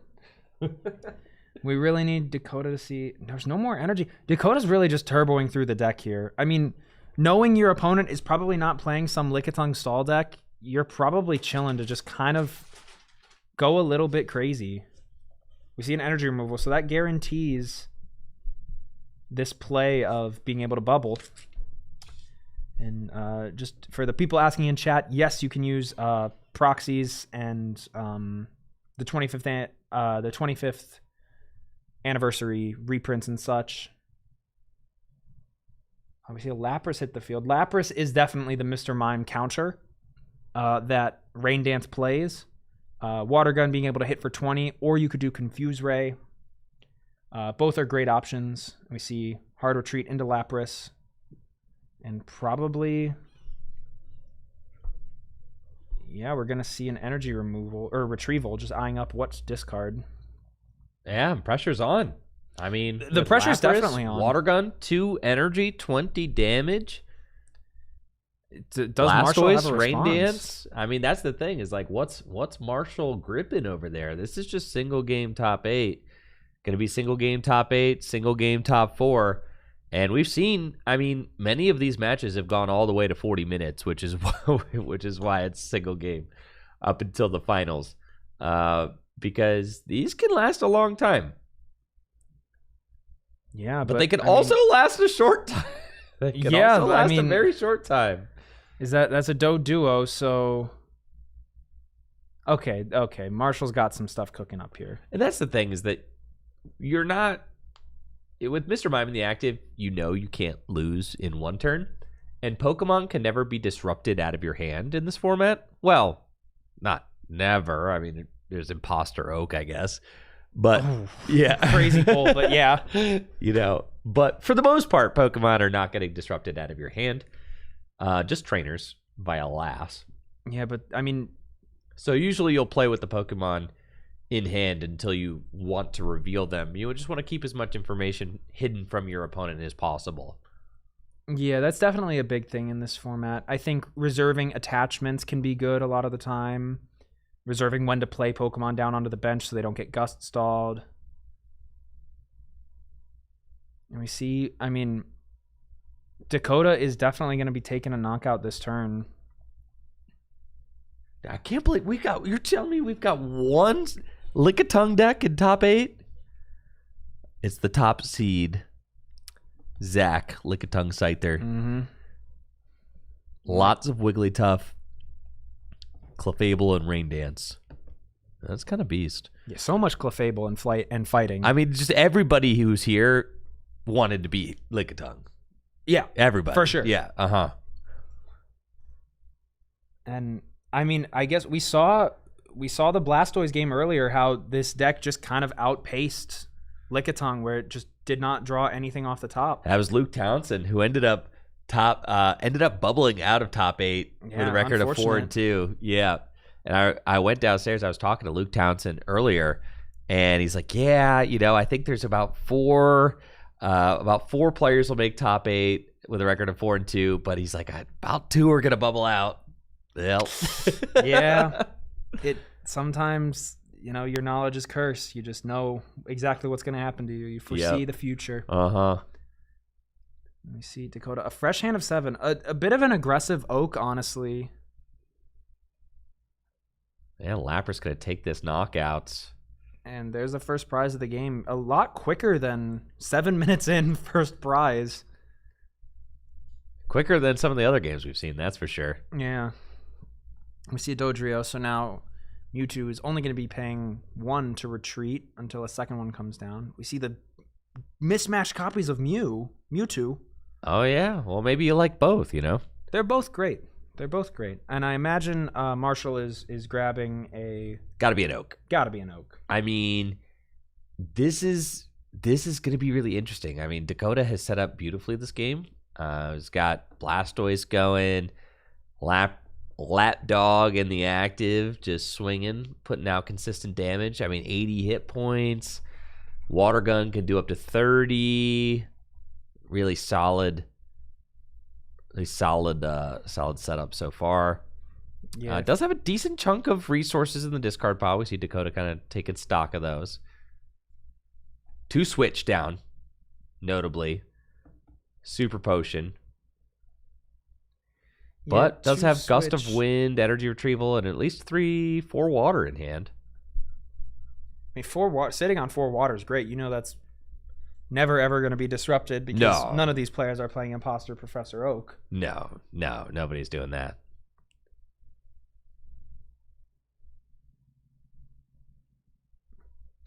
We see a normal Mew get benched. Mew, I mean, this is probably one of the matchups that Mew collaterals a lot of things in because so many Pokemon are going to just accelerate a million energy onto themselves. 1 for 40 against like a fully loaded Articuno, or 1 for even 50 against a fully loaded Blastoise, right? The Mew can do a lot, but for now, just going to leave Dodrio in the active to take a hit. Yeah, I guess deciding not to poke 20. I mean, I do like leaving Dodrio in the active. I think it forces some thought from your opponent on, do I try and use a Gust of Wind? Do I just punch into it and hope I don't get raged later? Because, I mean, we have the lists right here. Marshall is only playing 1 copy of Double Colorless Energy. Wow. So it's tricky to power that rage up, but it's not impossible. We see 4 energy coming down onto this Articuno, and I mean, with that, I don't think that you use a Gust here. I would like to see Dakota just swing with the Articuno, and the reason for that is that this Dodrio probably goes to the bench eventually, and if you put 50 on it now, then that's 2 heads flips, and you've got yourself a knockout, right? Yeah, it's definitely not impossible. But it'll be interesting to see, does Dakota have a switch to use, or are we just going to see 2 energy come up? We do see a Gust. Just taking it out, dude. The Mew is pretty scary. For 4, Yeah. like 40 for 1 is absurd. I don't mind this. I don't mind it. I would even go as far as to say I like it. The Mew, yeah, he's annoying. Getting back the 2 energy immediately. And the thing is, there's no Pokemon recovery. So unless he plays 2 Mew, which I don't think. No, well, we could Not check. not many do. But if you're playing a Mewtwo deck, you could. Because you want to always win the Mewtwo war. It's just the 1 Mew. Yep. And a heads flip. Gonna ping 10 damage. heads That is is a pretty nasty blizzard. I do think I would have preferred to see the punch into the Dodrio, because, well, Then you retreat, get hit for 40 in the face. but then you just return, knock it out. Oh, I gotta mention. Oh, the double swag. Pokemon Trader away. You Legendary Collection Pokemon Trader away the Legendary Collection Dodrio. There's unfortunately no Legendary Collection Doduo, as far as I'm aware. Maybe there is? I don't know. I just know that the Optimal Doduo was from base set and the Optimal Dodrio was from Jungle. But anyway. Oh, I'm going to show. Oh, I got a brilliant idea. Yeah? Yeah. I think I know what that idea is. I think I've been wondering what to do with like my extra space that I have in the overlay over there on the right. And I finally have an idea. Gotta let him cook. We see an Oak for a fresh hand of 7. The attachment for turn went onto the bench Mewtwo, so I mean we're probably gonna see a recharge. I forget what the attack's called. We're running on not a lot of sleep, folks. But it's fine, we persevere. There it is. There are your standings. Bang. Yeah, we just see, I want to say Psychic Recharge, but that's Malamar. It's your top 8 standings right there. Yeah, 1 Lickitung deck and a Clefable. Graphic design is my passion. I love graphic design. I'm going to see an item finder, probably for a retrieval or a breeder. I guess a breeder is fine. Energy absorption. They don't say absorption anymore. We see Second Blastoise at the field. Dude, the Interestingly double enough, blasty. I don't know if I like that play. I think that's an item finder and 2 extra resources you're pitching away to go down to a hand of 2. Like, it's a little bit risky. It is risky. There's just no reason to do that. Yeah, and I mean, there's not really a threat of just one getting stuck in the Go, active. Dakota, go. Just do it. Yeah, Blizzard. You just gotta send it. Flip heads. There you go. Yeah, now that. See, this is the problem. When I was playing against you the other day, Cole, I was You're flipping flipping way too many tails. tails, dude. Dakota's flipping heads. You wanna know what that is? That's skill. That's a skill issue. That's skill man. expression. Yeah. It's all skill. Anybody who says otherwise is lying to you. That's what I'm saying. Like, if you want to roll up to a regional and play catchers and crushing hammers, you do that. Just know that you have to outskill your opponents to do so.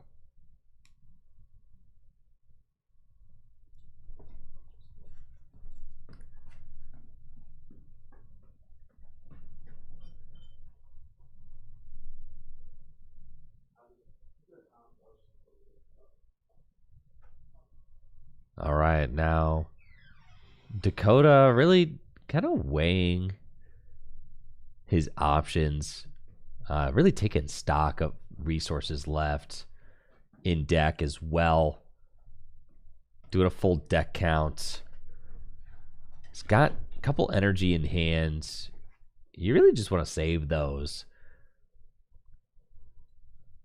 Yeah, Ooh. Yeah, I really don't like. I mean, why, right? Oh, oak. Okay. Oh, sure. Yeah. You might as well put him somewhere. You've knocked out the Mr. Crime. I guess it's fair to not put him on the Lapras, but And then could go for a last. I would like to see a last here. I think so. Saving that. I think if for you play later this is- last, then you just sweep and win. Yeah, you could actually. What you could do here, you could be really greedy. Item finder for a Gust the Dodrio or Mewtwo. Honestly, actually, I'll Gust the Mewtwo. You Gust the Mewtwo. Yeah, and go for double knock. Yeah, you go for double knockout, Crazy, bro. and then last. That's what we're Yeah, we're seeing. seeing. I like this play. You got a full send. Oh That's how yeah, you got to dude. play this deck. Do it. I don't think you need to attach the other two energy. Just hold on to them. Definitely don't do that. Hit the last. Ain't no trainers. Well, there's no trainers. It's all pokes. And now if you hit heads, you've basically like secured this game. Yeah. Because what do you do to respond? Do you find another Mewtwo and try an absorption? No, you're just gonna get knocked out in 2 turns. And Hitmonchan's not doing squat to a -30 resistance on Articuno. Yeah, no, it's a little rough. I mean, here we go. Here's the coin flip. So don't cut in the deck. It's tails. That's not what you want to see because now your Articuno gets knocked out, and I mean you've taken a prize, and you have 2 energy in hand, so you have some options, but I mean it's really difficult now. I mean we see the Hitmonchan come down, but I don't think that's going to do too much in this matchup. But a single removal on the bench. So now, I mean, most of Dakota's energies are completely gone just because he flipped tails off of this Blizzard from Articuno. Was it worth it, man? Couldn't have been worth it. I think it was. I think you have It to could go not for it have there. been worth it, dude. You basically win the game at that point. We see the promotion of the Lapras. He's still a knockout with Lapras, yeah. You can commit only 1 energy here. I mean, the biggest thing for Dakota here is the clock, and I mean that in the Deck out. Deck out. Let me just say deck out instead of clock. Yeah, I mean with the Articuno gone now, you're maxing out. Was it too aggressive, man? No, it wasn't. It was you have too to go for that. No, you don't. Yeah, The Mewtwo you on the bench is not doing anything. The Mewtwo on the bench is good as dead. If The it ever Mew- comes no. up in energy absorptions, you just knock it. It doesn't. No. That Mewtwo, you had to take the double. If you don't take the double there, if you do take the double, actually, your Articuno doesn't go down because Hitmonchan can't return knockout it. If you don't take the double, you still don't get return knocked out. There's not a single thing. Wait, in did that the other Mewtwo have energy on it? No! Oh, okay. Never mind. That was a misplay then. It was a misplay. I thought both had 3. No! Okay, yeah. I don't know what we're doing then. I don't know what we're cooking, but I mean, that's what you hate to see, chat. Yeah, both switch are down, dude. It's chalked now. But 2 prizes. It's doable. chalked, It's bro. doable. At this point, Maybe it's not doable. Marshall is playing just a deck out. Did Marshall poke or no? Yeah. Oh, I All don't right. like It's the 3 poke. energy to Blastoise and you swing. I mean, Bro, where's the Professor Turo scenario? Where's the scoop up? This deck should play 1 scoop up. and here we go. Blastoise. Wait, gonna this deck poke. should totally play a scoop up. Okay, we're not totally out. Does Marshall have counter? Like energy removal or gust again? I mean, an SER does it here, I think. Like, I think so. I think Dakota's out of resources. There's Unless so there's just much. a bit more in the 3-card deck I see there. We see just a hard retreat, so, I mean, 2 more energy allows Lapras to clean these things up. it's a maintenance that'll buy you 1 turn. Okay, wait, there's a couple cards in that deck. There are a couple. We're not done yet, but Yeah, there's 4, No, 5. 5. And you got to start counting, seeing like, all right, what do I actually have? I mean, Marshall, I think, plays 14 energy. Oh, that seems so low. And we just see the maintenance. I don't know if he's doing this to see an extra card or to try and buy more time, but I don't know. I think getting rid of your entire hand is not great if you end up top decking an item finder. It reveals a lot. Yeah. Oh, we don't know what the card is, but we're probably just going to see a Hydro Pump here. Ain't no way. Do not play that. What is that? I think it's an energy. I think it's an SER. Wait, that's not a bad shout. To bop the bench Mewtwo. There's no point. No, save it. No, Just no, no, save no, no. it. Because if they have plus power, plus energy, then your Blastoise gets knocked out and you lose. That's the only. Yeah. I think we're checking resources for that.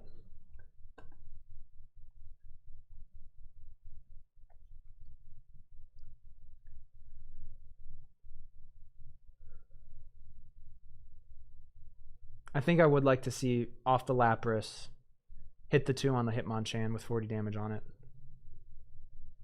Because that just, it makes, it keeps you safe a turn.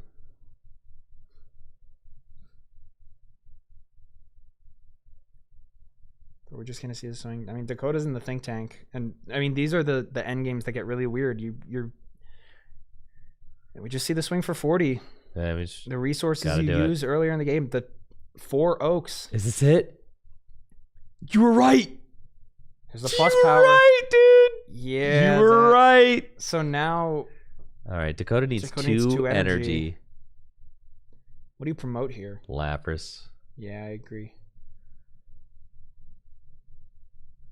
And it was super energy removal.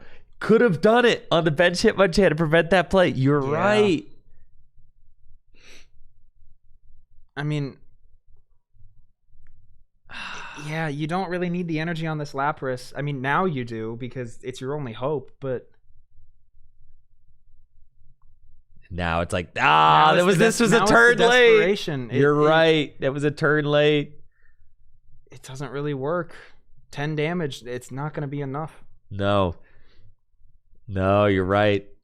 And and the Mewtwo just going to clean up this game. Yup.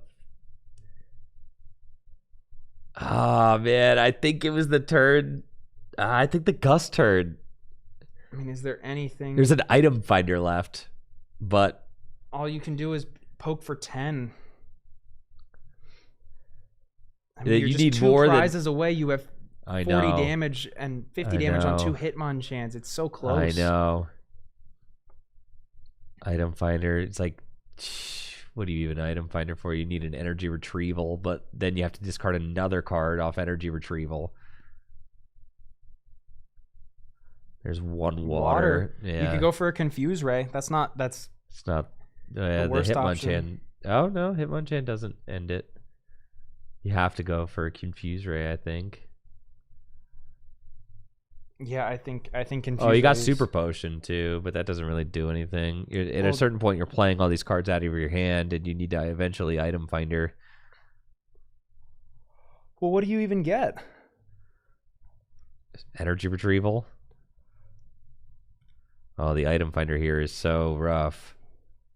I think you have to attach and go for the Confuse Ray because, I mean, if you just look at what your next turn could look like without this Lapras, you're cooked. You have no resources in your hand. Oh my gosh, dude! It's right here. Blastoise is right see here, the 10. dude. I think that's it. No, Blastoise could do 50 next turn, mind you.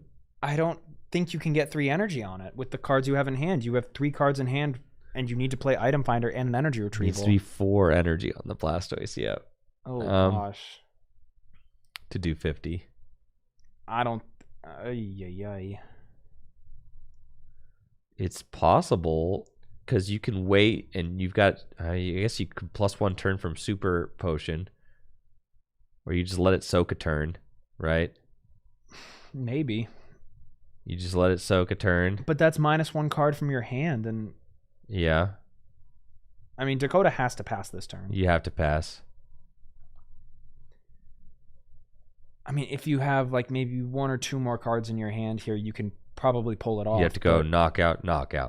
Yeah. Yeah. But and you need 4 energy. That's the hardest part of this. You need 4 energy. 4 energy is kind of brutal. So then part of me is like, was the super energy removal even worth it the turn before, you know? Well, I think yes, because then your Lapras lives an extra turn and you have an extra turn of attacks. That's fair.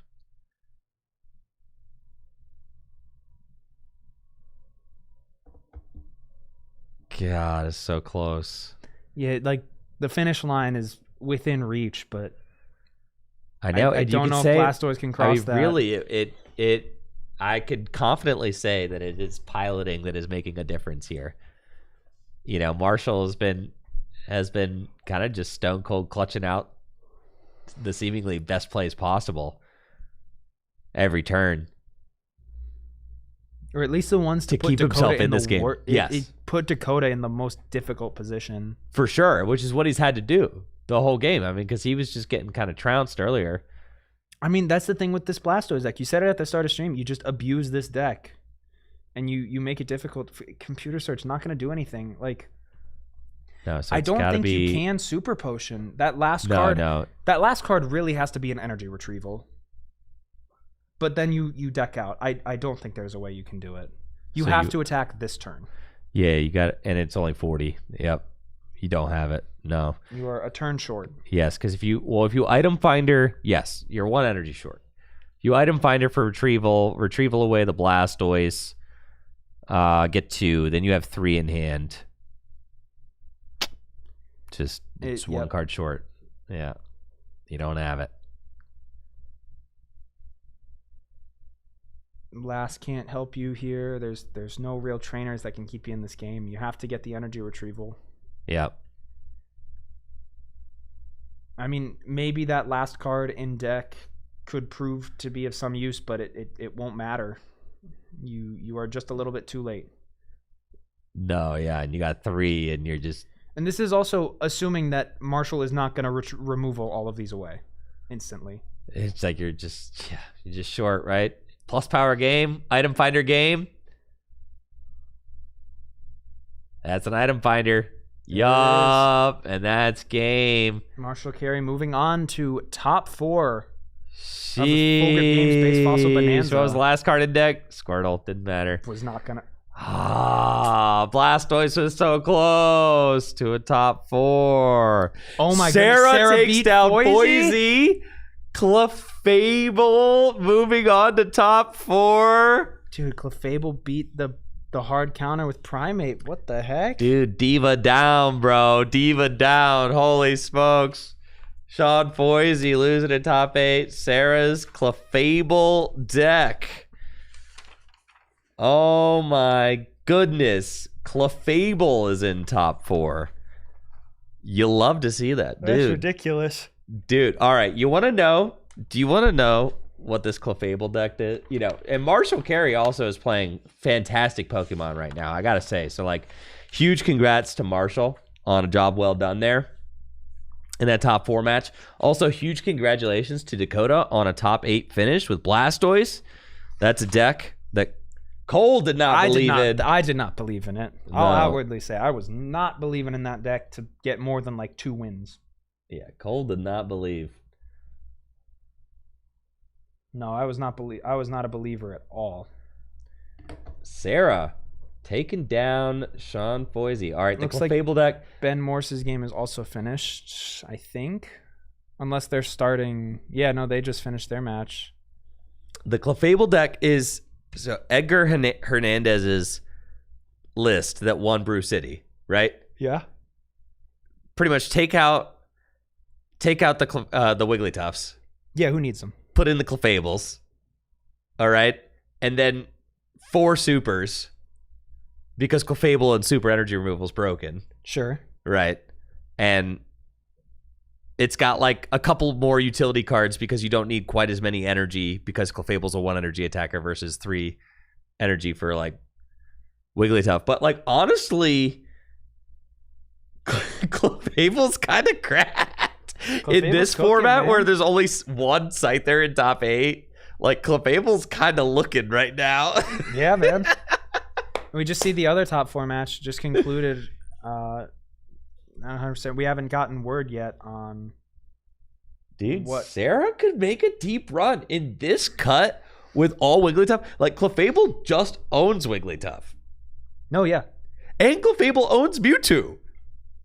Doesn't own Hitmonchan. It does There's a not lot of own Hitmonchan Hitmonchan, here. but you've got Dodrio and Hitmonchan. Looks like Zach beat Morse, and they just finished this match. We will get word on this in just a moment, but that means with Morse out, that is the another one of the Wigglytuff, Dodrio, Hitmonchan decks, and Lickitung Scyther. Will it be able to prove its worth against a sea of Wigglytuff and Dodrio? I want Clefable and I want Clefable on stream? I want Clefable on stream. Bad.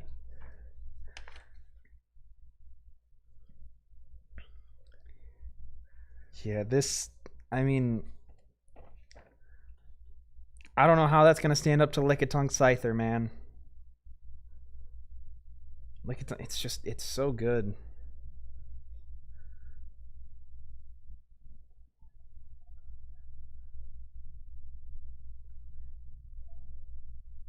I want Clefable on stream so bad. All right, I'm sending down my wishes. Sarah hasn't been on stream yet. We got to get Sarah on stream. Sarah just beat Sean Foisey. 2015 top 8 Worlds player. What did he play? Night March? No, he was playing Trevenant Gengar EX. Boo. Tomato. I beat Alex Hill, who was playing the same list as Sean Foisey in my final Swiss round. I was playing Night March. Did you play the grass? You played the grass, right? I did. Yeah. Yeah, and Virizion EX. Yeah. Keep my boys from falling asleep. I texted Natalie, I want Clefable on stream. She said, I'm not stupid. All right. Yeah, she be knowing. Yeah. Yeah, we got to get Sarah. Sarah Wilson and Wesley Barker. All right. Gamers, 33 players gathered to play in our base fossil tournaments. 4 remain. We have a Mewtwo Hitmonchan Dodrio, a Clefable Hitmonchan Dodrio, a Doduo Mewtwo Hitmonchan Dodrio, and a Lickitung Scyther. So 3 out of the top 4 decks are playing Dodrio. Maybe that's the takeaway. Dodrio's broken. Dodrio is broken. We need to bring back Muck. Lickitung needs the Muck technology. Yeah. Yeah. Dang. Lickitung doesn't play enough like comp searches and oaks to get out of Muck. Yeah, no. No, it really doesn't. Let's be honest. You have to sack your DCEs. Yeah. Or what if we stop Doduos from evolving in the first place? Aerodactyl. What if we play Aerodactyl? Aerodactyl should theoretically trounce 3 of the 4 decks in cut here. Dude, my Aerodactyl Mewtwo deck would have farmed this event. Farmed, I say. Farmed. It's one Lickitung Scyther and it's farmed. All over. Yo, my Mewtwo Aerodactyl, I'm telling you, Aerodactyl would have been cracked. Yo, huge congratulations to Sarah. Are you guys ready for Sarah and Wesley if I said them first? Yeah. Huge congratulations to Sarah on making it this far. I think this is, she's been to a few of the retro tournaments. She's been to, I think, a lot of our 6Ks that we run as well. Mm-hmm. And this is her first time in top 4. So huge congratulations to Sarah on an excellent tournament performance so far. And I'm excited to see what she can do. Dude, Sarah's cracked. I'm not going to lie. Oh, Sarah is a very, very good gamer. She plays Magic. She plays Pokemon. Plays GLC. She plays GLC. Oh, yeah. She's good at card games. I remember seeing one of the 6K GLCs. I tuned in and I see like Sarah absolutely trounce Alex Carpenter with Jumpluff. Oh, Neopets. Yeah. She's beaten Neopets Battle Dome. Well versed. in all games. Yeah, she's a Neopet gamer as well, like the online game.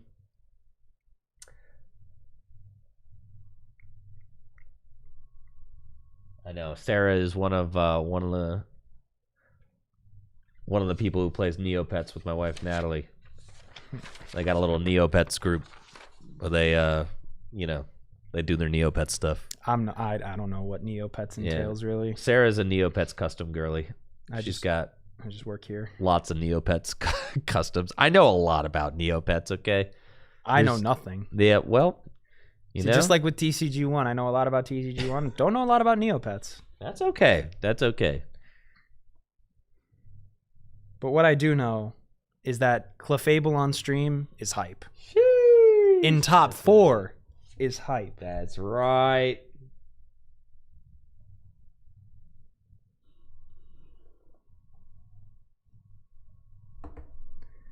We do see a mulligan, and a fun reminder of the mulligan rules of this format. If you mulligan, you can take up to 2 instead of 1, which I think is a little ridiculous. I had never heard of that rule until now, like until yesterday. Tallest table in Ohio. That's true. It is. It really is. It is the tallest table. This is a custom table. The way that they created this custom table was by like fastening the Pokeball tabletop on top of another table. So it's about 1.5 inches taller than most tables. That makes it the tallest table in Ohio, man.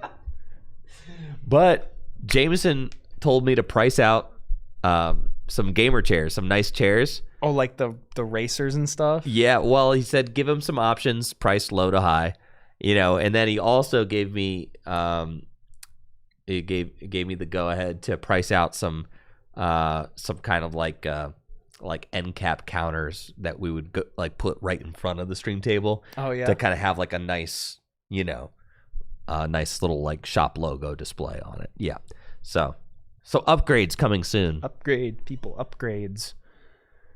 And here we go. Top 4 starting now. We've got Sarah Wilson on the right, record of 5-2 versus Wesley Barker on the left, record of 6-1. You know it's a good start when your opponent's got to read your card. And that's exactly what Wesley's doing, reading that Clefable or Clefairy and being like, what the heck does that do? What am I about to get sauced by?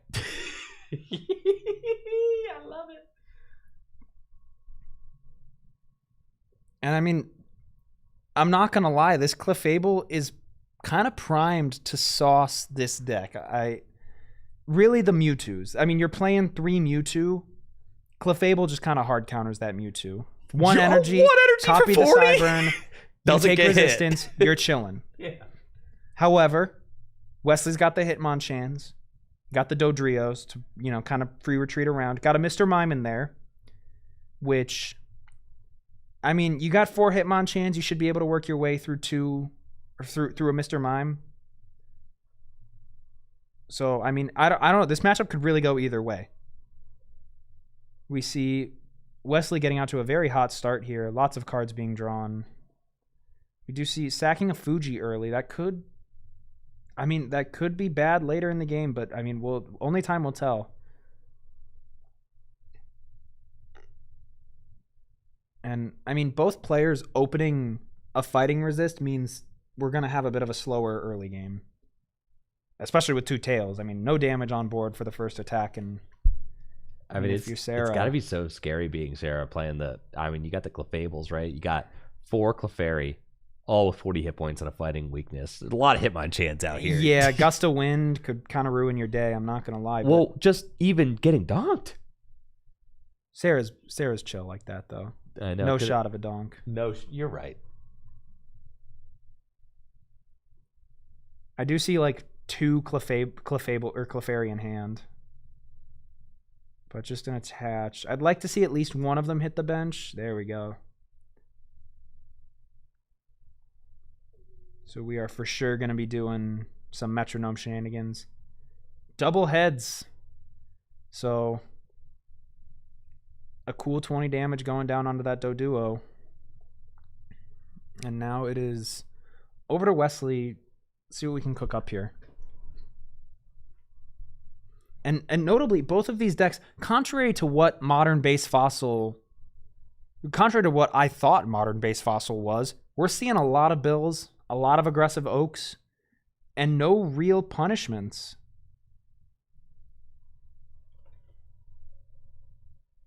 We see a gust of wind on one of the Clefairies, so, I mean, assuming, yeah, there's the fighting energy, so, I mean, Clefairy will be knocked out here, but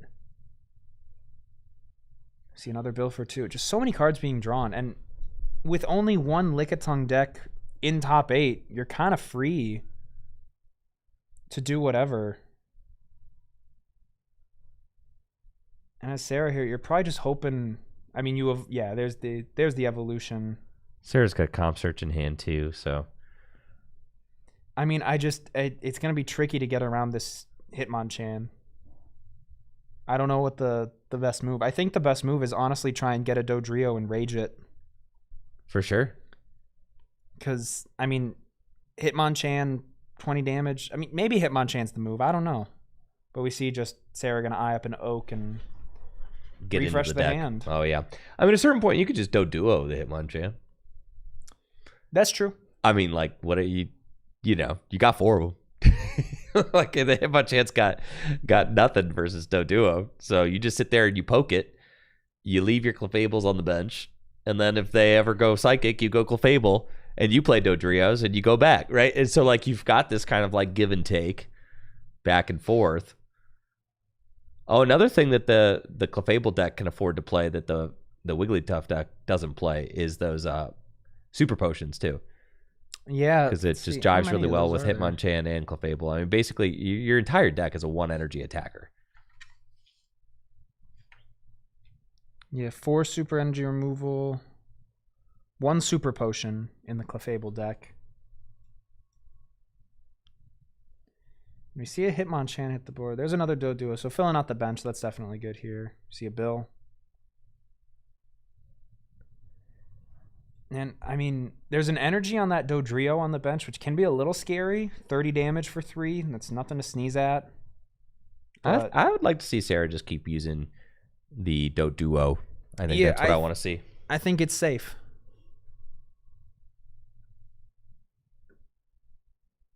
I mean, you're completely protected from the Hitmonchan. Your opponent's probably not going to go into Mewtwo. If they do, they're just going to get walloped for 40. Yep, and I like this play from Sarah. Two tails, though, is unfortunate. It's fine. Just, like, let your opponent make the play, right? Like, and the thing is, this deck is very resilient to energy removal. You just don't really care. Your guys all take 1 energy to attack.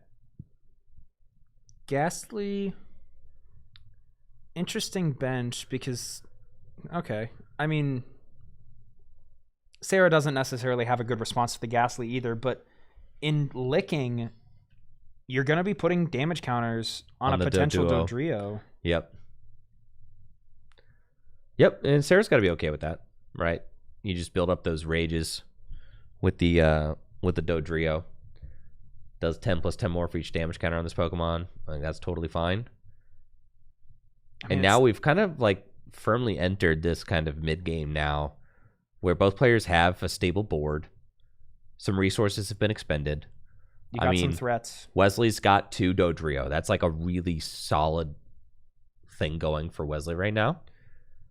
Sarah doesn't have that. I just honestly, I think there's a bit of dead bench space on Wesley's side. I don't think you need Mr. Mime. I don't think you need Mewtwo in this matchup at all. At least, I mean, it's hard to establish Mewtwo because you want to energy absorption to it. You never really want to commit like 3 turns to manually attaching to it. But if you put it in the active, Clefable is just going to come up and bop you for 40. And what, are you going to return hit it for 10? It's really tricky, but you really want the Mewtwo to knock out the Hitmonchans. Sarah's really considering an energy removal. Already attached the energy to the bench Hitmonchan. I think you can kind of just swing with Doduo. Does it play any normal energy removals? Just go tip. No, just go tip for tat here a little bit. Yep, I kind of like this. and just say like, hopefully I don't go double tails again. Yeah, double heads. That's Double good. heads. There you go. And that's what you're trying to do, right? You're just saying like, all right, that's fine. You're doing 10. I'm doing 10. This is kind of what we're going for here. We're comfortable with this. But now this does give. Ooh, heads is a little troublesome, but it does. Play open, Dodrio. It's to the right. There we go. Yeah, now you can play Dodrio DCE and take a knockout if you find it. 3 SERs in SERs. hand. See, this is where I'm gonna throw a little shade. I'm gonna question the deck builder. Bro, I whipped this thing up, dude. I know. I'm just giving you. I'm giving you grief. I'm giving you grief. But I'm playing 4 SERs in this deck, 0 energy removals. yeah, I mean SER is the better card for sure. But Well, you're a Fable deck. Every single one of your guys attacks for 1 energy. So like that's the. I mean, there's the super. Yeah, I do like targeting down the Mewtwo here. Honestly, I don't think it's a bad idea.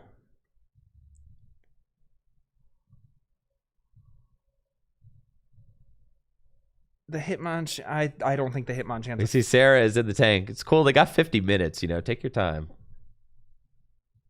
All right, it's gonna Okay, be getting rid of the Hitmonchan. I think I would have preferred to see it off the Mewtwo. Getting rid of it on the Hitmonchan isn't super consequential because you only need 1 energy on that Hitmonchan. Like again, I really wish we would have saved it for now this turn. It's fine. It doesn't really matter. Sarah's got 3. Surely she'll see the 2 and be like, "Ah, that's the one now." Yeah, that's true.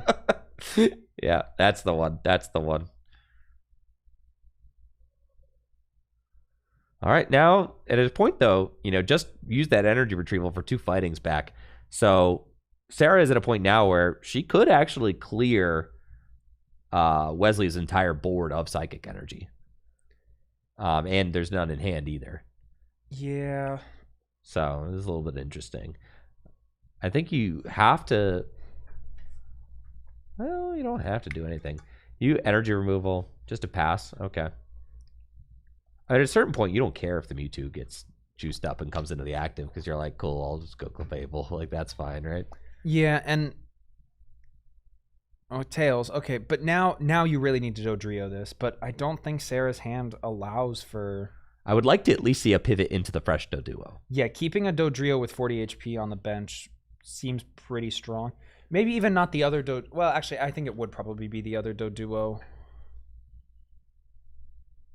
Yeah, I think you do have to pivot into the other Doduo because if you go into a Hitmonchan, Mewtwo just takes a free prize, and then you're down 2. Sarah's got Gust too, so you could go like super the Mewtwo, Gust it. Pop it for 40. Oh, but you don't have the double Dodrio, so that's stupid. Yeah. But I don't mind hitting it for 40. Yeah, I don't mind hitting it for 40. That's fine. I like the 2 off the Mewtwo now. I mean, you could go up with no, you don't. But now you have to swing lick with the Doduo. Ghastly. Yeah. You gotta swing with Doduo here, I think. Yeah.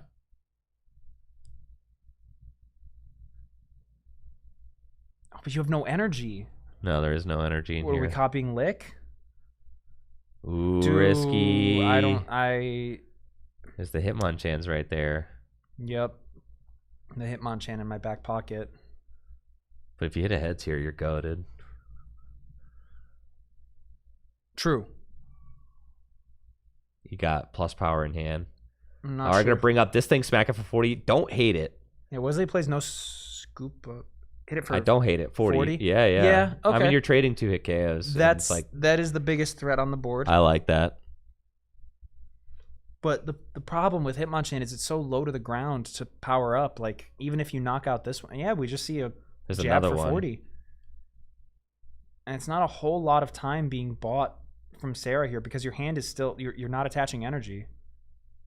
No. So now we see the knockout. Get surprised. He's gonna lose a Fable though, right? Because there's another Hitmonchan fighting right here. Yep. And we're kind of right back to Doduo Town. Let's see if Sarah can find a research or an oak. that would be big. This would be the time to play it. You just need something to respond to this in There's some comp way. search. All right. So, Okay. yep, you're in. You kind of just bench, comp search, and go. Forget that super in your hand. Yeah, you then you just got a full send. Yeah. Forget bench that plus power. Bench the Clefairy. Don't think too hard. Yeah, bench the Clefairy, bench the Hitmonchan, and go. Yep. I don't think you use that plus power. I mean, you could plus power the Doduo, and I just don't really think it matters. No. I would rather like to see Sarah bench out. I think getting a second Clefairy is like vital this turn. I really want to see Sarah bench that Clefairy, but I think she's really considering discarding it. I really don't want to see her do that because the Hitmonchan is always just a gust of wind away. That's from her knocking last that thing out. Clefairy too. Really? Yeah. She's down 3. One was gusted at the start of... Oh, wait, no. No, it's got 2 more. No, that might be the last one. Oh, Yeah, benches 1, 2. the... Yeah. I don't like benching the Hitmonchan here. Yeah, it could be dangerous if that Clefairy goes down. Yeah, and Wesley immediately eyeing up the resources, like how many Yeah. Clefable have you gotten, or Clefairy have you discarded? Really like to see that Clefable. The Clefable is going to be how Sarah wins this game. Yeah, because that's the card that swings the matchup for you. Like, I mean, Wesley has Mewtwo, you have Clefable. Right. Because without that, you're just swinging with Dodrios and Hitmonchans, and if they You're getting promote washed by something- Mewtwo. You're getting washed by Mewtwo without the Clefable. So, yeah, would have really liked to see Sarah bench that Clefairy.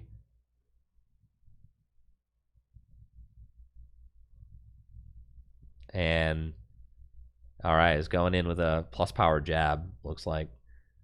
And then Oak. Hopefully going to go for it. I don't hate this, actually. Plus power jab is not bad. I just wish we saw the... Just need to find a Clefable right now, though. Like, the Clefairy needs to get evolved up, like pronto. Is the thing, right? Double Dodrio, I mean, that's a good find.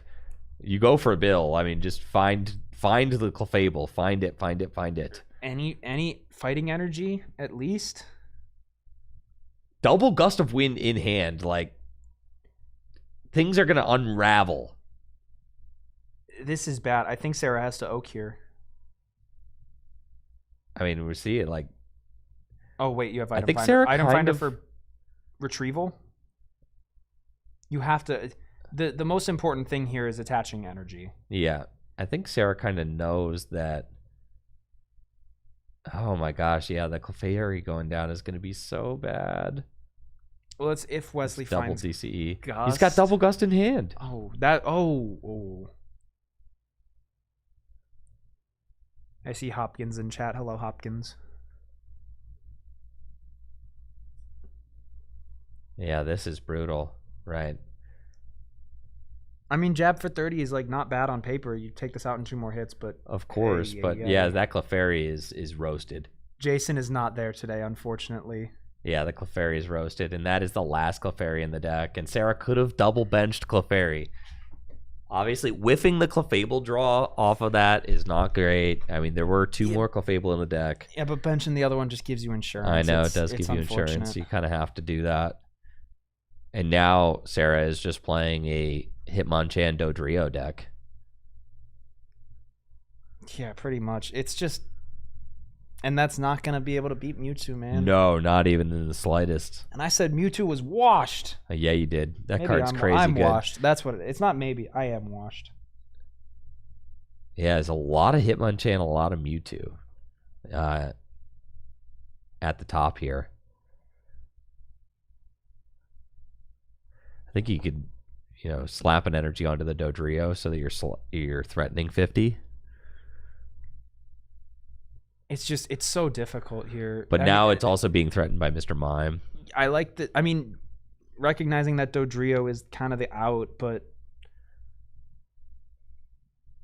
there's another jab. Mr. Mime looms.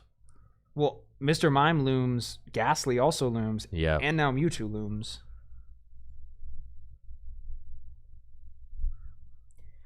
Yeah, without the Clefairy to evolve into Clefable, Mewtwo is just kind of going to run rampant. Yeah, unchecked for sure. One tapping is literally going to one tap the Hitmonchans, 2 tap the Dodrios, and Dodrios will never be able to one shot the Mewtwo. No. 2 tap the Dodrios. I'm sorry. Double plus power? Sarah's got a double plus power? If you can go, Gust plus double plus power. But on the Mr. that Mime Mewtwo. is going to just... I mean, because the Mr. Mime, I think, is going to handle this damaged Hitmonchan, too. It can handle the damage Hitmonchan. It won't be able to damage... Or the Hitmonchans that are clean can... Two-shot it? 1v1 it. Yes. They can, so... We see... Double item finder in Sarah's hand. Wesley... Takes the knockout, but now, yeah. And, I mean... You also got to keep track. Wesley is almost out of prizes. Wesley is... Oh, wow. Wesley has almost taken all of his prizes. That's for sure. I mean, this is going to go down to 2 prizes remaining. Yeah, and it's like, what do? Do you take 2 turns to knock out this Mr. Mime? You're at 4 prizes. What else are you doing? Well, I mean, Sarah just short on energy here too. Like needs a fighting energy in hand. Sarah can swing into this. There's an energy retrieval right there. You can swing into this Mr. Mime, but then I think the play from Wesley becomes retreat, energy absorption with Mewtwo. And then you got to go double plus power knockout. Pretty much. Well, and Sarah has that. Sarah's got item finder plus power in hand. Yeah, but I mean that becomes all your resources, and then Mr. Mime still eats. It's not great. Mr. Mime still just kind of feasts. It's not great, but that's the sequence we're probably going to see over the course of the next couple turns. Yeah, that's rough. That's tragic.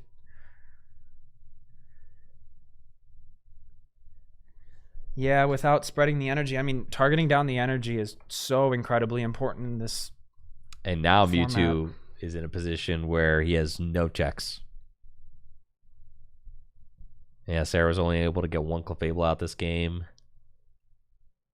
Yeah, and now it's just 1 Mewtwo swing away from taking the game.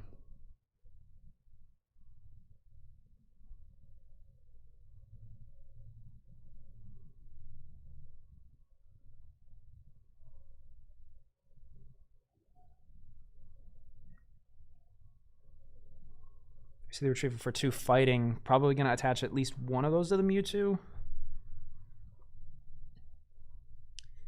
And yeah, this meditate from Mr. Mime, just being able to pick off this Dodrio is incredibly important.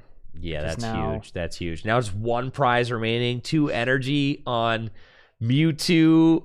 Sarah's got a board full of Hitmonchan, which just get 1 tapped by Mewtwo.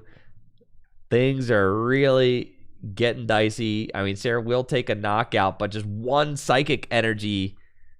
Oh, maybe a super energy removal. I mean, but at a certain point, that's the play. You have to super energy removal here, jab, and then be forced to jab the next turn after that. But Sarah's still got 4 prizes left. Yeah, a completely fresh Mewtwo on the bench is just it's too difficult to get around, I think.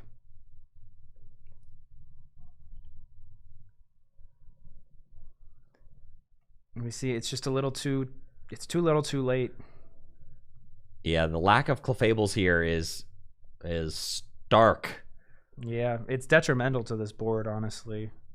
And Sarah will take a knockout with Hitmonchan, going to 3 prizes remaining. Wesley sends up Ghastly. He's got plus power, Hitmonchan in hand. Computer search as well. Double Dodrio set up on the bench. So yeah, the whole deck's got free retreat. It's honestly, I think, just a checkmate scenario at this point. Yeah, writing's pretty much on the wall. I don't know if I guess if you have no psychic in hand, it's fine. Yeah, you just start building up this Hitmonchan and saying, like, I got an inevitable special punch coming. Mm-hmm. And I mean, lick for 30. Yeah, after weakness and plus power with the and paralysis. The paralysis, it's just not looking great.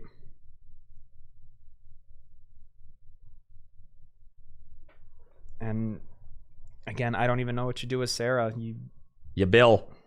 You draw 2 cards. There's Clefable. Unfortunately, no target for it. All right, I got to cook with the Clefable deck a little more. There's something here, though. There is something. I don't know if it holds up to scrutiny against Lickitung. There's something here. That's okay. Maybe not every base fossil tournament's going to be full of Lickitung sickos. True.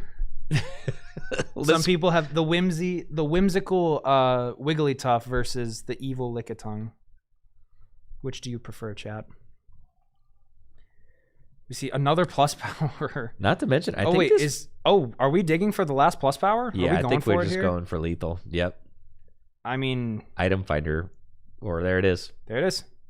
That's the game. That's game.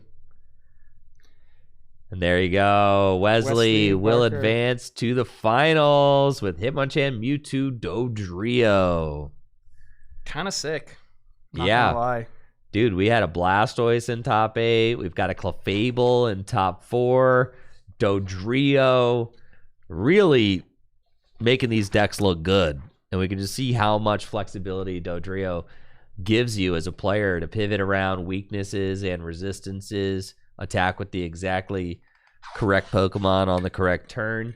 Wesley able to navigate that matchup, pick off Clefairies with Hitmonchan's jab attack, and punch himself a ticket to the finals with Hitmonchan, Mewtwo, two of the strongest basic Pokemon in this base fossil format, assisted by Dodrio, arguably the best support Pokemon in this format.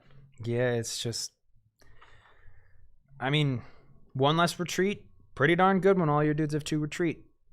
Yeah, and all you want to do is just pivot around and manipulate weakness and resistance throughout the game. It's Yeah, a really big making it deal. as difficult for your opponent as possible. We see the playmat there. Champion Lickitung playmat. and Lickitung. Hitmonchan Dude. featured on the playmat. Let's see if the other game is still going. It's looking wrapped. It's looking like we've got our finals. We're not 100% sure. Is it Zach?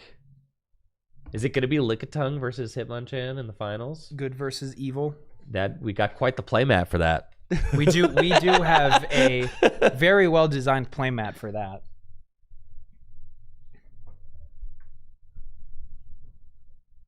Congratulations to Sarah again on a job well done. We see Heather there cheering her on. I know. Well, yeah. wow. I'm on TV. And our finals match will be a best of 3. I It's do looking think like it's Zach got it. We'll just go to the bathroom and then he'll be ready. I'm gonna have them just sit down when they're ready. Sounds good to me.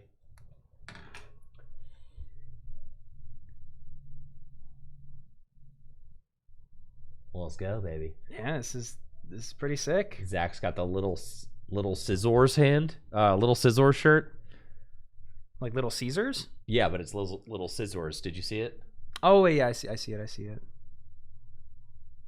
Yeah, it's scissor with pizza.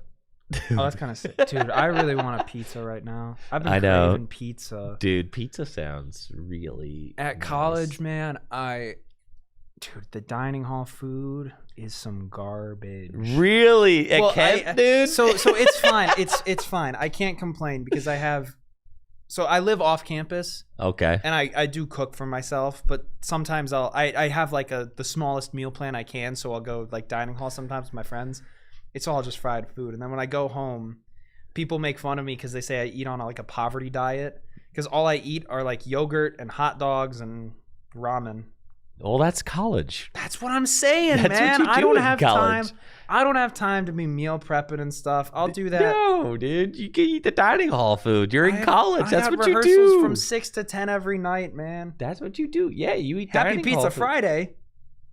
Someone say pizza. I said pizza. I want pizza so bad. I want like the thin crust Italian pizza that, dude, if you go to New York, you get like Joe's Pizza, $1 a slice. I would love some pizza right now. You know what? That table is shaped like some pizza. It's a circle, Cole. Yeah. If you can't tell, I got pizza on the brain. I don't know what I'm eating for dinner tonight, but 33 players. It all comes down to this. We've got Zach Canton on the right, record of 7-1. And we've got Wesley Barker, the 1 and 2 seed, actually. Yeah. Yep. Now playing for the title of Base Fossil Champion here at Full Grip Games. Yeah, it's pretty sick stuff. Literally, what the playmat shows, we got Lickitung versus Hitmonchan. I believe it's also the thumbnail for this video or stream. Yeah, well, it was. I actually switched it up. Some booster packs now. Oh. Yeah, so I had some vintage booster packs that actually look really nice. So Yeah. Oh wait, I see. Oh wait, that looks pretty sick. that's what I'm saying. Yeah. Do we have those? Oh, we probably have them here at the shop. We do. Yeah, That's how I took them. we have we have sealed legendary collection packs, dude. Really? Yeah. We have a whole art set. I heard that. I did hear that. Natalie told me that. Yeah, there's some crazy stuff here. Which decks are in top 8? We have the layout on screen should show. I'll show in a second. Oh, okay. Yeah.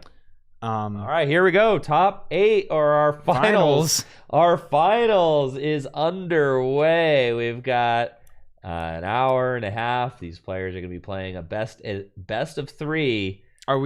Do we know for certain if they're doing? I don't know for certain, but I'm assuming that that's what we got, considering Natalie didn't give me an update. So here we go. The finals. Zach versus Wesley.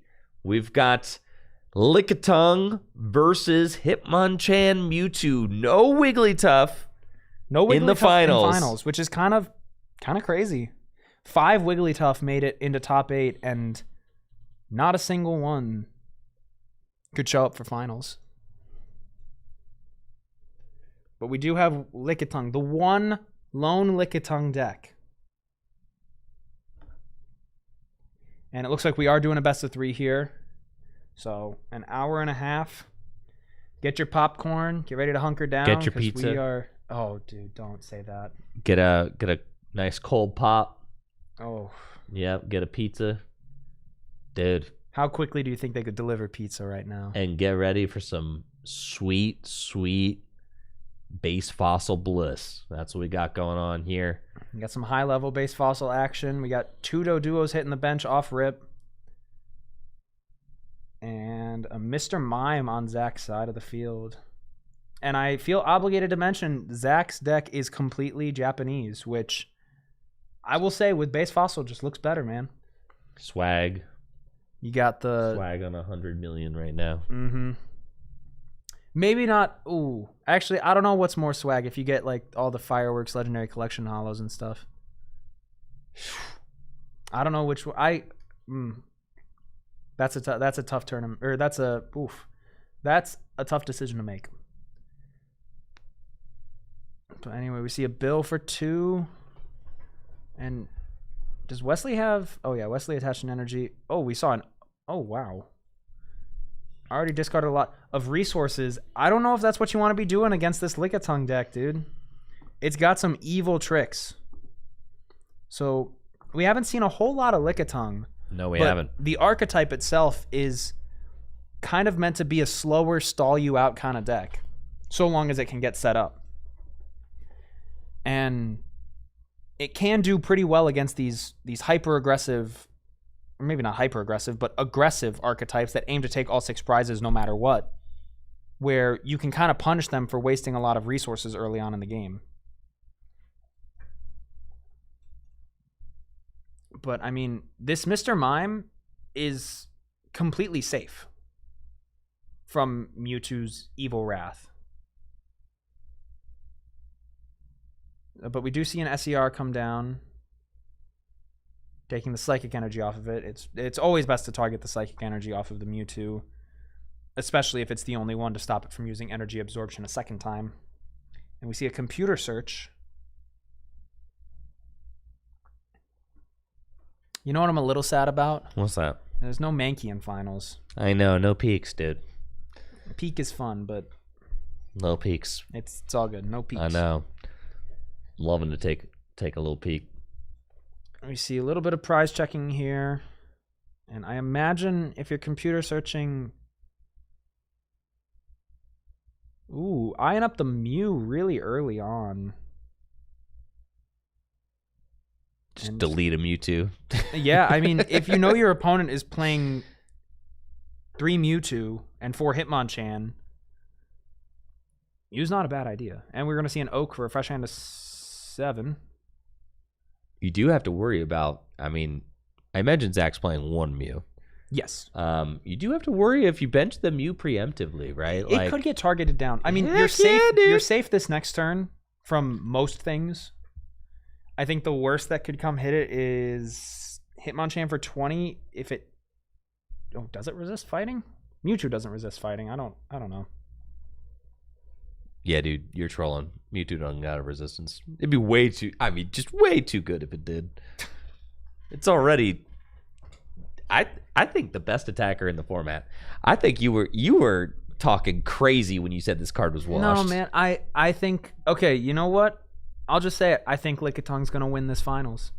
And I think a large part of it is going to be the psychic resistance on that Lickitung. I'm a Wesley believer. I think Wesley's got it. This is the perfect counter deck. This is the deck that is brewed up in the lab to beat Lickitung. I really don't think Mewtwo's got it in him. We see Ghastly. Ghastly is What's big that? Oak. Yep. Getting rid of some plus power. I think I saw an energy removal in there. Oh, but does find the psychic energy, so we're going to be able to lick and do 20 damage to this Mr. Mime. Yep. Which is honestly a big thorn for this deck to deal with. So getting it out of the way early Exactly. is very, It's very huge. good. And, It's huge. I mean, Yeah. it's unfortunate Zach started it, but I mean, that's how that's how Pokemon goes. We're playing a best of 3 though, so we're really gonna get to, I feel like we're really gonna get to see this matchup unwind. So I'm excited about that. All right, another psychic energy, and yup, that Mr. Mime is cooked. Yeah, and there's no real good response from Zach outside of Find Lickitung. I see a Chansey in the hand. That's another card I guess we haven't seen a whole lot of. Chansey, one of the best stallers in this format. And here's the Lickitung, so we're going to see probably the first of many tongue wraps in this set. 10 damage, flip a coin. If heads, the defending Pokemon is paralyzed. And that's exactly what we see. It's not left, bro. It's right. It's confusing. No, it's It's not, not. though. It's not, because R is in paralyzed. There, and that's how you remember. It's That's that how you easy. remember. You can't Yeah. think of L because it's in both. Gotta just remember, R is in paralyzed, goes to the right. And we're gonna see Zach start to establish a bit more of a board, and energy on the Scyther is pretty good. At this point, Wesley's got a Dodrio set up, so that's very good. Allows for some easy pivoting. You really want, when that second Dodrio gets up, I mean, that's when things get real nice. Yeah, I was You're not gonna wasting say, any energy retreating. You're just pivoting between Mewtwo and Hitmonchan. That's exactly where you want to be. That's the sweet spot for Wesley to exist in. You just want to be throwing, I'm either going jab for 40 into Lickitung, or I'm going Mewtwo for freaking 40. Either way, I'm doing 40 every turn. Yeah, I wonder if this promotion of the Hitmonchan is a little preemptive. Why so? Just because you don't have the second Dodrio confirmed yet. And if Zach decides to go into the Scyther this turn, find a scoop. Oh, well, never mind. Anyway, from my silly thinking. Get in now, there, dude. I say get in there. Let's go. I don't think this is the matchup where you can really be getting in there. I think you have to play it slow and methodical. And like, if Wesley is forced to retreat this Hitmonchan, spending an extra energy could go a long way. Yeah. Your bench is full. You can't immediately establish another Hitmonchan and attach to it like over a couple turns. Wesley's got Bill and is opting not to play it. Just kind of being conservative with that. I see And an item finder, probably for the energy removal. Yeah, onto the Mr. Mime. yeah, Scyther doesn't really want to deal with that. That's No, for sure. Mr. Mime is a very nice check to Scyther. And we see there's a scoop up. Yeah, scoop up is what you really needed to find there. And now I honestly think if Wesley can't find a Dodrio, I think he's gonna get a little punished for You having expend to a use... little bit. Here we go, Bill. There it is. Okay. Easy breezy. I think I just suck. I think if I were playing there, I would not have drawn the Dodrio. And then I'd be like, oh, you wouldn't have found it. no, because I'm not that good. Oh. Again, I'm washed, but I want to say a big shout out to Ben Morris on help with the overlay.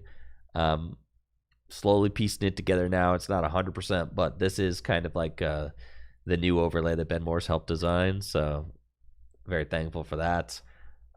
Just kind of the general concept of it, like the face cams in the bottom corners and the nice little Pokeball kind of watermark blue background. So looks slick. Thanks to Ben for the help with this, and I'm happy with how it's looking right now. So feels good. yeah, shout out Ben Morse. We see retreat into the Mr. Mime, so kind of forcing the initiative onto Zach and starting to go back into the tongue wrap. And I mean, Zach has expended 1 scoop up so far. Yeah, it's not a lot. And I mean, scoop up is your main tool for pivoting the Lickitungs. The biggest drawback of Lickitung itself is it's got 3 retreat, which is really obnoxious. I listen. This whole card is obnoxious. Okay, That's true. Yeah, So, you gotta. it's gotta have a retreat cost. What if it was a retreat cost of 1? All right, that'd be ridiculous. That'd be a little ridiculous. Like, imagine Chansey had a retreat cost of 1. I know. Let that one sink in for a bit. Let this sink in. And we're just going to see another tongue wrap. Tails, so has the option to retreat it now. Yep, back in the Hitmonchan we go. Yep, and it's going to be a pivot war. And yep, the world keeps on spinning. I think that the biggest thing you could do against this Lickitung deck is you need to freaking last it, dude. Yeah, I mean, trying to force them to brick and take away their options. I mean, Zach's got a hand of like 7 right there, which is... You have to last it. You got to steal some knockouts. Well, Wesley... With last. And Wesley I think plays we're doing... last. And here it is. And I think it's happening right now. I mean, this is about as good a spot for it as you're going to get. I mean, 1 attacker on the board. The Mew is scary. I'm not going to lie. Like, oh, yeah, there goes energy removal, scoop up, right? oh, jeez. Yeah, you just send that. And it's like, Yeah, okay, I mean, that's it's a good great last. to hit. Yeah, it's a good last. You're hitting all those energy removals, right? And, Zach's already down an Oak. So, are we doing a little deck count? We're Okay. already counting the deck. Already counting the deck, dude. Oh, baby. I mean, Wesley's deck is probably somewhere around the 20 card range right now, if I had to guess. Maybe less. Yeah, the plus power is going to make it so that this Lickitung is a 2-shot if nothing happens. With the last, you're trying to ensure that nothing's going to happen. Yeah. And it's plus power off the top. That's fine. Wesley's plus power should get discarded, and I'm sure he'll catch that. I mean, it's not super impactful for it to be there right now, but does need to leave. And there it goes. Yeah, the paralysis on the Hitmonchan. Ooh, Oak off the top. That's kind of crazy. I don't think you play it yet. Oh, no. Because you got a Hitmonchan in hand. You don't want to get rid of that. Well, Yeah. I think more 2 Hitmonchans in hand. Oh, yeah, that's definitely the reason. But, like, also, you can't play too many Oaks. No, you can't. I think this is the point where Oak becomes the worst card in Wesley's deck. Yeah. Because the closer you get to the bottom of your deck, the closer you go to game 2 down a game. Closer you go to game 2 down a game. I'm going to We bop see just the energy energy on the removal. Mewtwo. Yep. Tails. All right, so the Tails. Hitmonchan is going to clean this Lickitung. Oh, you got a Pokemon trader there, so that's nice. That's +1 card of the deck if you don't get save anything. the Hitmonchan for sure. Yep. And it looks like Wesley's thinking, nah, thin this Dodrio out of the deck, dude. I don't love that. You've only taken 1 prize. Right. Yeah, it's like at a certain point, you can just keep cards in the deck, right? This ain't standard. Yeah, take the knockout. All right, item finder there off the prizes. That's really good. Let's But see now- what Zach's and I mean- got. Zach's in a fairly okay spot. Zach's in a good spot for sure. You're taking the knockout on this Hitmonchan with the Pokemon you want to be taking a knockout with. Yep. Because the problem with Lickitung, you really don't want to be taking knockouts with it. It feels horrendous to have them be able to, like, for sure push up a new Pokemon that is going to be able to attack you. And now... Mew would be doing 40. There's a Mew that Wesley just drew into. That Mew would eat pretty good on the Scyther. Yeah, 2 shots kind of ridiculous, but we could also see an energy absorption come out from the Mewtwo. Could see an energy removal, super energy removal, to bop 3 energy from the Scyther. Double colorless and the grass. Force a DCE out. Yeah, so it's going to be item finder, Hitmonchan going. That's a little risky. He did put one back in the deck. Put one back in the deck, does this mean then you're going to be oaking this turn? Yeah, it looks like energy retrievals, the grab. No, it's going to pass because it got energy in hand now. So, like, it's just going to go for the 3rd energy onto the Mewtwo, I think. But then that's sketchy because you got a freaking Mew right over there. But you're not effectively trading into the Scyther because they just hard retreat Mewtwo.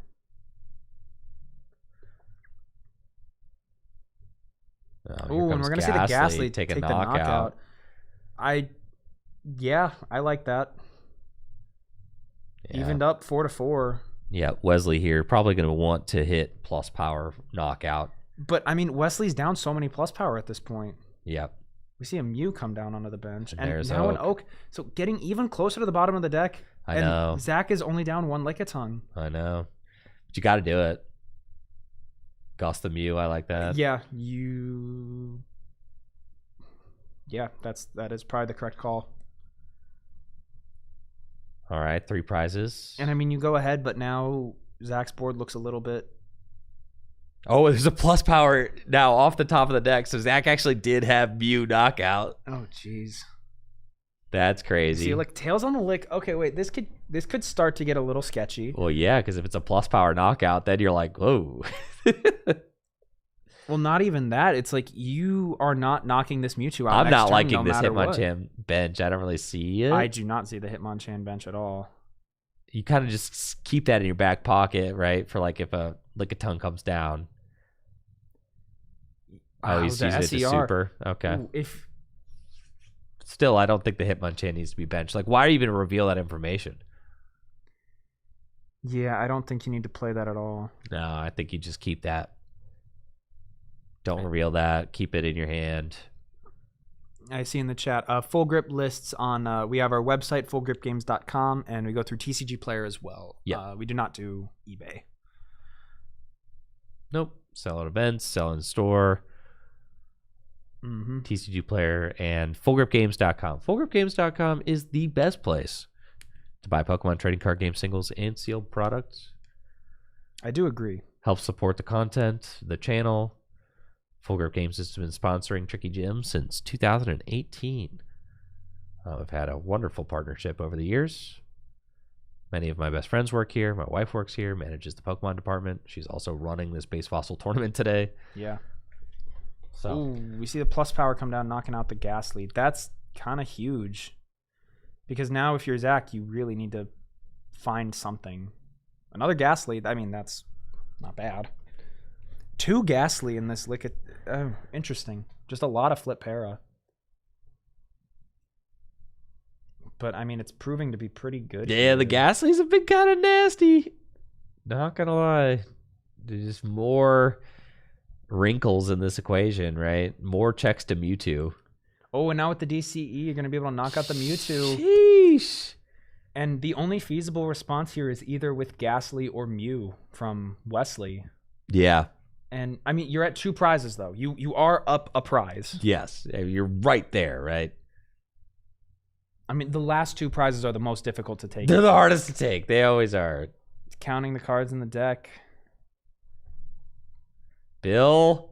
That's a risky bill. Dude, the Hitmonchan is not helping. He is not helping, bro. You need a Psychic Energy. And that is the tough thing about this Mewtwo Hitmonchan deck is that it's playing an energy split, right? So, like, it's playing an energy split. So sometimes you just have the wrong energy. That's exactly what we're seeing right now. Removal is good, though. And the promotion of the Dodrio, Yep. solid. Like, that's probably the best you can do there. Just push up the Dodrio that could potentially become a nuke later on. Yep. And, I mean, 2 Baron Scythers. Cards left in deck. You gotta be thinking, if you're Wesley, like, it's, do I have the resources to even close this game out?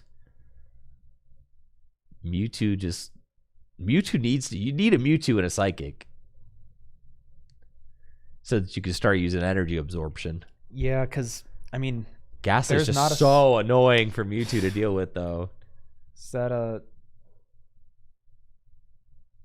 Wait. Oh, Oak? Wait, was there an item finder in there? Okay. I'm assuming there was an item finder in there. Yeah, that has to be. I don't know if I like that, though. I mean... Look how big his deck is. Yeah, I mean, compared to chilling. Wesley's is so much smaller. And you're only down 2 Lickitung now. Like, you're not too worried about Yeah. that resource. And there's a heads. Yup. Dude, Ghastly. Plus power Ghastly is getting in there. There's energy retrieval. That's good. Yeah.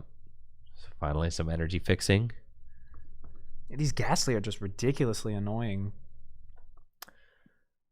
And it's like, I think the move is just you try and Ghastly the Ghastly and You have to Flip more outflip it. Yeah. yeah, you just outflip it. And now, but I mean, you see Wesley's Ghastly's already got 2 damage counters on it. So The real question, are we gonna super. see an energy of yeah, we are an energy conversion. 2 energy cards from your discard pile into your hand. It does 10 damage to itself, getting 2 DCEs back. dude. All right, that's kind of nasty. That is nasty for sure. I gotta call down. All right, that Ghastly needs 10. The Ghastly needs 10 on it for energy conversion. It does 10 to itself. Yeah. All right. And now with another lick, Tails, and an energy removal. This is just where things get really dicey. We see an energy go down on the Scyther. It's a Tails, but I mean the threat of this Scyther now is just a little too great. We see a Fuji trying. Is that the whole deck? That's Just the trying whole to deck. buy time, dude. I don't know. I mean, I think it's cooked. I think you just keep flipping for Paralyze. Don't even go into the Scyther. You just... Well, actually, yeah, you want to deny prizes. So... 1 of 2 cards. 1 card left in deck for Wesley. See, 30 damage. Not bad, but... Nah, not enough. We Game just need to 2, scoop. game 2. All right. Zach up game 1. Lickitung just 1 game away from winning it all. Now, you predicted yesterday that Lickitung was not going to win. We've got a lot of non-Lickitung decks in top 8, though. No, I'd like to say I hoped Lickitung would not win. It was a I think prediction. I think my tentative prediction then was Lickitung was not going to win, and I would like to see that follow through, but I think the matchup is a little too steep here for Wesley. I think Lickitung, like Zach, very expertly just played slowly around, like even with a double Dodrio start.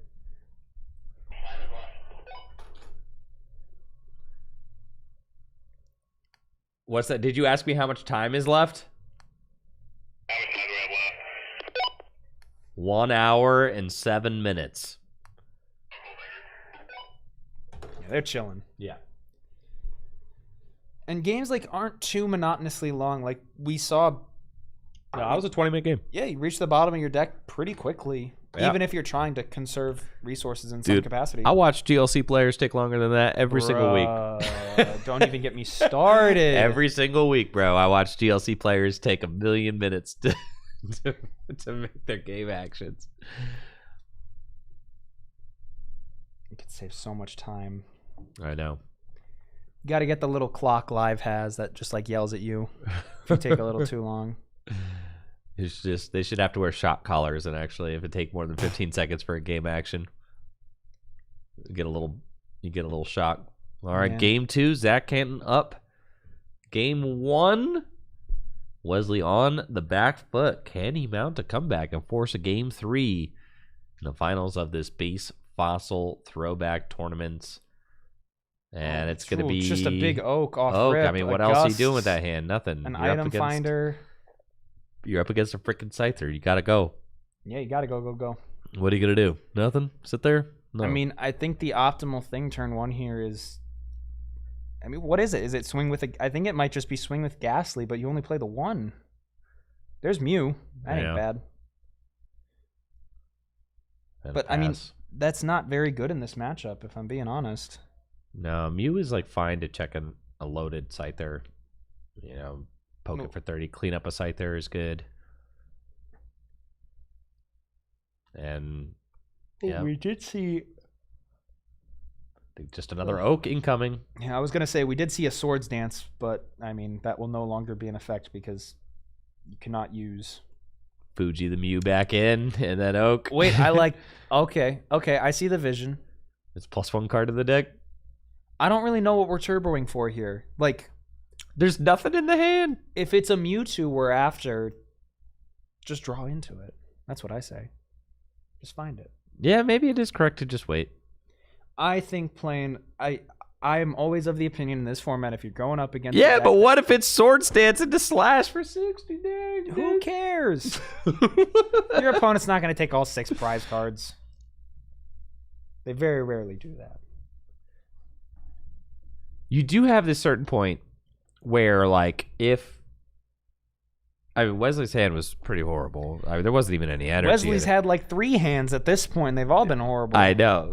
Wesley didn't even have any energy in it. And I think there's a Sword certain Dance. point where it's like if you start top decking like other resources when you need to oak, you're waiting. Because I tried waiting versus you one time yesterday, and you just keep top decking like item fighters, and you're like, cool, I need energy though, and like Pokemon, and you have to oak inevitably, and then you just end up But you wasting don't more have to oak resources. inevitably. You can You do with a freaking Hitmonchan Well, and a then Doduo. You yeah, do. but then you've got to oak early. Like it's tricky. That's what I'm saying. He had to oak because he had to get more energy and Pokemon. Those were the things he did not have. So energy retrieval, just get both the grass back. Do we pitch a Lickitung? Oh my gosh, Zach is so in the driver's seat. That's such a Chad move. No benched Pokemon. Pitch a Lickitung. You're like, I don't care if you're gonna poke me for 10, I'll just bench whatever I need.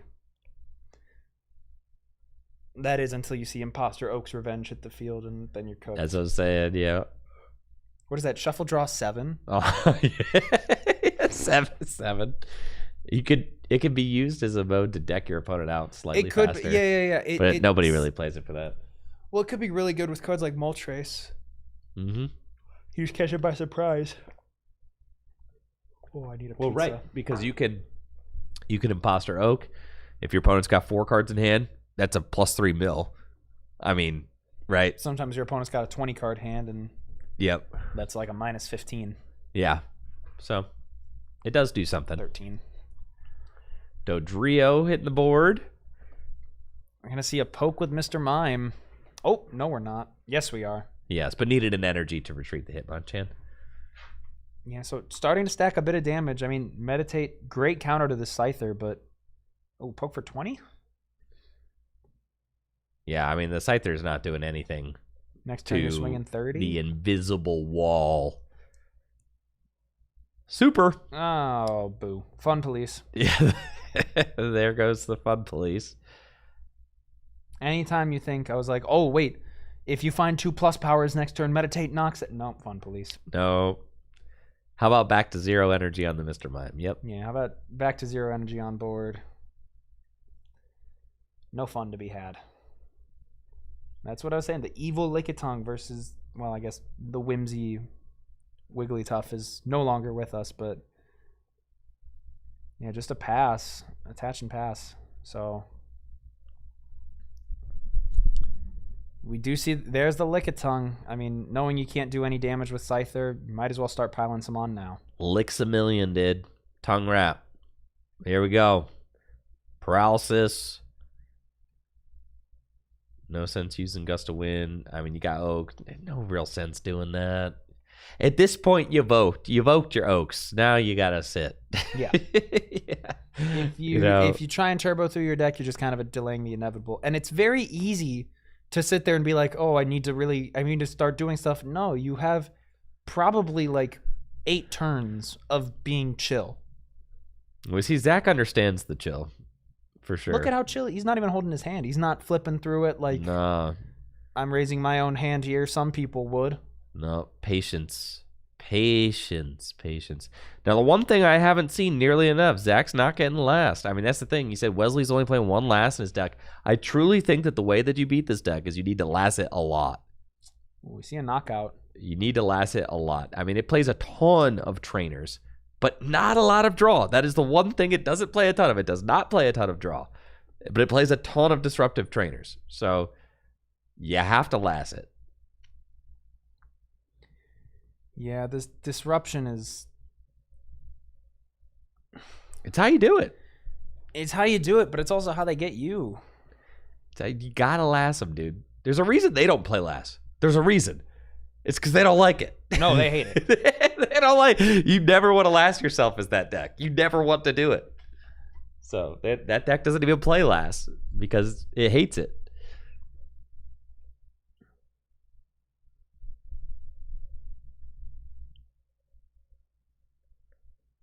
We just see Item finder. What are we getting? what are we cooking with? Another oak? Yeah. Oh. Ay, ay, ay. Ay, ay, Top 10 ay, things you need to ay. see, man. Oh man. Are we doing the last or Oaken? Item finder. Wait, it's chalked, dude. Yeah, man. Pack it up, but dub in the win column. Second dub in the win column Hey, for another Zach bill, Canton. though. Another bill. And another bill. I like this. I like just full turbo. Dude, second win in the win column for Zach, dude. Yeah, Zach's sitting there way too chill. Way too chill with that Lickitung in the active. Yep. The humble Lickitung. Yep. Doesn't need to do much. Nope. Doesn't need to do much. Just got a tongue wrap. 10 damage. And that'll be a wrap. Zing. There you go. Do it, dude. Comp search for... Get another oak, man. Just do it. See how... Just turbo through your own deck. I think there's like 10 cards, 12 cards left in deck. Have you seen the stuff 10. where it's like people in standard are trying to cook up a way to get through their deck as fast as possible? 12. No, I haven't seen that. And it's like a little challenge people have done. You get it in like 2-3 turns. That's cool. In this format, it's not a problem. You could do it in 1 turn. All right, energy absorb. Wait, what? Missed the fighting? Wait. Ay. Wait a minute. No, there's fighting. We didn't jab the Lickitung. Why? What's the vision? Wesley, you see kind of like laughing over there. Is like, I'm cooked. It's like the realization setting in where you're just like, yeah, bro, I'm fried. Yeah, I Made mean, it to the finals. I'm stoked, but you know, sometimes you get licked. yeah.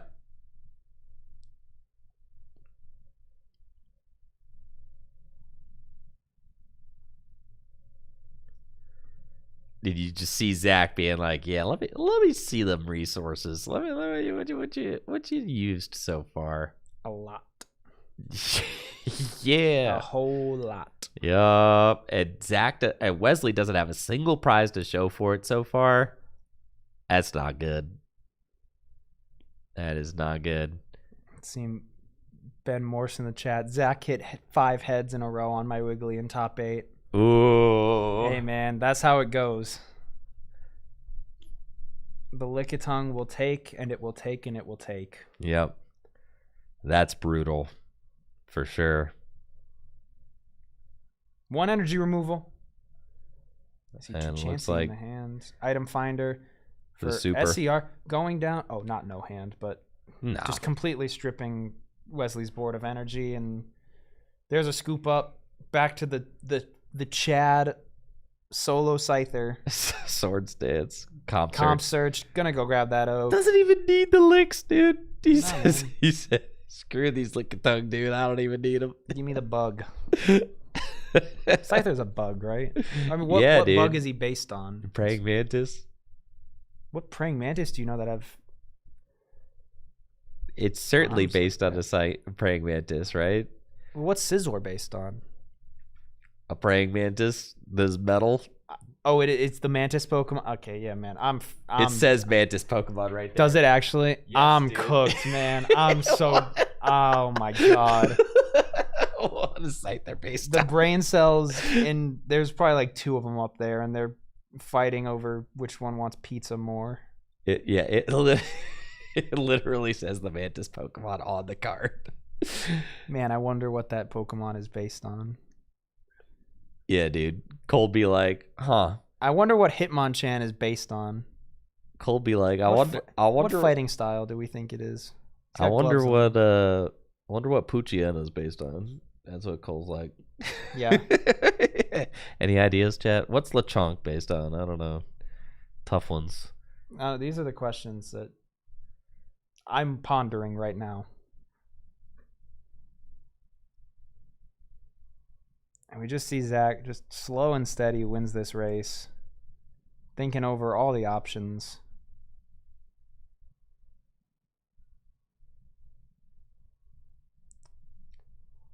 Bruh. Zach said, deck count, buddy. Deck count. Give me a deck count.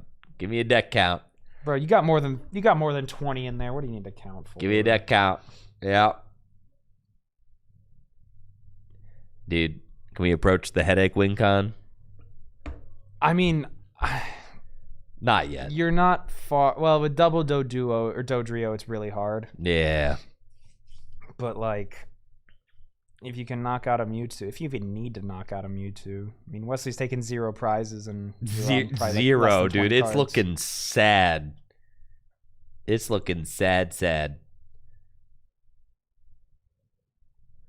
God, Scyther is so good. Just that fighting resist, free retreat, just a Chad.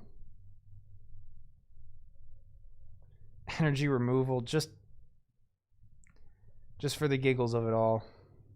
I see some fighting energy in Wesley's hand, but I mean, no use. A third Scyther. And a duck. Just Fuji the back. duck back in, yeah. Yeah, if you're considering like an oak or something, sure. Put the duck in for later.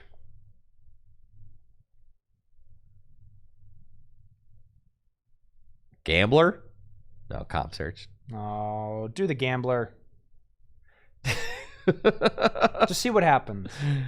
Dude, we saw Luke Townsend earlier today. Gosh, those were brutal, brutal Dude. gamblers. There's the oak. Send it. All right. Now, Zach has. There is maybe a concerning lack of. Is it a concerning lack of Lickitung on the board? Doesn't matter. No, I don't think Zach cares. No, Zach doesn't seem. Zach has been intentionally ditching them. Zach, I think, is playing for the end game now of I'm going to super energy removal this Mewtwo into Oblivion. Well, actually, no, you can't. You can't. And we'll just energy absorption. No, you got to... Oh, okay. There's Ghastly. All right. Maybe that's what he was digging for. Fun haver. Yeah, the Ghastly. Frankly, the Ghastly seems like a better answer than Lickitung in this matchup. In this matchup, yeah, because you hit both Yeah. Medicham, Hitmonchan. The Hitmonchan and the Mewtwo Mewtwo for for weakness, weakness. right? And you're paralyzing. Yep. And you resist fighting. Right. So it's like, yes, yeah. and you have no weakness. And you have no weakness. Right. So the Ghastly is actually, I think, Zach Chad is Ghastly. using the Ghastly as Lickitung in this matchup. Yep, there's an SCR. Yup. There's an energy retrieval. And we're going to get the energy right back. And we could see, honestly, at some point come down an energy conversion. I mean, we've already saw it last game. Yep. And another lick. 20 more damage. Licks go crazy, dude. A lot of licking going on. Yeah, and I don't know what you do here as Wesley. Like, Ghastly is just too much a problem. I think you promote, honestly, you don't have one but a Doduo.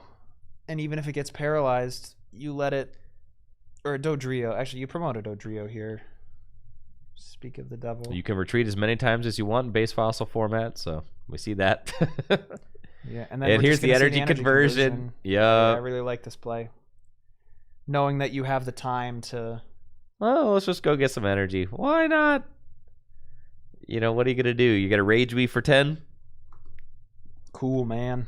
Yep. Seems fine.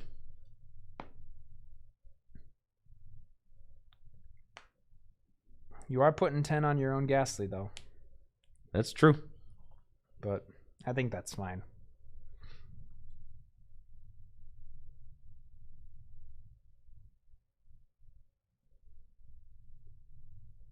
And now as Wesley, it's like, I mean, what do you do? Zach's up a prize. Yeah.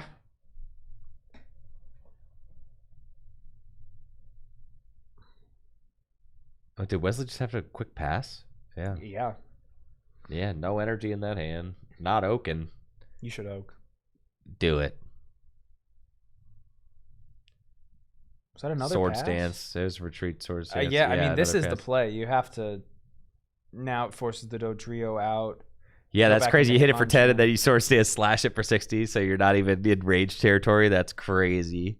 Yeah, that's how you get them Dodrios out the active. And then just a... Yeah. 60? Yeah, sure. Slash for 60, sure. Wait, is there a third energy on the Scyther? Or is this a damaged Hitmonchan already? No, that Hitmonchan did not have damage. Is there a third energy on the Scyther? Wait, is there a third energy on the Scyther? Ruh-roh. All right, that's between you two. Yeah, I mean, that's that's between you guys. There wasn't one, so like, you know, I mean, really, the 60 should have never been done. There wasn't an energy on the Scyther. So if you want to take all the damage back, take the energy back, and it'd be like you can legally announce sword stance twice, but you could not announce slash. Yeah, that's fine. We can roll it back. Sure. Take the damage back. Yeah, just roll it back and then play from there.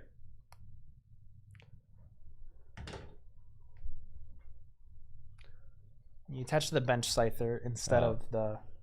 No, we're taking back all the damage. Sword dance right now, right?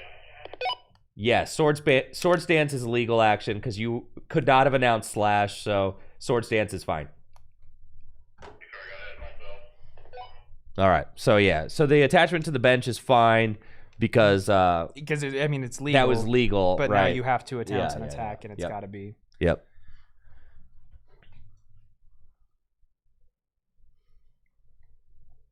All right, back into the action. Yeah. I believe it is.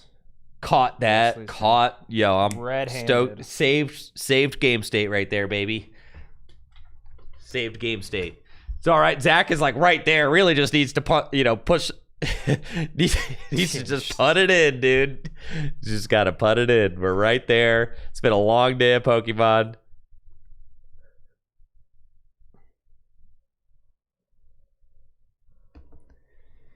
Yeah, I mean, there's another Mewtwo. You're going to get 2 energy onto it, but that thing could potentially be 2-shot, and there's a Ghastly on the bench.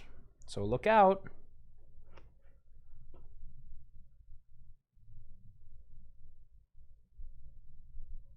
Oh, another Ghastly. Dude, he's not even damaged these Ghastlies yet. No, dude. I Maybe mean, the strat of Doduoing the Ghastly is correct. Like Wesley what we still saw hasn't back in taken a Swords. prize. Yeah. That's what I'm saying. I think you have to go Doduo versus Ghastly. It's like all you really got. We see a knockout get taken. Woo! Gust to win, prize. Feels good, man. That's got to be like 1 or 2 cards left. Oh, the Mew. And then, Just to add insult to injury, takes out There he this goes. Mewtwo. Mew taking out the Mewtwo. Psybeam. What's the last card in deck?